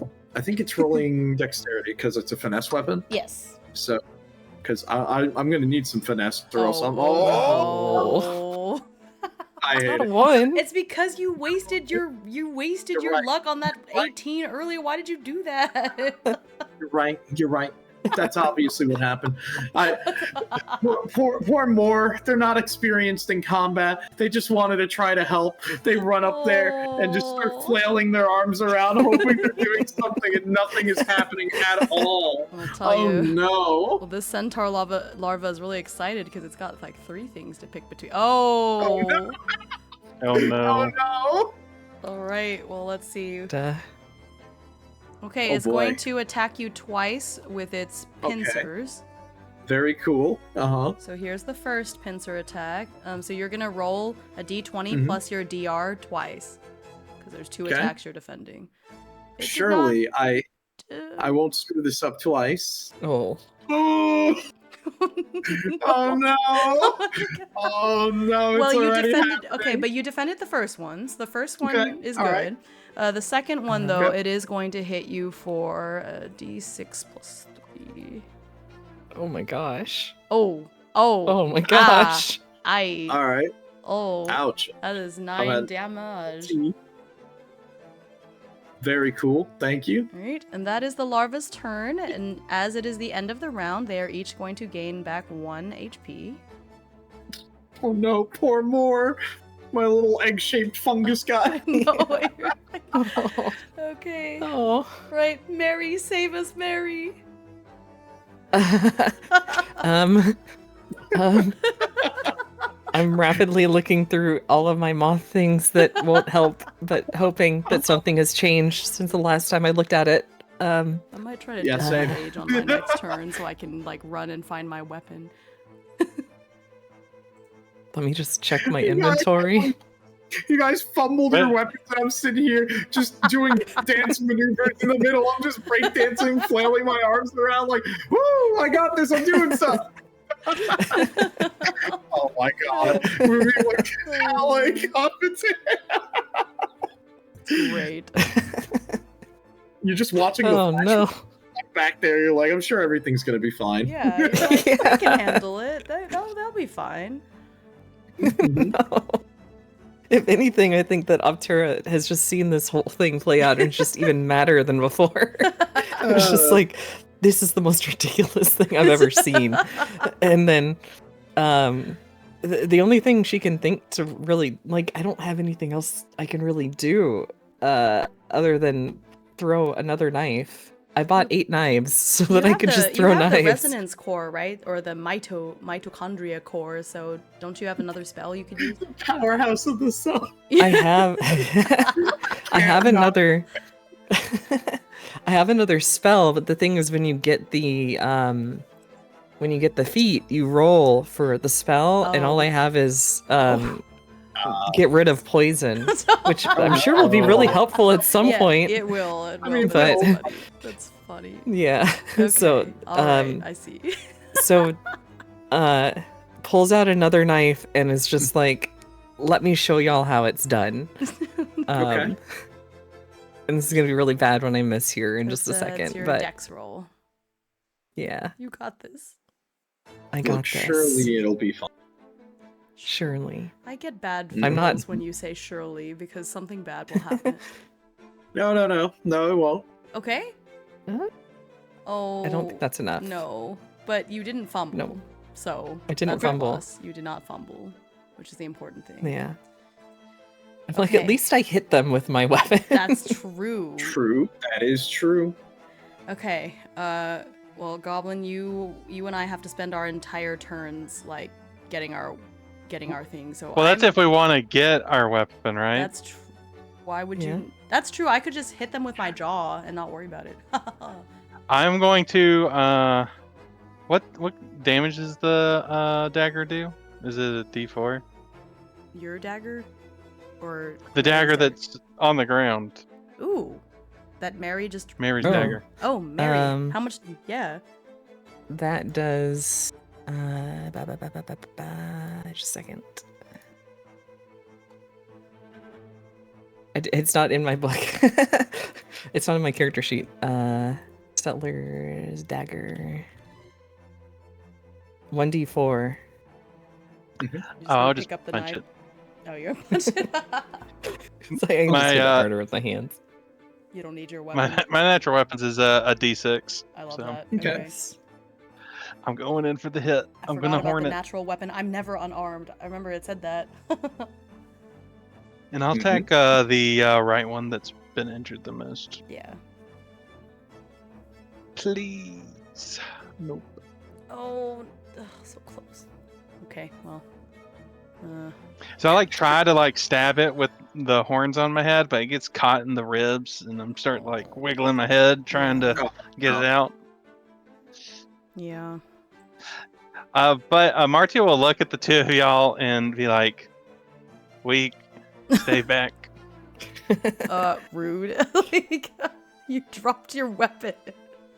Okay. So I dropped my sword, but I can bite it with my spider jaw. It only does a D4, but it's better than me wasting a turn doing nothing because they regenerate. So I'm gonna go ahead and do my dex roll and hopefully better. Okay, I did it. So Okay, they good. take a D4 of damage. Nice. That would Hey. of course have. Oh, I forgot about the It's a D4. Do I add No, that's the attack bonus. It's not a damage bonus. Okay. Well, you know what? At least that will cancel out their regen in a second. That's better than Yeah. that's better than Man. nothing. Mm-hmm. I mean, We're, I'm biting it, we're going but for it. that's, we're doing the best we can. Okay, it's the larva's turn. It's gonna attack Kappa. Oh no. Oh no, not So again. it's just gonna shuffle over here and get you.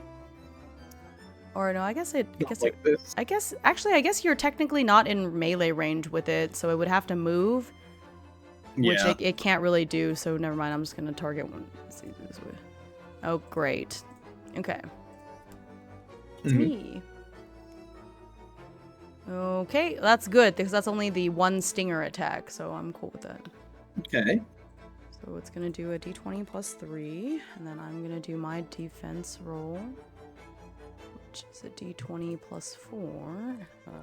Surely I can do better than that. Yeah. Surely. Okay, so I'm good. I didn't get hit. And so that is its turn, and Kappa, it's back to you. Guys, the DCs are like 12. How are we fumbling this hard? Oh my god. No, the DC is 14. It's actually a little harder you're to right. hit them. Yeah, they're Yeah. slippery. They're slippery little earthworm centaurs. Well, not learning from their previous mistake, Moore's gonna do it again. They're gonna continue flailing their arms around and At hoping least that you can't drop they- your weapon, right? that's true, very true. All right, surely. Oh, it was on the 20. I saw that 20. That's so Yeah. annoying. That's so annoying. Oh no! But at least you didn't get a fumble. A poor little Moors just continuing to flail their arms around, hoping they're helping. Oh no! Okay, well, the other centaur is gonna try to hit one of y'all. Look, they're trying It's their you, best. It's you Okay. again. It's you again. Oh, okay. Oh, no. I thought it was the 2. I It know. landed on the 2 for a second. I know. Well, it's gonna hit you I'm twice. just gonna pre-cook that. Uh-huh. Ooh. Well, it's nice knowing you guys. Oh No! Egg, no. Oh, they're cracking me. No, it's over. I fell. Oh my god. Oh, I'm so dead. You gotta leave. I believe. Let's see. Oh, okay. I don't like that. Oh no! Okay, it's still pretty bad. It's still pretty bad. That's 14 damage. Oh no. That's Are you dead? Well, Are you knocked out? maybe. Let's just like, just let me just think about this for a moment. I'm I'm scared like to pull up your barely character. alive. Okay, but you're still alive. I've got 5 health. Okay. Oh, Yeah, At yeah. least you're still alive. You've taken a beating. Yeah. It's not too bad. Just barely. Yeah, Cool. yeah. Well, they pummel you. They go at you with both of their pincers. And that's a pretty ouchy, because they've got pinchers and you're very soft and squishy. The end of round 3, they each regain 1 HP. This one on the left is almost fully healed, by the way. Oh no. The one on the right has 9 though, so we're doing all right. Okay. Well, look, progress is being made. That's yeah, the most we're gonna important get a part. bunch of EXP after this though, so it's good. All right, Mary. Yeah. They're gonna you, get a lot of EXP after they No, kill us. no. Yeah. Thank you, Peter, and thank you, Hawkins. I appreciate the votes of confidence. Thank you. I did say this was a one shot. It's looking like it might Yeah. be. Shot for me, all right. Well. Oh, oh, brother. I don't. There's nothing much. I can't do anything other than throw daggers. I don't have any other. I know. hear me out. Uh-huh. You could get my greatsword.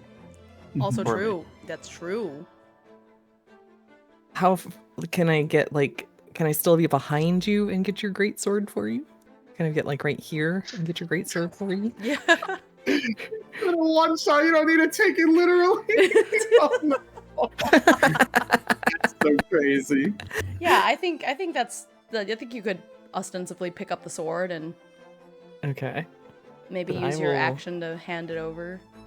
Yeah. You I probably will- have I will enough do- movement to flutter backwards after that. But you're out of range anyways, because we are a literal wall. Right. Yeah. I will. I I am made of flutter up. marshmallows. I will flutter up and grab the weapon for Martia and hand it back a little forcefully and just be like, Hit them with it this time, please. Fair And enough. that'll be my turn. All right. Oh my god, Izzy, can the centaurs level up and be the next hero? Stop. Like, Oh my goodness. No. Just show back up the town in our gear. yeah. Everyone's like, oh yeah, you made it back. Like, they can't recognize. Oh. We good. So Martia was like trying to ram with their head into this, then just notice like feels the weight in their hands, like oh, and then goes to slash.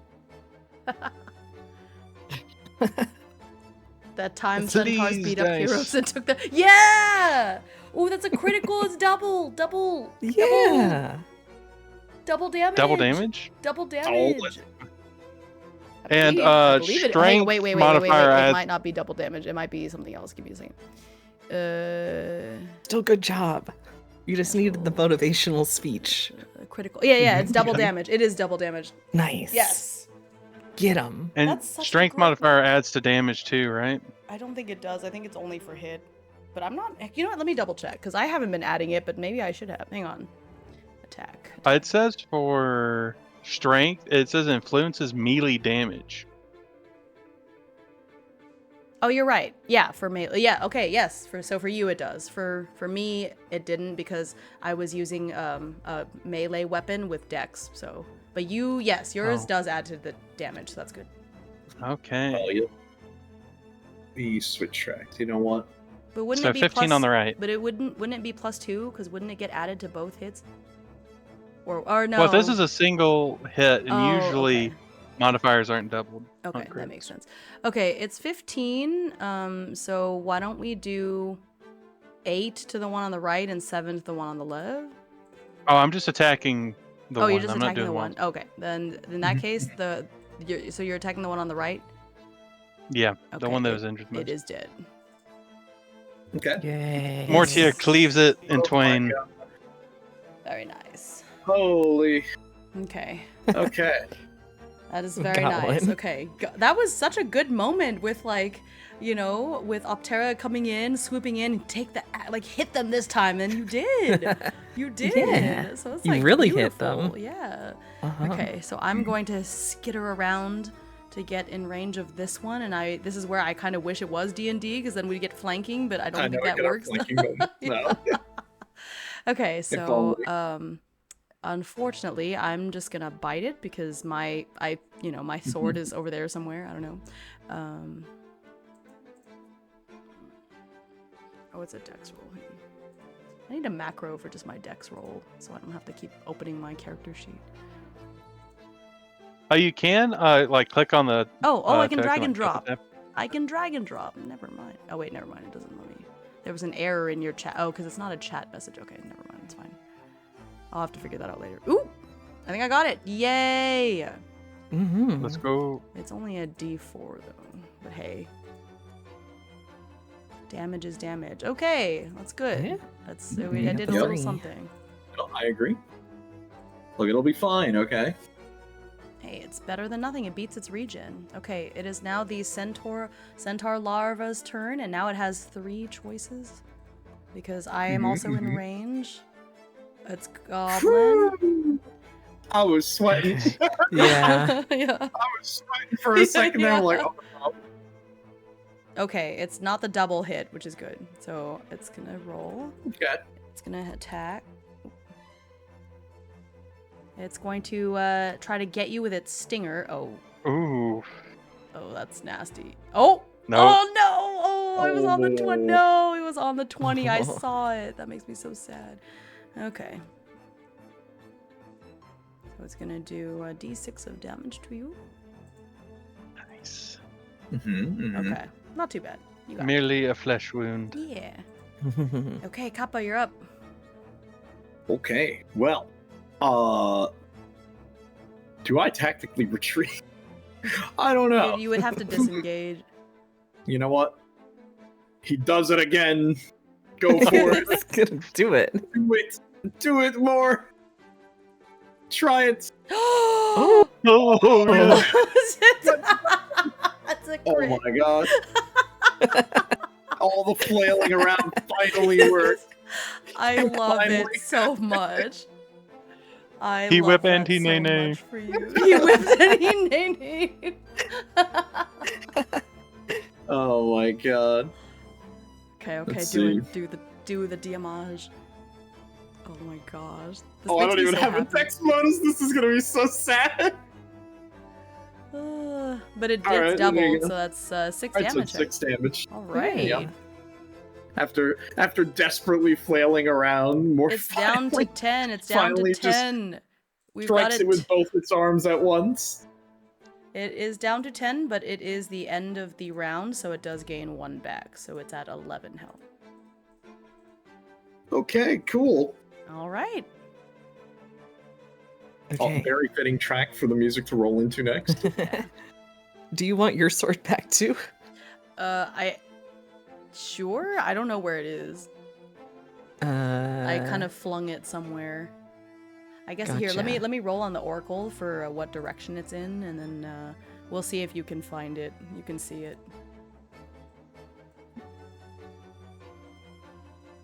That's why you Okay. wield big weapon. So it's to the south, and then I would say if you want to roll a little, I guess if you're noticing something, would it be intelligence or dex? What do you think? Don't say it, Hawkins. Don't say that in chat. I see that message. Don't say it. I would say make an intelligence check to see if you Uh-huh. noticed which way I threw it. Okay. Sure.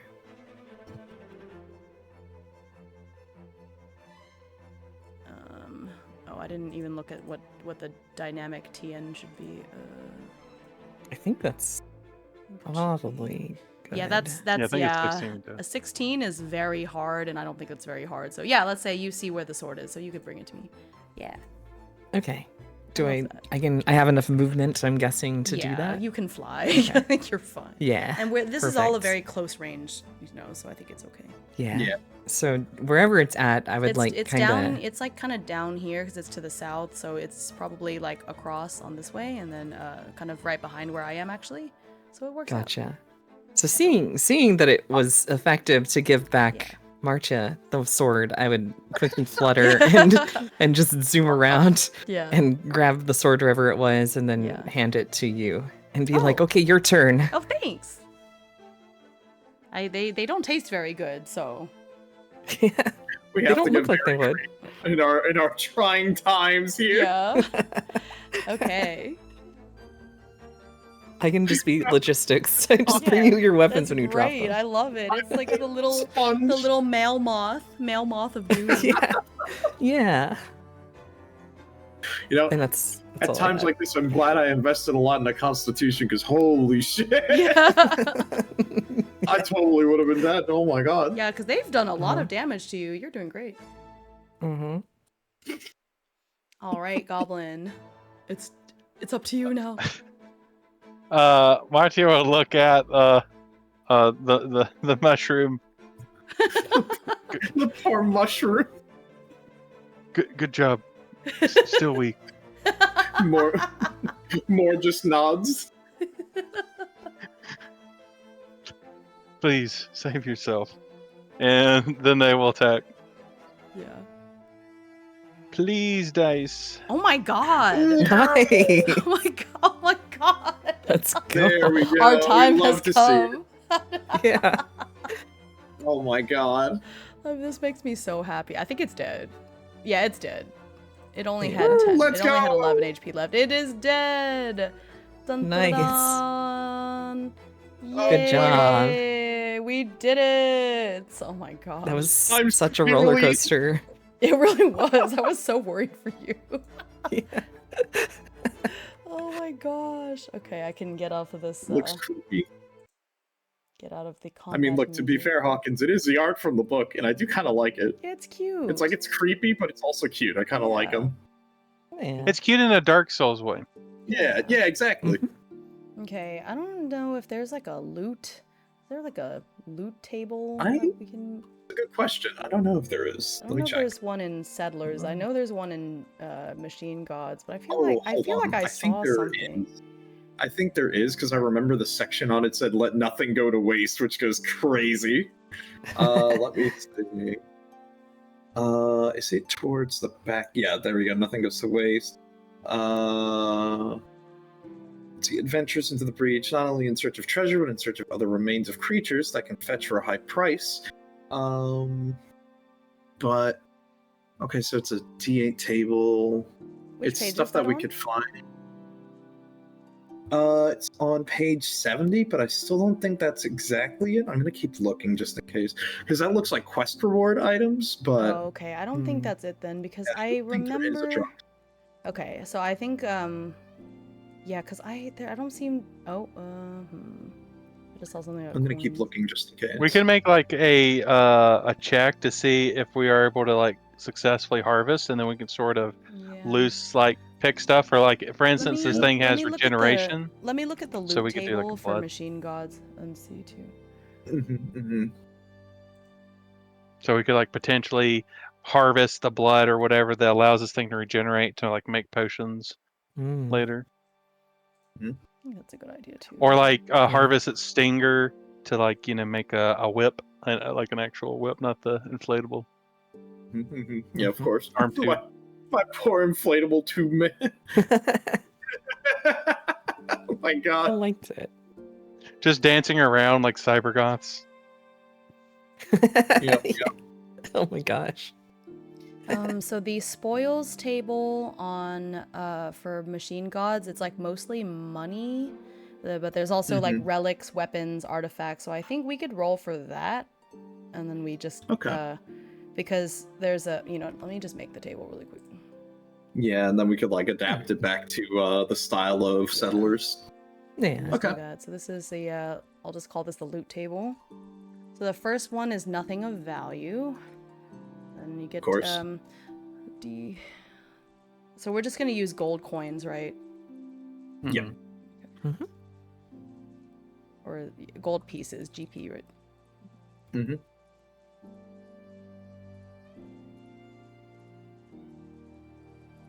I really thought it was over, y'all. It was really scary. I was sweating. I was like, oh no, this. Like, am I cooked? Is it over, chat? I would have I mean, been it remains to dead. be seen. Okay. Yeah. A maximum of 28 There's HP, and I two got of just them, chunked. so I'm just gonna roll twice, and we got random piece of armor and random piece of gear. Okay, so the random Awesome. armor. So we could say that it's like the ribcage of the Lord. There's yeah, that can make sense. That's true. We could do that. There's a. So do we want to just make it like bone armor? I guess. Probably something like the work. Because that's what I I have. can see Oh, there's that. also a bone helmet if we want. I don't think I can equip anything, so. Same. Yeah. Am I the only one that can equip? I Stuff can like just the I two could of you. equip. Well, I can only equip bone armor, but the bone helmet is bone armor, right? True. Yeah. Makes sense. Yeah.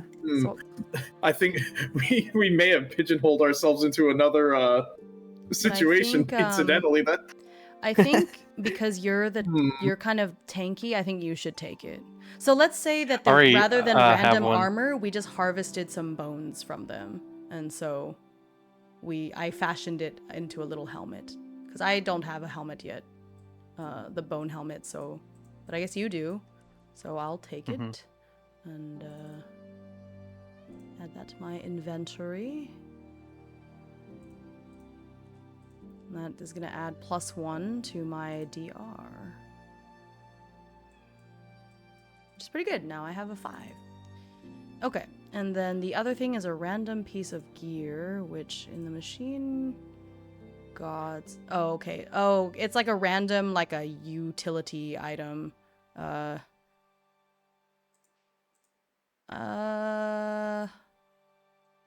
I guess this is fine. I'll just roll from the machine gods table and we can adapt because most of them are available in the settlers table too, just slightly different. So,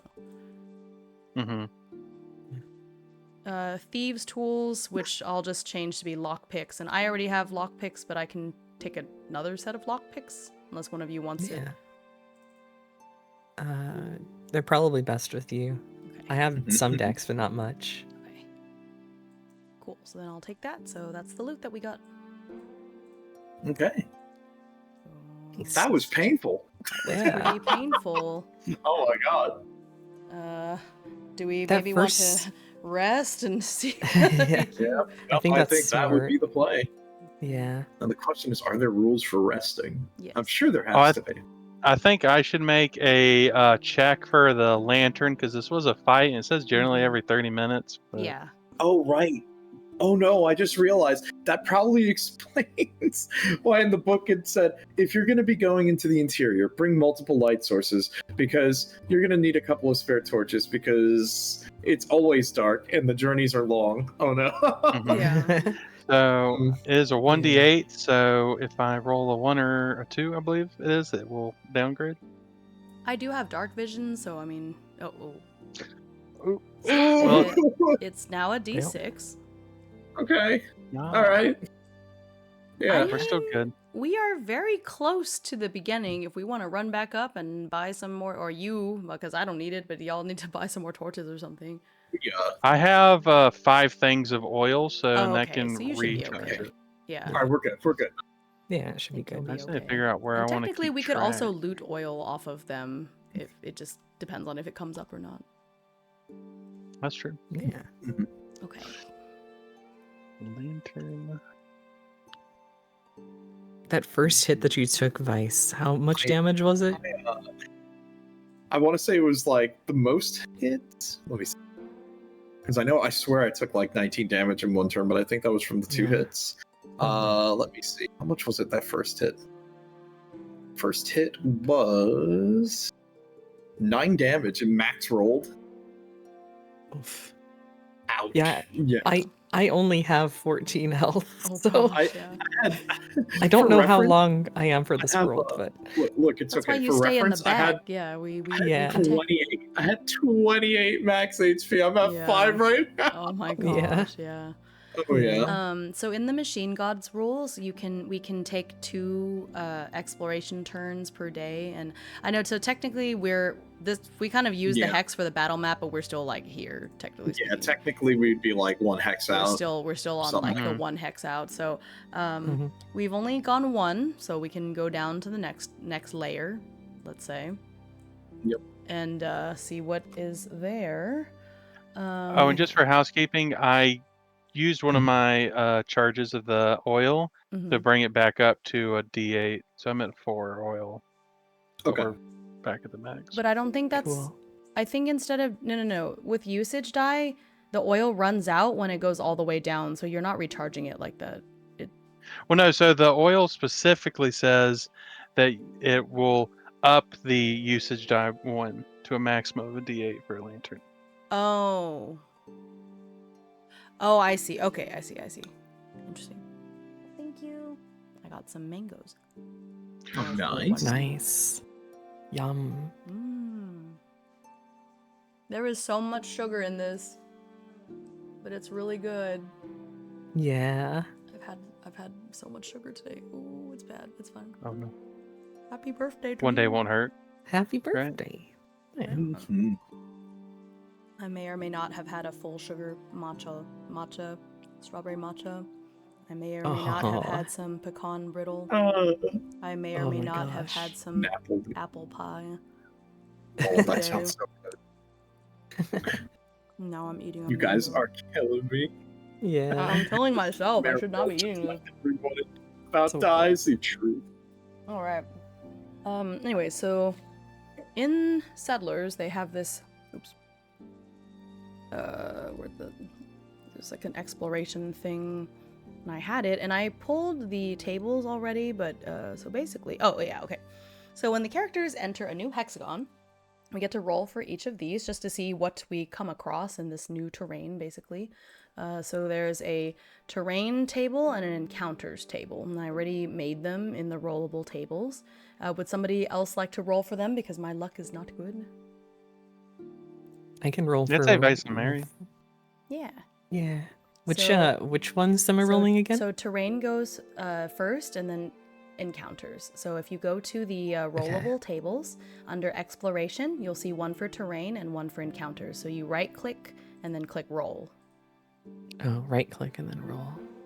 Mm-hmm. Okay. Oh, Okay, that sounds pleasant. Blood. Yep. Blood. So Ooh. that's where we're at Okay. now. And you want me to roll an encounter, right? Yep. Or the event? Or it's the encounter. Okay. They're not all combat encounter. Oh. Well. This is just the bandits all over again. It's just a different, different name. Listen, there were so many things on that list that were not combat. We're definitely not going to see combat today, y'all. Oh my god, Yeah. I'm dead. True. Oh my god, this is so. And then when you know, This is so is funny. that? How? Oh my goodness. Okay, well, Goblin, would you like to roll twice for enemy creatures? Yes, what do I roll? Oh wait, hang on. I forgot about EXP. Hang on. Before that, we need our EXP because we just did all that. Let me collect my EXP for what I can in my next life. Yeah. So they were okay. So here's the tricky thing, right? In Machine Gods, the EXP you get for things is like relatively low. Like most of the monsters give you EXP somewhere between like 1 to 5-ish each. That's really low. But that's, I think, because level up is kind of like everything is just scaled, right? So in the stat block for the worm, it says 70 EXP. Would y'all feel like, can we just lop off the 0 and make it a 7? Yeah, and I think that's fine. And then since we fought 2 of them, it's 14. Yeah. I think that's fair because they're tough. It like they healed themselves and everything, and they had like a 14 AC. That was tough. Do we All I'm each saying- get 14 or do we Yes, split the 14? I'm gonna say we each get 14. Yep. Look, all I'm saying is if we somehow random roll like a colossal worm, it's over. It's so over. So, leveling up Mhm. happens. Oops. So, when we get 50 EXP, then that's when we level up to level 2. So that's where we're at. Since we have it, development points. So let me just go over this so you know what those are. Each time a PC levels up, they earn 5 development points. Development points can be spent in a series of benefits. You can increase your health by +2, and that costs 2 development points. You can buy a new feat that costs 4 development points, and you can buy a weapon or armor proficiency, which you can only do this at even levels, and that costs 3 development points.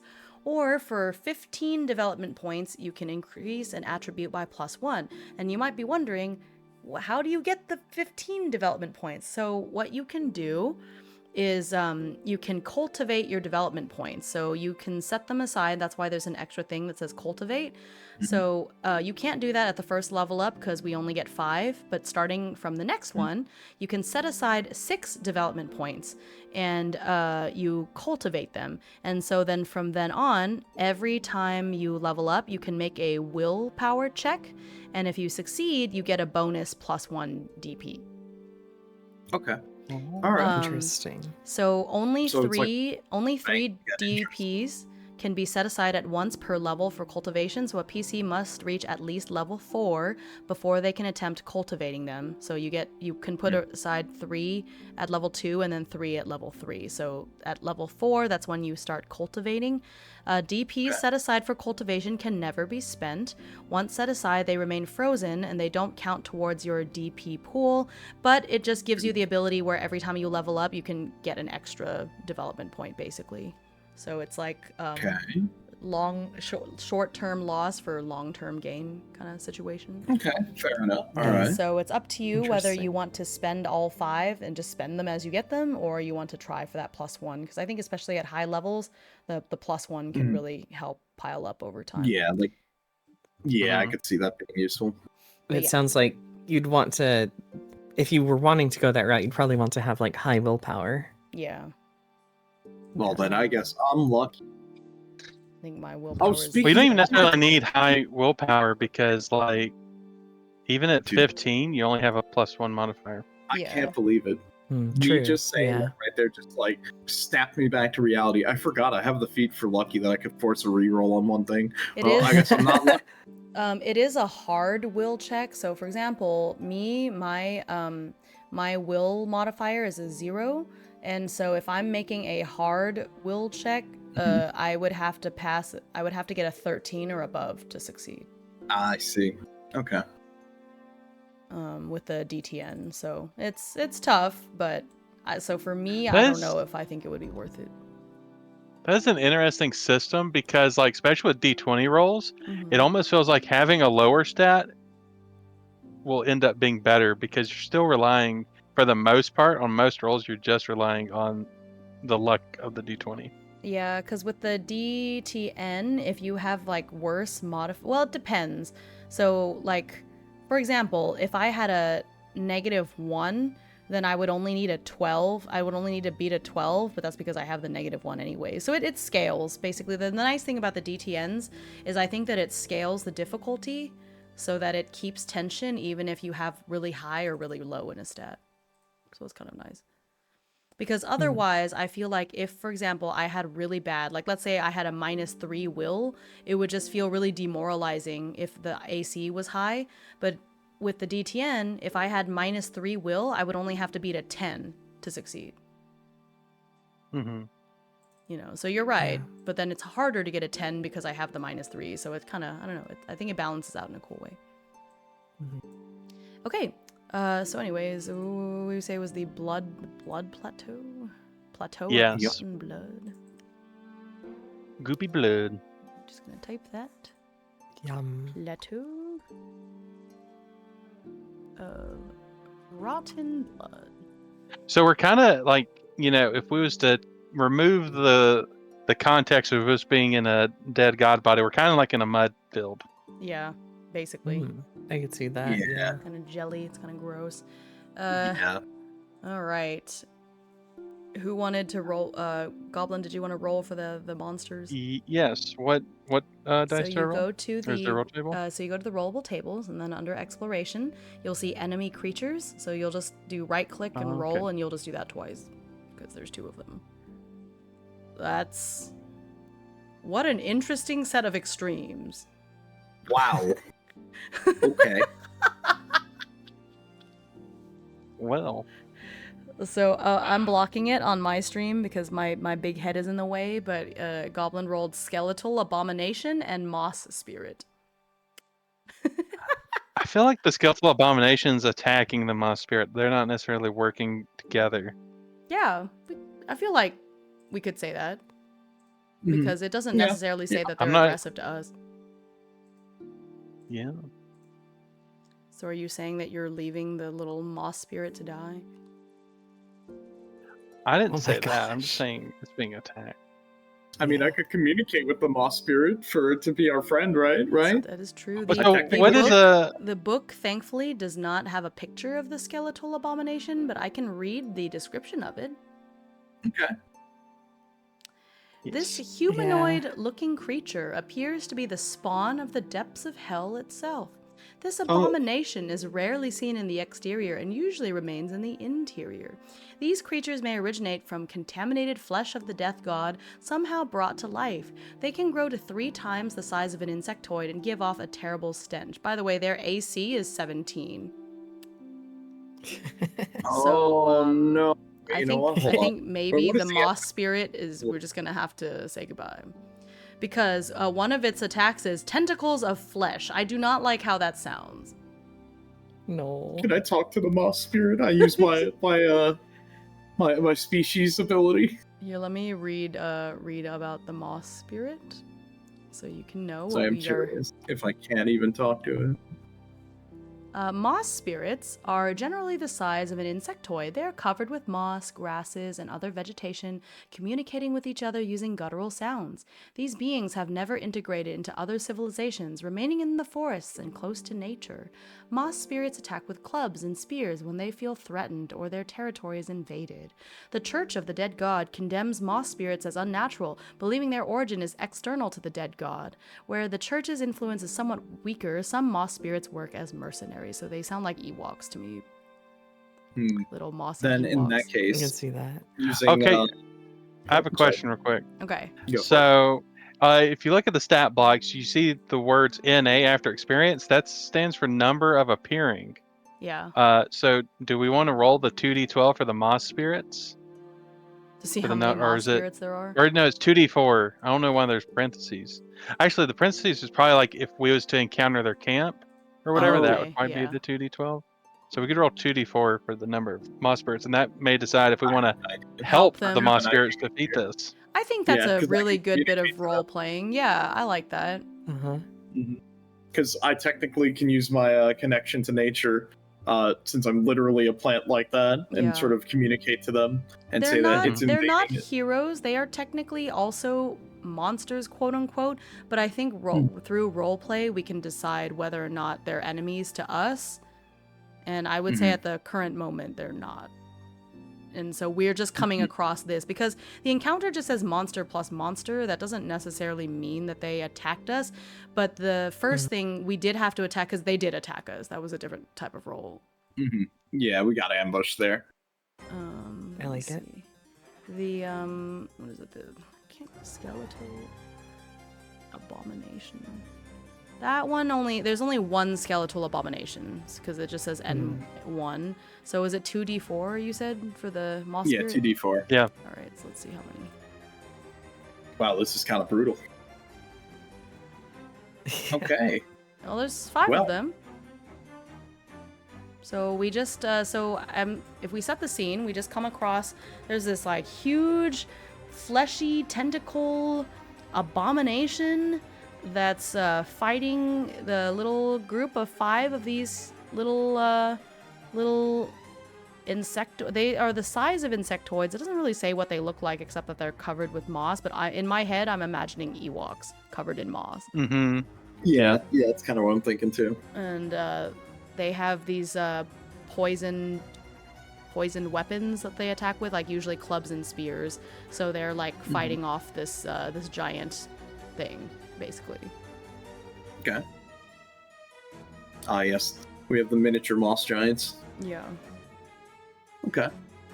Wait, it stands then for in number that appearing. case- That's incredibly confusing. I know. I had no idea that's what that meant. Oh my god. Yeah. All right. Well, then I think what I'm going to do is I'm going to, since I'm in touch with nature and that is my species ability, I'm probably going to try and communicate to them.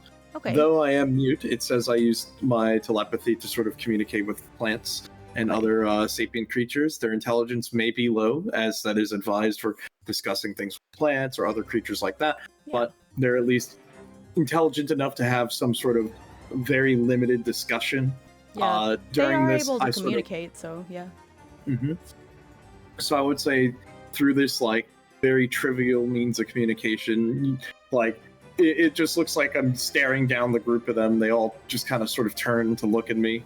I'm trying to convey that is the real enemy. That is like something in their territory. We are just passing. And in a very limited sense, like we friend that monster, bad, evil, destroy play.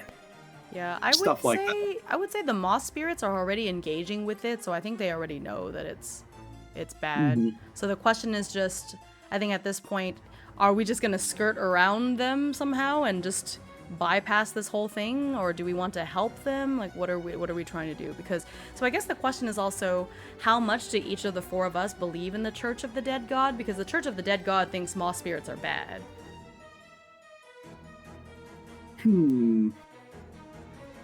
Let me think. I would think.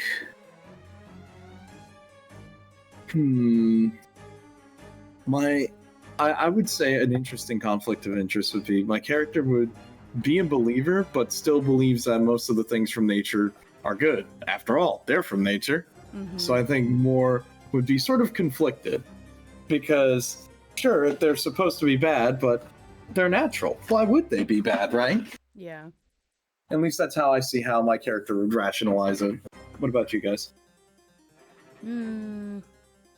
But can you really say that it's natural? Because to us, natural is things that are part of the dead god, whereas moss Right. it does not grow on inside of the dead god, right? It's from outside. And where did I come from? we came from the dead god. That's what we think. But I don't I know, am but that's lost. the question, right? I'm a fun guy. That's true. But you've been Yeah, here. I don't know. That's a good To question. me, it kind of makes sense. Like the fungus people would be more in tune to Yeah. like actual nature and not. Yeah, Our not nature. necessarily the Church of the Right. Dead God. Yeah. Yeah. Yeah. And And Optera the doesn't Oh no. really. Optera doesn't really care about what the Church of the Dead God cares about in that way. Mhm. And so, I guess Optera would just be kind of like, this seems like it's their fight, but, and especially with how, because we didn't really rest, did we? No. Did No. we rest? Right. Yeah. We still And have so one more. I think that like practically, Optera would just be like, I think it looks like they might They're have this fine, handled, yeah. or they should. Yeah. We should let them handle it. Yeah, Yeah. because It's it's not like five there's of them against the one. I think they'll be Right. fine. I think so Right. too. Yeah. I think they will. I think they'll get brutally murdered. What I kind of do too, Okay. but Thanks for the head pats. There's, you know what, the 5 of them, they have, and these stat blocks just drive me nuts. Thaco 19, bracket God, I 0, know. bracket. I think, Okay, okay, so ML stands for morale rating. So that's like, if it was to like slay half of, a monster thing, then they'd have to like roll for morale. I believe you also roll for morale when there's a spellcaster and the other, team does not have a spellcaster, stuff like that. interesting. I think they're okay because each of them, it says, so I'm basing this on the fact that their saving throws are fighter level 1 and the skeletal abomination is fighter level 4, but there's 5 of them. So like The 5 of them need to roll really high. roll a 17 on the die, and we need to roll at best a 16. Yeah. Marty is down to help at the very least. If things went well at the Moss Spirits, we'd probably have a place to go to, like That's a Moss also Spirit. true. I think Syl would want to help purely because she lost her sister down here. So when she sees these little things getting beat up by this big abomination, she would kind of think of her sister and be like, I hope somebody was around to help my sister. Well, for Moss Spirit it says Thaco 19, so I don't know what the heck that means. Oh, hell yeah. My favorite. Oh, you see, it's Thaco 19 bracket 0, and the bracket means they have a +0 to hit. Okay. Yeah, so that's what I figured, because that's what I saw in the other thing. But what? Okay, I still don't understand what the heck you almost Thaco said the line. 19. I have my OSC book open. So, What the heck is for that? instance, I'm trying to read this. This is it says Thaco 20, which is a -1. Thaco 19 is 0. So, if I remember right, you're wanting to essentially you're wanting to look for the number on the die on the d20. So for instance, Thaco 19, and you're trying to hit a creature with armor class 0, which is essentially having armor class 20, means you're wanting to roll a 19 on the d20. Okay. But then why have Thaco and AC? Because aren't they the same thing? Well, so Thaco is from the original things of the game. OSE is a retro clone, and they added the roll high mechanics because people complain so much about Thaco being confusing. Because I think partly Thaco is just poorly explained. So I think that's always been the case though. Yeah.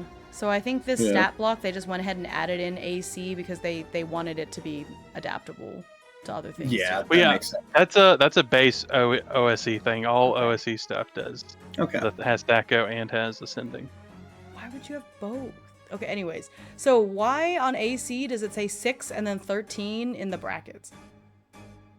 So is there AC 6 or is it 13? No, so the AC, if we're doing like Ascending armor class, it would be +6, so it would be 10 plus 6. Okay. But we would have Or to roll. that's their attack roll. So Thaco. So yeah, it'd So be there. confusing. That'd be plus 6. So it'd Okay. be 16. But the So strange. the cost Okay, weren't all much right. for the. Anyways, so are we going to help them? Marty is. Yeah. Yeah. Let's see. Right now, what are we? We're 2-2 Yeah. or 2-3 or 1-3. Yeah. I think we're kind of split. Well, yeah. Optera would assist the group if the group really wanted to help. It's just practically, Yeah. I don't think it is the Yeah. smartest Yeah. move. Yeah, because we are kind of hurting. Yeah, but there's 5 of them. We're not fighting alone. There's 5 of them that have 6 HP against an enemy that has 36 HP True. But with their and if you attacks 2 enemies at a combine, there's time. 5. Think about this. If we kill it, we get 65 XP. That's true. We do. We do get 65 XP. I have 5 Yeah. HP though. You know what? I You're like about to be dead. think maybe we back off, even though Yeah, would it hurts against my what my heart, but I characters think on a feel. practical, like I think Syl would want to help, and then she just looks over at Moore and is like, It's like Moore's just staring at you. It's like, with his go, big, you go. big But you're eyes. like, no, don't go. Yeah. Where's like a Oh. shivering grandpa. Yeah, I think Yeah. we may have to leave them be, because I think we will die. Hmm At least one of us, I think, would. Yeah. Yeah. Okay. Martia feels confident in their abilities. Oh gosh. I'm gonna do a dex roll with advantage because it's stealth, and I'm just gonna try to stealthily help us get by. Mm-hmm. Ooh. Okay. Yeah. Maybe? I mean, let's it's see. I preoccupied. don't think. Yeah, I think with the dynamic target. Let's see. My dex modifier is 1.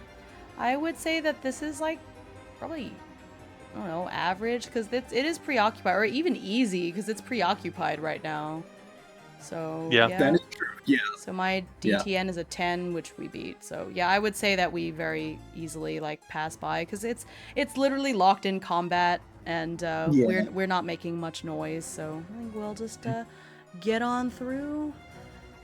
And Do we can want to make camp. make a roll to see who who ends up winning? So if we ever come back this way, we have like you know. That could We be can fun. Yeah. ask the Oracle. What? But now we have to think. Is it like so? We can ask the Oracle. Did the Moss Spirits win? I think it's very unlikely. I think it's very unlikely. Yeah. Yeah. No. And the Says, complication takes My head is place. blocking it. It is failure, and a complication takes place. So let's roll for what the complication was. I feel bad for them. Can't believe it. I feel bad. True nature is revealed. NPC is an agent. Oh no.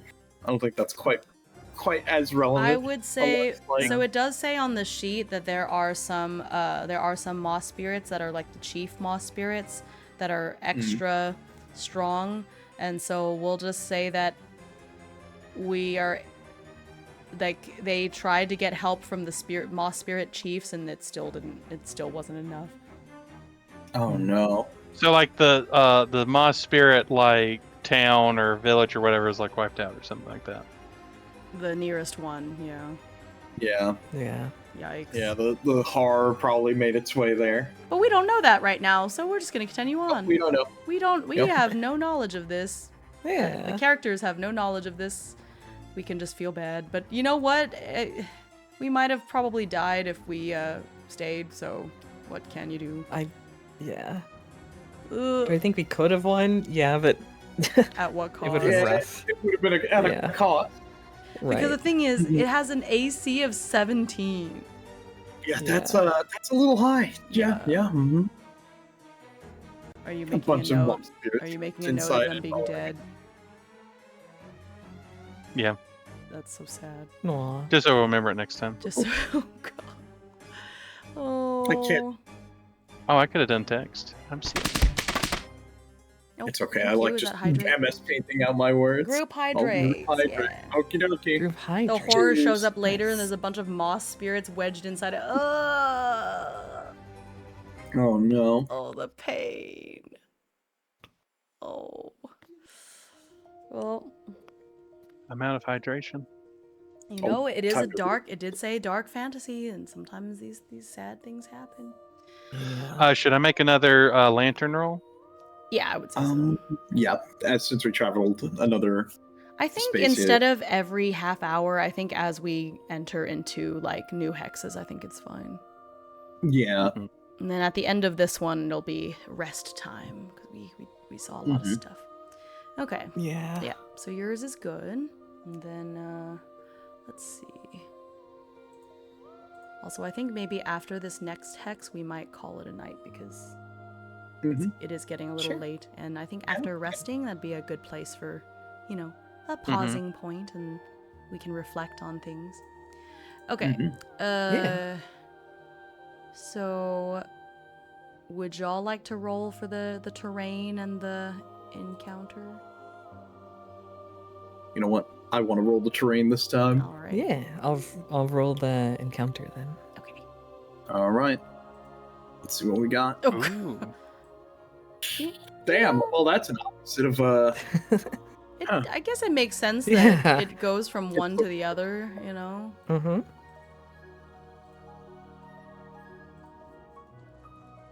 And then for mine, I do encounter. Yeah. Oh, just encounters. Mhm. Okay. Okay. Okay. So now you need to roll on also an exploration, but there'll be one for NPC and one for area effect. Okay. I'll start with the NPC. Okay. And then the area effect. Oh no. Uh-oh. Oh no. Bro, blood is flooding. Yeah, I would say the River of Blood is blood flooding makes sense. Royal Oh, no. Dominion. Royal. That is lost. So maybe the because we came down here for a reason. That was to investigate the why the wind or whatever was coming from here. So maybe this explorer was part because it's the Royal Dominion. Maybe they were down here for a similar reason. Yeah, they were probably investigating. Maybe they got caught up in the flood here. I would say I I use my little extendo arms to try and reach out to them. Yeah, let's Although see. I'm a little bit weak though. No. Yeah, so the Royal Dominion, and I'll just read it on them so we can know what they are. The Royal Dominion is the largest kingdom in the land of the dead god, encompassing much of the civilized territories. Within the Royal Dominion, a number of cities enjoy a certain degree of independence, but they are ultimately subject to the kingdom. The kingdom's population is so numerous that hundreds of scribes are occupied in counting the number of inhabitants of the Royal Dominion. This is an interminable task, since every imaginable type of creature dwells in the kingdom. This diversity of beings also means there's a great variety of cultures, customs, and appearances. The Dominion extends over a vast territory under the rule of the Supreme King Kyrillos I, estimated to be nearly 400 years old and the only ruler the Royal Dominion has ever had. There are many rumors about the cause of this unnatural longevity. The Royal Dominion officially claims that only the king's eternal life preserves the dead god from decomposition. The foundation of the Dominion dates from when the first settlers joined together to defend themselves from the dangers arising from the interior of the dead god. The founders created the city of Varos, which became the capital of the kingdom. The Dominion claims authority over the entire land of the dead god. Although other religions are tolerated, the official religion of the Royal Dominion is the Church of the Dead God, and it exercises great political influence in the Dominion. Honestly, I feel like this is just made in Abyss. Yeah, I think somebody else made that comparison earlier too. We're bugs. Yeah. We're bugs in a bit. Bugs Life. Bugs Gross. Life. Bugs Life, the nightmare mode. Jesus Christ. 2, 3. will one of you roll a d6? Not it. I can roll a d6. Just want to see what kind of person this is. Okay. They're uncomfortable in a different way. They are a mothkin. Oh. And so they're just a little explorer. So they're from the Royal Dominion, which just means they could be from anywhere, but they're just a civilized person, and they are lost. And so we just come across them. The river is flooding, and so they're like running from the river, like or flying away from the river, like freaking out. And I was gonna be like, Kin, use your wings. Yeah. You got the wings. Yeah. And just barrel into us, basically. And that's who we Wow. find. Okay. What are we doing? Cool. I would, seeing that they are a fellow moth, I would ask them. I'm looking back at the moth stuff now to see like how close all of the moths are, but mothkin. Ba ba ba ba ba. Mothkin. It doesn't really talk about them being super close, but at the same time, it doesn't say that they're solitary. So Yeah. yeah. For the And so- arachnoids, it did say that they're solitary, which is unlike the other insectoids. So I think that see. stands to reason that everyone else is pretty social. Gotcha. Yeah. I would say as soon as I see that they're another moth, my antennae kind of like perk up. Whereas I had been kind of keeping them a little bit lower because it's stinky. It's very stinky in here. Yeah. But I see fellow moth, and all of a sudden I'm like, I want to know everything about this moth. And so we're talking. Like I introduced myself as Optera, Optera Gloom, and that we're down here trying to figure out what happened because the situation that occurred up above, right? And at the same time, I'm like also just like feeling them out smell wise. Yeah. Yeah. I think I'm just going to make up a name for them because it says that the mothkin names have a lot of vowels and little adjectives. Oh, okay. So I see. So, I like this Batrana name that they made up. So let's call them Batrana. I like these sample names. Let's call them Batrana Soft. That is this NPC that we've run into. And they're like, oh, Nice. oh, I'm so glad to have run into somebody else. Oh, I was with a group and the rest of them were wiped out and I just can't find my way back to the breach that I used. I don't remember where it is. How long have you been down here? Oh, no, that's a good question. Let's see. I'm gonna roll a D8 for how many days it's been. Been down here for 2 whole days. Is two days too many? It's understandable. It's scary down here. We've seen personally. Was it just the flood that caused you to get cut off from your group, or was there anything else? Oh no, there was this terrible skeletal abomination. We encountered them, and we purposely tried to avoid it. It did not look like it would be good for us. So I'm sorry. I'm sorry for what happened I just to thought it would your make sense. companions as well. Yeah. No, it makes sense. I liked it. Yeah. Yeah. We're not ready to return back, but I was just trying to think if there's anything like we don't really Direct have them. maps or anything. Yeah. It's like right behind us. Like I think Yeah. go ahead. I think let's see what kind of check. Make a presence check, I guess. See if you can communicate well to them.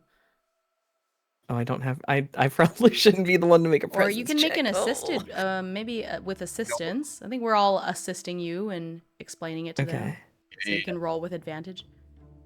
So I just how do I do it to roll that then? Do I just So roll it from just your- twice? Yeah. Okay. Then let me see what difficulty would make sense. Okay, Let's actually, go I think it probably is good. Yeah. So you're what I'll is roll your again. what is your modifier for presence? -2.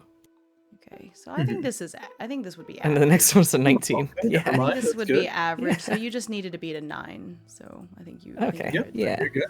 We're very mothy friends Yeah. now. Yeah.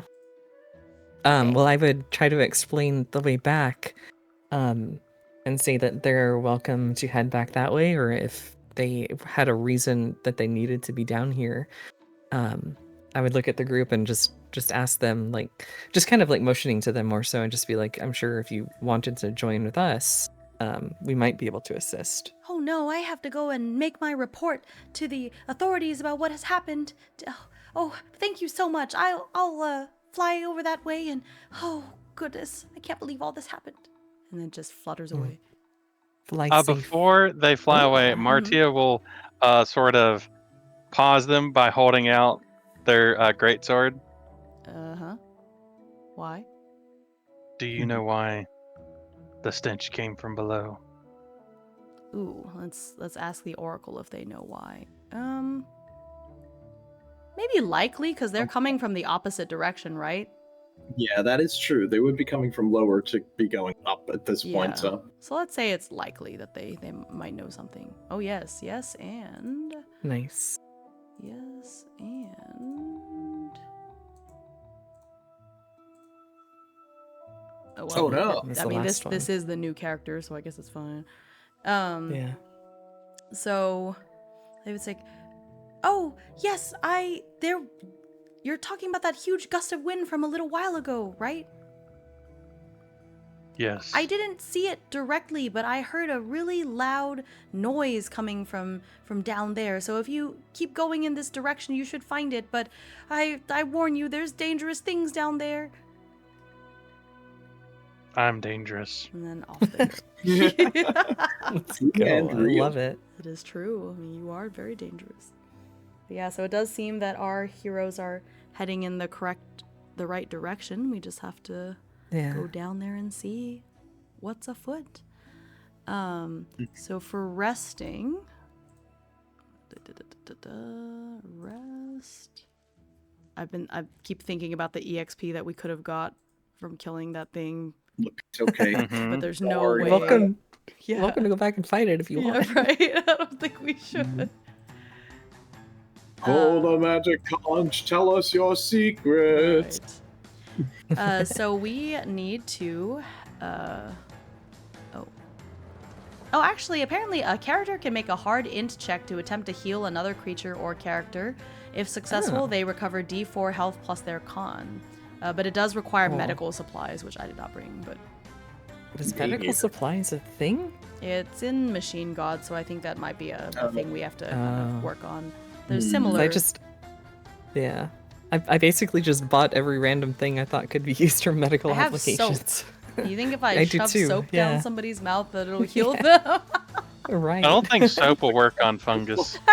Yeah, maybe not. Oh no. Okay. But yeah, so we can make camp basically, and well, we might need to leave this area to make camp. There's a flooded river, maybe. It's a So flooded river. let's I don't know. I mean, I can climb up to safety, so let's do that. I have the ladder, so I'm gonna say that I was able to climb up to a safe spot because I can climb any vertical surface without any difficulty. It said so. It's not even something I have to roll for, and then I can just set the ladder, and y'all can come up, and I would say that we pretty easily get out of the flood range because Optera can fly. I just get her up there, and I have a ladder, so I think we should all be okay. And then I just need help from everyone else. Yeah, we'll help pull you up. You just shamble me up the ladder. So we do need to eat. So I have rations. I know Marty only has to eat like every other day or something, right? Mm-hmm. That's the same for me too. Oh, nice. I don't even know what it is for me. I think I have honey rations. I have enough for quite a bit. So I had 12 days worth, so I just ate one. I do have a question. When can I forage? Is that like a camp thing? Oh, I think I'd probably need to I eat think someone's technically you ration. could forage on every hex. I just forgot that was a thing you could do. So if you Okay. want to retcon and say that you forged the last hex, you could do that too. Is that just something I just roll the I think. the Let me d6 plus 1, or is there like a let check I me need to make to? see. When hunting, foraging or hunting? For what I know of Blackoath games, I Oh, feel here it like says you is that can like what the forage or rule? hunt to acquire rations. This takes 1 exploration turn. Oh no, it's So So instead of te- moving, we would like sit in yes. an area and okay. Yeah. But let's go ahead and say that you're doing it on this one. I think instead of saying 1 turn, I think 1 per day is honestly fine. It's Okay. an average dex check. So what is your dex Oh. modifier? It is a 0. So average, so you need an 11. Oof. Well, To be fair, it is a river of fresh blood, so there might not be a lot of rations around here anyways. except for the blood Um, itself. It says every PC can attempt this once per square. So technically all of us could do it. But I think Okay. you just get more rations for doing it, right? Oh, Mm-hmm. hello. Thank you so much for following. Oh, it said that I met my follower goal, so I guess somebody unfollowed me. Oh, I wonder who that was. That's funny. I'm calling out you, Hawkins. Yeah, that's funny. Okay, so we could all do the dex check for foraging, actually. So I did not need to bring all of this honey, but I guess I could do it just in case. I'll take one of those Right. because I don't have a lot of inventory. Oh, I'll I'm feed you one of good. mine. I Thank you. found some. Okay, so I spent one ration. All right, here. Oh wait. Oh, you had to beat an 11, so I guess I'm the only one that succeeded. Here, more. I'll give you these 2 rations because I have plenty of rations. Thank you. You're welcome. Did you not bring any rations? I didn't have enough inventory space. Okay, here, I take. didn't bring any rations. Oh, okay. Well, so I found 2, so I'll just give each of you 1. We'll just call it. Oh, I'm still good for another day though. So. Yeah, but since we have the rations today, you could be good tomorrow when maybe we won't find rations tomorrow. True. Yeah. You know? Okie. Thank you. Yeah. I don't want to hold on to them, so yeah, we got 2, so 1 for each of you. It's perfect. There we go. Okay. So we do have. I have a tent. I can fit 1 person in my tent. Did anybody else bring a tent? I have a tent for 2. Yay! So we have enough space for all of us. So we regain health equal to a D8 plus our con modifier, which my con modifier is 0, so I'll just roll my D8. My 8 is 1. I have Yay. 1 as well. And D8 plus 1. Got 6. Ooh, I'm back to full. Yippee! Me too. Rolled a 6. Well. Oh, I think I also had someone else's token. Oh, yeah, my bad. Sorry, Goblin. Okay, 6. Oh, which one? How much health did you get back? I got 6. It's a it's a D8 plus your con modifier. Right. I didn't take any damage. I was just wondering if. Oh. Well, I guess I don't have medical supplies technically, so Okay, Yeah. we're surviving. I'm back at 11. Okay. something. Yeah.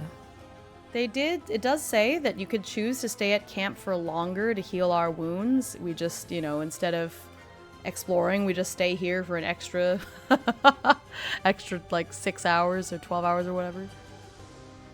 And would that mean that that would be like another 1d8 plus 1 heal for Yeah. more? Yeah. Honestly, I feel like it's worth it. We have the rations. Yeah. Yeah. Yeah. We have plenty of Yeah. rations. So, Right. All right. let's do it. We Although I really don't- need you to be alive. So, I know. Yeah. Although I don't have medical Ooh, nice. gear, Optera is still going around and like just Just like fretting. being like, I hope, yeah, just fretting and trying to do what she can. There we Just go. like at least giving pats on the back and being like, you'll be okay. It's all right. We're at 19 out of 28 now. That's pretty good. I think while you rest, I'm gonna try to forage again because I don't need to rest, so I'll stay on the hex and I'll just forage. Same. Mord just comes out of the tent with a note and puts it for you guys. It just says thank you. I have a +1, so average for me is a 12. So I think I meets it beats it, so I'm good. Guess I'll try too. Yeah, so you need an 11 goblin, so that didn't work. But... Ooh, oh, you got it, okay. Mary. So we roll a Nice. d4 to see how many rations we find. I'm so glad the 3D dice was wrong. I saw it go to 1 and then it tipped over. I was like, Yeah. Woo! Ooh, I got 2 more rations. Nice. I do. So this is like us spending the next entire day, right? Or is it just like one exploration turn? It's a exploration Probably like turn, one so it's like exploration. half a day. Oh, yeah. okay. So I have to consume rations yet. Yeah, you don't Nope, have to not yet. consume rations just yet. Oh my gosh, it's Nice. getting late, but I also want to keep going because like I'm getting so invested in these characters already. Like I want to know. Yeah. I can go for a while. So You think? you know. How is everyone feeling? How's everyone doing? I could I go am- for. Yep. a- Sorry, get you first. I can go for a little bit, but probably not too late. Okay. Yeah. Because it is starting to get late on my end as well. Okay. Yeah. Let's finish this day. So let's do another hex to get to the next end of Yep. this day, I guess, and then we'll see where we're at. Sure. Mm-hmm. Okay. Mhm. And that's the thing about playing the GM-less games that's fun, is that none of us knows what's going to happen. Yeah. Except for bandits. Oh Of my course. gosh. We have not found know any that. bandits yet. Bandits just like, it's a symbol for things going wrong. That's true. Right. Well, I haven't rolled on the terrain yet, so I guess I'll roll for Sure. terrain. If anything, that's what we should call Hime's bad luck, is a bandit. Hime rolled a bandit. I rolled a bandit. Okay, so I'll roll terrain if Goblin wants to roll the encounter. Yeah. Ooh. Got this. Ooh. A I swamp love of bile. bile. Exploration, encounter, roll. Very good. Nothing. Nothing. Okay. I'm okay with that. Yeah, nothing means nothing dangerous. Well, if it's that short, I guess we could just keep going for a little. Okay. It's okay, so it's 11:45, 11:44, 11:40. So we could go till midnight my time, so 15 minutes. And we'll just Sure. I feel like 'cause that's Works for a me. reasonable amount of time Yeah. because I was like, we'll go to the end of the day, and then that day lasted like 10 seconds. So Yeah. it seems a little anticlimactic. It's all good. That's funny. Okay. So now we're gonna camp again because now it's the end of the Mhm. day for realsies. Okay. So I'm going to. Well, I already foraged last time, so if we Yep, go only me once too. per day, I think I'll just stop there. Yeah. But I do Makes need to sense. eat my ration. Same. I ate mine. Oh, bum one. Hum hum hum hum hum. Oh, let's go. Nice. You can have one of my rations that I picked up earlier in the day. Mhm. I think Mary is good, unless you want to eat the ration if you want to. Otherwise, you can skip your ration or what have you. But I've got plenty. I So. I ate my one that I Here's had. everybody. Oh, okay. We are at 27 out of 28 health. I think we're Let's good. go. Nice. Yeah. I am now ready to go. All right. Who would like Ready to? to Who would get like to beat. roll? That's Who would like to roll for the terrain and such? I can do terrain again, I guess. And Or I'll Goblin, counter. have But have maybe you you had a should chance? roll. Maybe you should roll for encounters, and Vice should roll for terrain because Sure. what if? Okay. Yeah, fair enough. Goblin and I rolled just now for the encounters. Okay. Okay. Yeah, that's true. So I will roll for the terrain. Okay. Yeah. Oh god. Ooh. Oh, that's not good. That's terrifying. Like, That's concerning. necrotic mountains. It'll be fine. Hmm. And so, I'm sure. exploration encounter. Yeah, surely. Roll. Ooh. Ooh, Point of Ooh. interest. So you can And roll then on the is that point of a- interest. Yeah, it's another roll table. Ooh. Okay. Ooh. Interesting. This is It's very interesting that there's a dead god, like there's a temple inside. Usually it seems like most of the civilization stuff's on the outside. Right? Yeah. Okay, let me see. Temple. Now this is going to be interesting because technically, my character does have like a background in these types of things, Right. so they would be sort of interested in looking around. So I guess here's where I'm going to have to hit up the oracle table after. Just let me know when you're doing what you're doing. Alright, I'm looking up in the book to see if there's any guidance on what is in the temple. Mhm. Doesn't seem like it.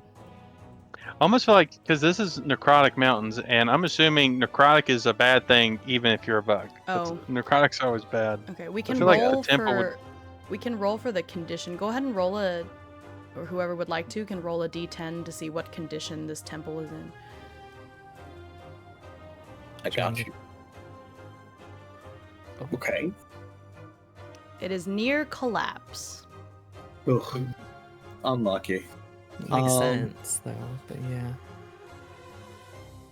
Then So- I want to check with a. Then you know what? Actually, I want to roll an oracle table on this. It may be near collapse, but does there seem to be any sort of tomes or anything within what remains? I'm gonna put that as probably unlikely. Yeah, I would say so. Yeah. No, Seems doesn't like seem to be anything of seems interest like for me. before it fully collapsed, whatever priests were here, they just took everything of value and like ran. I don't think anyone is here. I will also do an oracle because Martia is trying to understand these visions that they've been having and going to see if this has anything to do with their visions. And I'm going to say it's I'm going to say almost impossible. Okay. Oh, you never know. Yeah. I'm going to say very unlikely. I think very unlikely. Yeah. Oh. Oh, let's go. Okay. All right. Okay. So this does have something in the visions. I'll say a 50-50 on whether it's related to something that is currently here or it's something in the past. Okay. So would you say, is it something in the past is the question? Yes, Yes or no? and something in the past. Okay. Success. So yes, it is. Something in the past. Well, which makes sense because it's from before the place collapsed, right? You would say? Yeah. Is it like I'm going to do another one for, is it a holy relic of the dead god? I'm going to say that is, I mean, it is a temple. I think it's likely. Mm-hmm. Yeah, probably. Yeah. Wow. Mm-hmm. Okay. I think you should ask, is the relic still here? Yeah. And what is that? You'd say a 50-50 maybe? Yeah, I would say 50-50 Yeah, because you would think they would have considering how brought it with things go. them, but who knows? Is it still here? Oof. No, and That's a no. you want to roll for the complication? It's on the rollable table. Yeah. Also, Hawkins, we are all normal bug size. We're very small. That is true. I'm bigger than normal. Oh. There's an unexpected event at a very good or bad moment. So this is the moment, I would say, and something unexpected happens. Is there an unexpected? Oracle? I know, but you know what? I think in the spirit of what's going on, I'm gonna say that maybe the unexpected thing is we think that it's abandoned because it's like near collapse and it doesn't seem like anyone's been here, but then we hear the sound of somebody, like we hear some shuffling noise. It's like there's somebody here Oh, Oh no. yeah, that's good. unexpectedly. And then I think we can roll to see who is it? Who's is there? I know who Did I hear a not. bandit? Oh god. Steel vultures are coming back. Should we do? Okay, I guess the question is it going to is the person that's here hostile or not? What? Right. Yeah. I would say 50-50. I would say that's a 50-50 Yeah. because Okay. there's Yeah. no we can All right. infer. Are they hostile? No. Okay, so in that case, Okay. let's roll on the NPC. Oh, you know what? Actually, this is a good time to bring out this NPC that Nico made. Oh yeah. Ooh. So Yeah. let's say that that's who comes out. It is not Yeah. a bandit. It is an NPC. A bug friend. Ooh. So Yeah, fancy. bug I friend. know. So the bento is very large. Large, I guess, like a centipede. I can't remember. I copy pasted the information, but not the. I think they're a centipede. It looked very centipede-like. Yeah. Mhm. So they're inside the body, and so they look at it. So I'm guessing we approach because we hear the sound, No. or are we approaching, or like so basically we hear this noise and we look and we see what we see is there's this very large, compared to us, like quite large, long creature, centipede, kind of digging away inside of the ruined temple. They're like looking for stuff basically, because it seems like they're just shuffling around in the corners looking for something. So Martia how do we definitely would react? because like Martia recognized that this is like something from one of their visions, and that it's important to them, so they would definitely go up. Okay. Do you say anything, or what are you doing? Martia's just so dumb. Martia would just walk up and poke him Like, ah! hard. Or I guess You. I role played as the last person. Does somebody else want to be bento?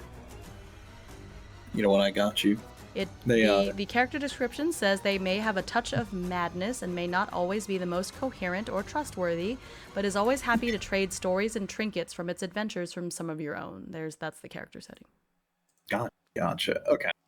So you go up, you give them a poke, they and turn around quickly. Who? What? Now looking down. You. What? What do you want? I'm busy here. Unless are you here to take this too? I had a vision. A vision. We all have vision. You have eyes, right? They turn around and continue. What do you want, anyways? Have you seen a relic? If I did, you wouldn't know. And continue shuffling about. They're moving around the room. They don't seem to be annoyed. They're more a little bit frantic as they're shuffling about, maybe like swiping things around. Where is it? Where is it? You said you had a vision of it. Where is it? Have you seen it? I think it's gone. Gone? To who? Yes. Who took it? I thought you did. Me? Well, then you wouldn't have seen me. So then that means if I didn't take it, and you didn't take it, it must have been you! And they point over at, who, you know what? Hold on. Let's do this the fun way. Hold on. Yeah, the fate. Yeah. Hold on, don't mind if I do. Let me, who do they point at? There you go. And my antennae, Tara's antennae, like stick up straight, and she's just like, me? Of course. What did I do? You're like the other one that was here. How do I say it? Flappy wings, the pointy antenna. Yeah, you! You were the one who was here. That scoundrel! They took it and left! That scoundrel. When did you see them? It wasn't me. It must have been... Bento ponders for a moment. A few days at least by now. They were here with others, but they got swept away. But They were a moth? exactly, and they nod their head furiously. Not saying anything further yet. I would see if I can smell who was here to confirm if it was the same moth that I smelled before. You can do yes, no. And I think based on the narrative, I think that it is very likely. Yeah, I would agree. Oh, But it's not. it's not them. But that could be that, because that just clears the one moth, the Yeah. baton. Yeah, it could have been one of the moths that got swept away rather than her That's true. specifically. Then, so Do you smell her here though? Was she here? I can try that too, I guess. Yeah. I think that's also probably Oh well, I very guess that's what. likely. I guess that's what. Also Okay, very sorry. likely. Let me rephrase because that's what you just checked. Was it? Do you smell other Oh, right. moths? Were there other moths Sure, that were yeah. here? Right. I would say that's probably also very It'll likely. be very likely, yeah. Yeah. Yeah. Mm-hmm. Yeah, there were other moths. Yeah. My gosh, a whole band of you. A whole band of me. I don't know who they are. We should track them. The bandits, huh? I must recover this relic. Bento crosses multiple arms. Well, I looking... don't think it was that one that ran into us earlier because they were an explorer and they didn't really look like they were carrying anything. No. Yeah. They were just trying to escape with their life. Yeah. An explorer? They must have been down here for a reason, though. Sure. It seems like this relic was the reason. Yeah, but we don't smell. But Optera says she doesn't smell that moth here, so it must be. It's a different group of moths. Yes, we should track those. Yeah. Follow their scent. I can help with that. I can try. Yeah. Yeah. Yeah. That'd be... Bento crosses arms, eyeing you up and down. I guess you're not the one then. Just smell me. I'm clearly not. Leans in for a moment, then reels back. You know what? Never mind. I don't think I need to. You've already proven my point. Anyways, Martio will smell. I am gonna keep looking then. Surely it must still be here then. Unless, well, maybe they came back, or maybe they got swept away and it's somehow washed back here. Maybe. River was kind of far, but maybe there's another. Starts grumbling and keeps on resuming digging. Well, After a few moments. What are you still here for? You can leave! well, I think if we want to track them, it seems really important to Martia, so I don't mind. Since we're going in this, we have to go down anyways. Might as well go down with a purpose. Get Right. that on the way. Do you know what? Was it in the direction that we're going, or do you? If you follow the scent, is it back the way we came, or is it further down this way?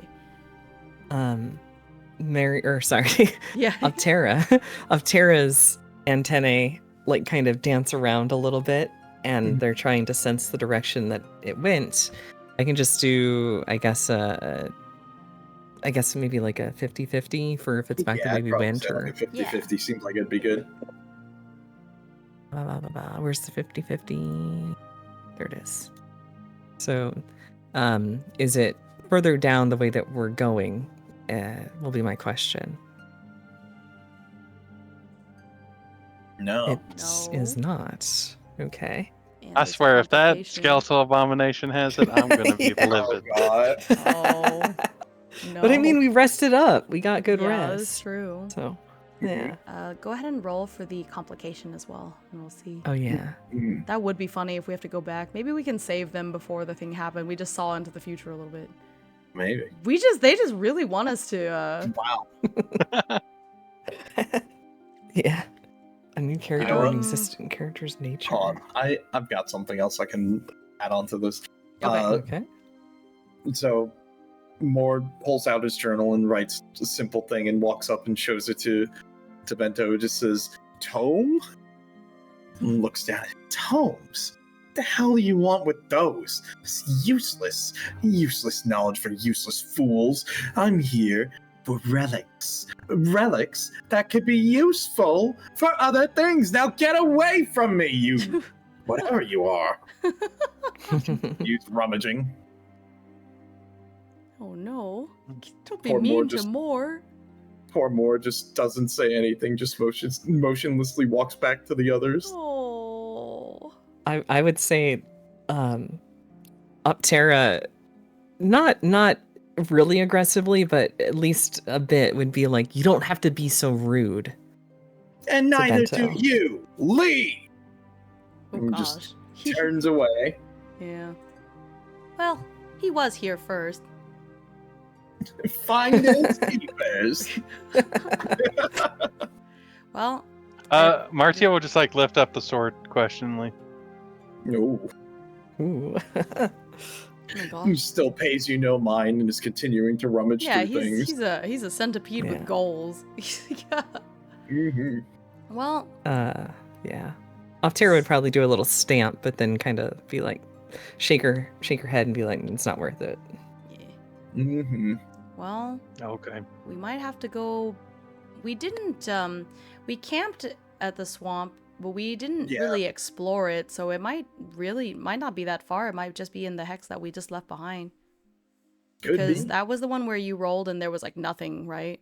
Nothing. Yeah, it was interesting. pretty safe. Nothing So- interesting Yeah. happened. We might just have to go back and see what we missed. See if we can find him in the swamp. Mhm. Willing to, yep, And I think, willing to go back and take a look. yeah, Well, that seems like a good spot to stop. yeah. I think this is a Yeah. good stopping point to say like, will we find them in the swamp? Ooh. Oh yeah, Yeah. that was a lot of fun. Mhm. Yeah, that's Okay. great. Mhm. Let me Very try cool. this. I'm gonna The transfer setting's really over interesting to and everything else. my little chatting screen. Okay. Oh, Oop! yeah, All the my Foogies pleasure. disappeared. Come back, Foogie. Okay, Oh, there you right, are. let me do that as well, so I can start. Oh my god, I'm like giant on the screen. Hi everybody. let me like fix that real quick. Let me just shrink myself down a little bit here, and just make everyone look a little bit normal sized. I can move myself a little bit, but I'm not sure where to put where y'all's Foogies would be in a good spot. Mm-hmm. So I'll But- just. Oh, I can put oh my you God. here. Yeah. Well, again, I gotta say, happy early birthday. Thank Anyway, you. Yeah, This happy was a lot of birthday. fun. Thank you Happy so birthday. much. Yeah. I'm so glad I got to spend so much time with y'all today. That was so much fun. Yeah, Mhm. same. I'm so Yeah, invested. no, I it was know a lot I of fun. planned it as a one shot and it didn't. I mean, I think technically if we played again, we could finish off this little, Yeah. adventure. But I don't know. I really enjoyed it. I think it'd be nice to come back to this. Maybe not like every week per se, like with Rift Breakers, but I think it'd be a nice thing to come back to every so often. Yeah, I and wouldn't mind. continue the bug Because this was a adventures. lot of fun. I'm so down. Yeah. We'll have to make It's good Absolutely. buggy fun. yeah, we'll have to make a little schedule for it that we can all have time for. But I love any excuse to hang out with y'all and just to play stories. And I've never done this. I've actually never played through a setting book where I had to adapt it to a different system like this before. But it Yeah. surprisingly went pretty well. Like I think because Yeah. we all jive well, so it's like, okay, does this make sense? Oh, All right, yeah. let's go with this and just keep going. You know. Mhm. Oh yeah. No, this was a ton of fun. Mm. Like, Right. first I think was it the first time that I've sat down and played with you, Mary, and Goblin. Yeah. Goblin. I'm sure we've done something, right? Maybe. I don't know, actually. I don't think so. I don't think so. Well, either way, no, this was a ton of fun. Actually, getting to sit down and play with you guys for the first time as well. It was a lot of fun. I'm glad everyone was open to interpretation on different things, bouncing back and forth. Mm-hmm. And It was I great. like the idea of later as we encounter more NPCs and we just take turns role playing them. It's just fun. Mhm. I like that as well. I think that's a lot of fun. Yeah. Yeah. That's what I really love about playing games that are GMless, because we get to share the story together and we're all invested in the story, and we just do things in a way that narratively makes sense. Because, yeah, we can roll for complications, but we still, I think, having the freedom to decide like what exactly that complication means makes it more interesting. Like, oh, okay, yeah, they're not here. Oh, they're one tile back. But we didn't look very closely, so that makes sense, you know? Yeah. Right. Yeah, and I do Mhm. like, especially like like, okay, I'm gonna be like, even with the spur of the moment thing there, where it's like, oh yeah, it was another group of moths, and then going back and forth like that, and that just helped add another layer, because I was thinking back to when we first met the other moth, and Yeah. what was one of the things that we kept on getting? Oh, a new truth is revealed about them, or something like that. That's It's like, true. well, did mention they were with a group, Mhm. so. Right. And they mentioned it was it was like 2 days ago at that point. So that's why I was like, oh, it must have been at least like 8 days or a week by now. Right. That's Mhm. true. Mhm. So it all, you know, it has a way of Yeah, yeah. we get to create the coincidences, you know, or like we make Mhm. reasons, like stuff happens in these GMless games because it's just oracles, so it's all random, but then we get to make sense of it and connect the points of like, oh, okay, this Right. is why, you know. Mhm, mhm. Yeah. It's my first time doing this kind of, because I've done this kind of stuff just like solo Uh-huh. with other games in the past. Not quite like TTRPG stuff, but like Hime and I have talked about, like when I play like Arkham Horror, I'll write this whole Yeah. story and narrative about like how all the coincidences tie together. And so it's a new experience for me doing that alongside like so many people in such a like a big way, but it's a very fun. I enjoyed it a lot. Yeah, it No, was I'm so glad much that you fun. had a good time with that. Yeah. Yeah. Yeah, this is my first time doing it with like this large group. I've done it with like one other person, but Yeah. Mhm. this is fun. I think Yeah. as long as you have a group of people that, I think you have to have the right kind of energy in wanting the story to proceed, you know, and I think we all have that, and so it moved really smoothly, and I'm really invested. Our characters are all so fun and unique, and I just like the idea of this is like, oh my gosh, there's an emergency, we're just gonna go down there now, yeah, let's go. It's really Yeah. cute. No, and it's like on top of that, it's like I like the only other, I guess, times that I've done something similar to this would be just sitting down and playing like a regular session of D&D with my friends on that, and it's fun because it's like I do like that, seeing in a lot of these like other systems, like because you guys have primarily done things where it's either maybe with one person or on your own. A lot of fun seeing how some of that experience is being echoed out here, and I think that that's awesome. Like, Yeah.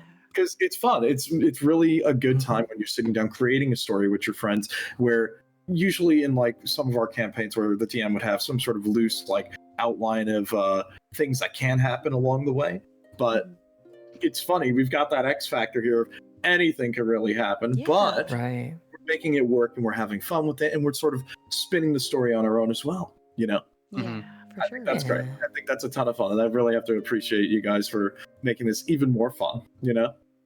Yeah. Mhm. Same. Right back at you.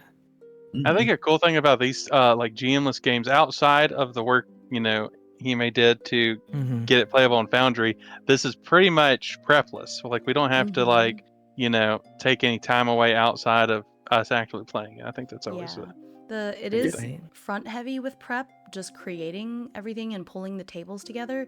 But after that, like it's really smooth sailing. Like it's the same thing with the Rift Breakers campaign that Kappa and I are doing.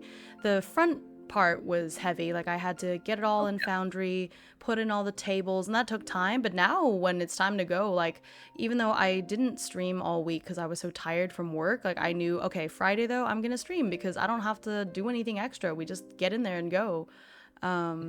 The only extra thing you have to do is when it's time to fight, you have to grab the stat blocks and do the roll tables and stuff, but that doesn't take hardly any time at all. Oh yeah.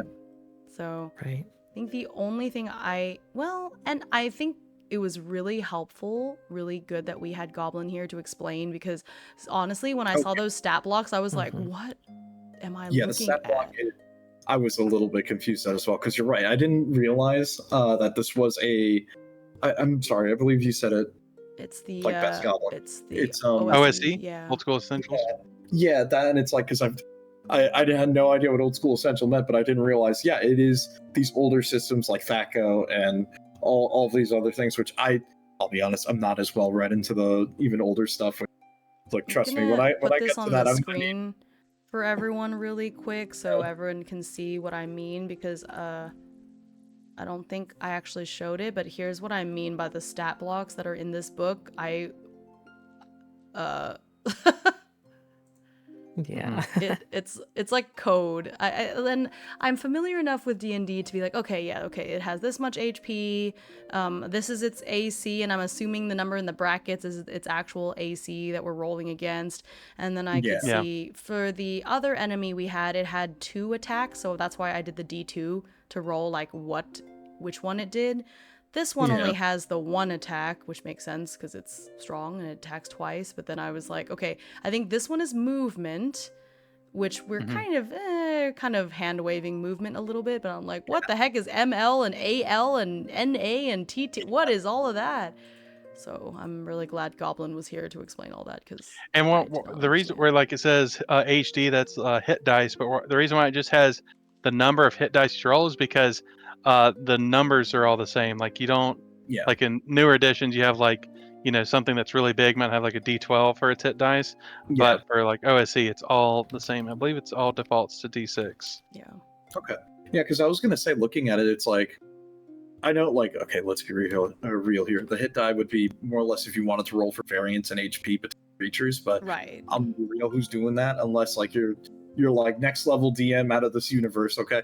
Because you would usually just go for an average HP, or if like in the case that I've done for campaigns that I've run, I will just like I'll have to manually inflate HP on some creatures because, to be real, players will find a way to chunk things. So sometimes you want to make sure that, you know, that's an option. Like, I think it's easier to do that by hand than to just roll for it, you know, because then what if you roll and it turns out to only have 10 HP?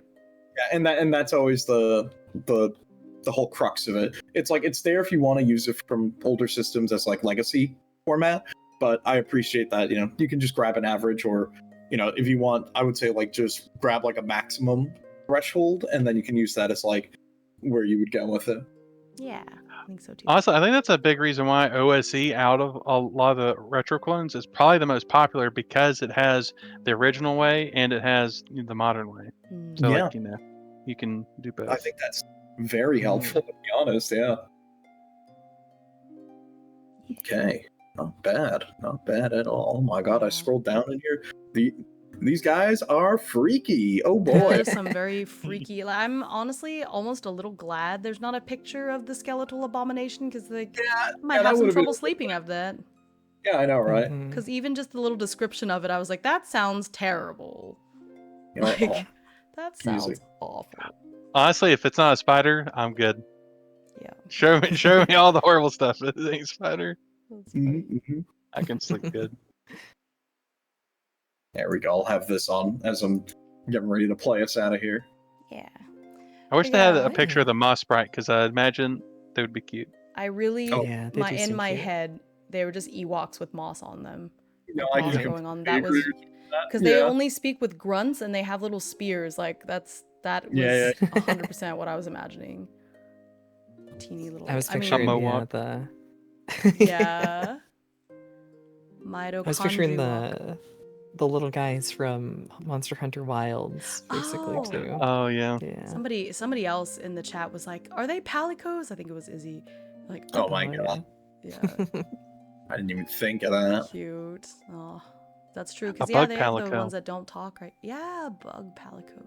Well, but these can't be bugs, because that's why the church doesn't like them, right?